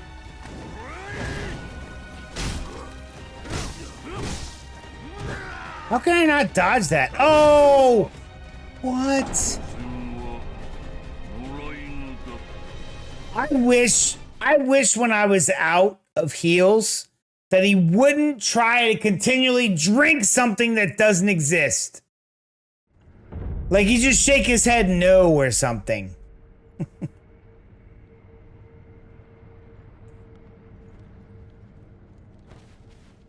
That locks me into an animation that gets me killed.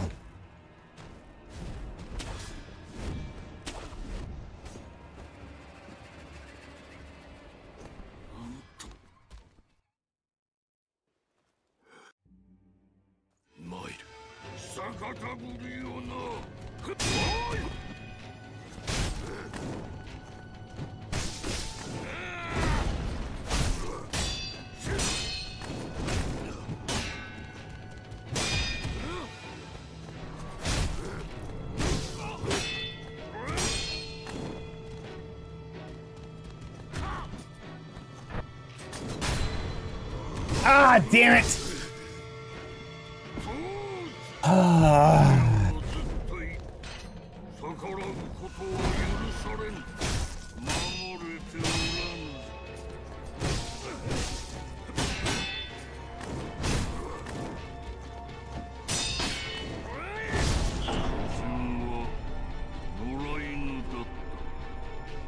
Papi! Hola, ¿cómo estás usted? Hola! That's funny, Raz. Oh, crap! I need death. Did you get me? Get me on that death.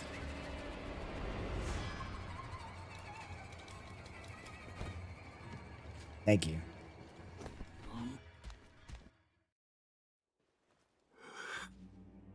Sekiro. Might. Sakataburyona. Oi!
Ah, son of a bitch.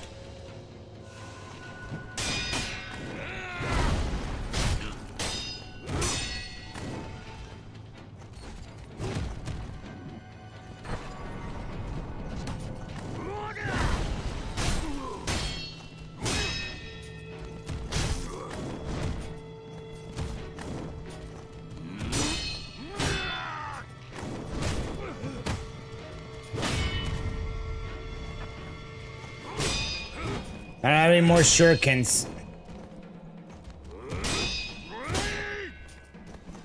Ah, damn it, that's my own fault. I shouldn't have. I got too.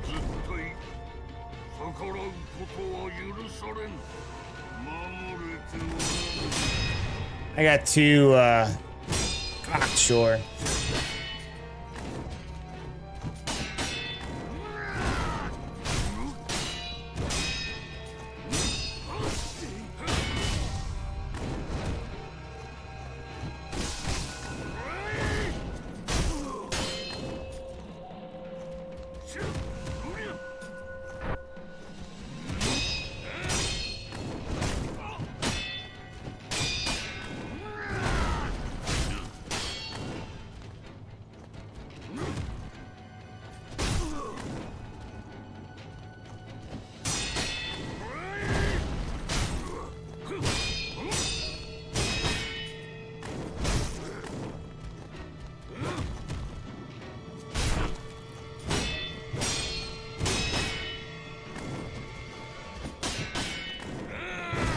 Yeah.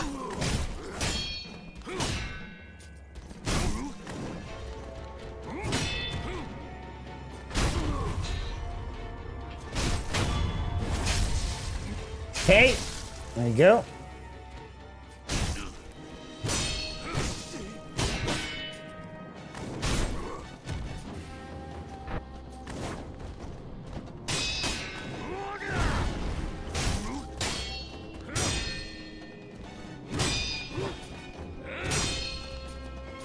Ah.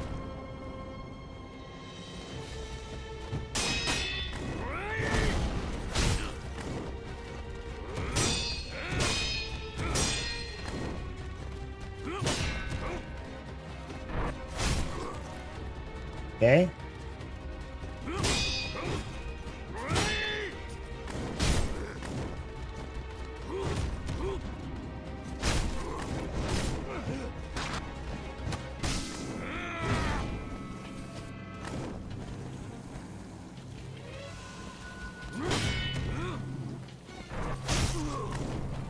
Okay.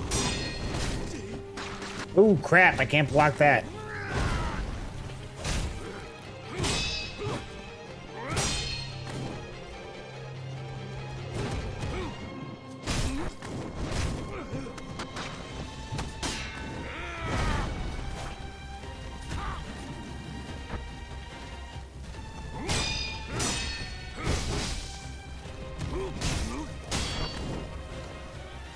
Okay.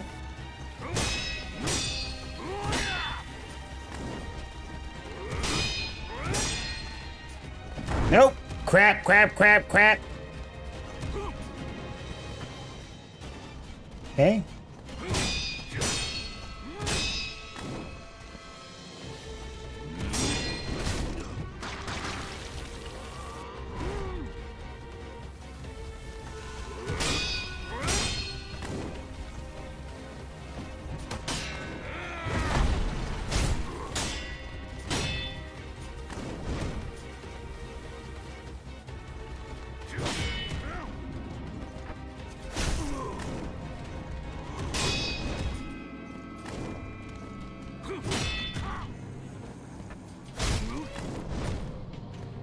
Okay.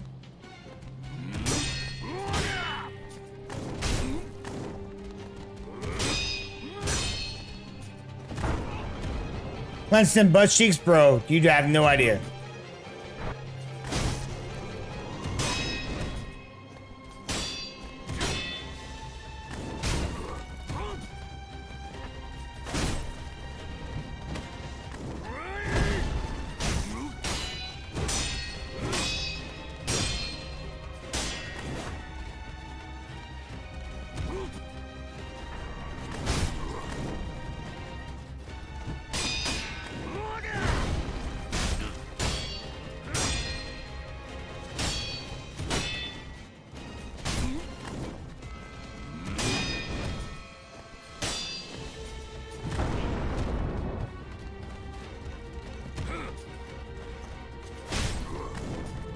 Ah.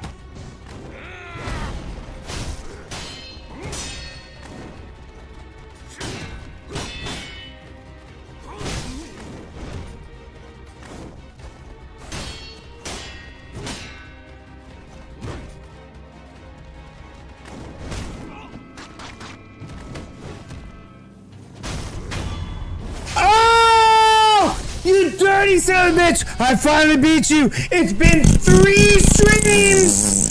But I finally won! Suck it, Dad! You are the worst father that's ever fathered in the history of fathers! Oh! Let's go!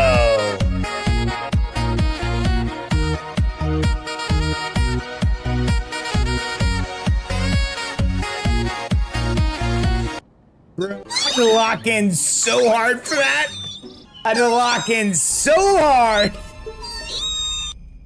Oh my goodness. Woo! This been it's been so tough.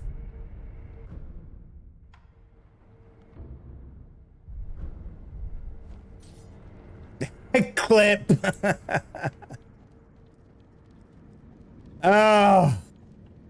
武士殿の流害治ったようです。これを受け取ってください。 Stop, more sake. Everybody's giving me sake. Told you some sake, bro. Everything's about sake in this game. 無事で何よりフクロウは切りました。すまぬ。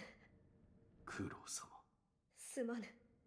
なすべきことをなしたのです。狼。 Ooh. 父 Man, that took so much. しました。 Yeah, you're clipping? By all means, clip. 床桜の枝か。 Clip and share. そうか。フクロウが持っていたのか。床桜の枝。エマ殿から聞いた話だ。 I think that's it. We're already past where I normally stream to. 戦況より持ってこられた桜。この城の裏手にかつて咲いていたという。 All my drinks are gone. 何者かが枝を倒り、花を持ち去り、床桜はやがて枯れ果ててしまったそうじゃ。これがその床桜。 Yours errored? That's fine. ああ、おそらくは。これでまた一つ源の功に近づきました。ああ、そうだな、狼よ。 Oh, that's right. This guy's name is Wolf.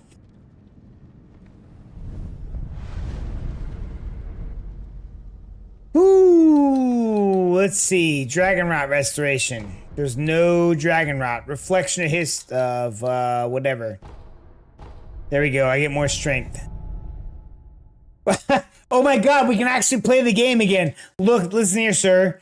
I wasn't gonna play tonight. I had all intentions. Oh no! I do. Oops.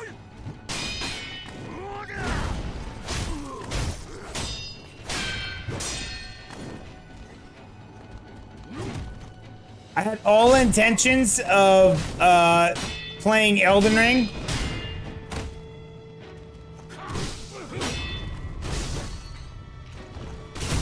Yeah, it's fine. You can kill me. I had all intentions of playing Elden Ring and not playing this game because I was getting tired of fighting this damn boss, and I finally beat him. And I am stoked. I'm stoked that we can actually proceed on with the game. It literally just came down to patience. Like, I just...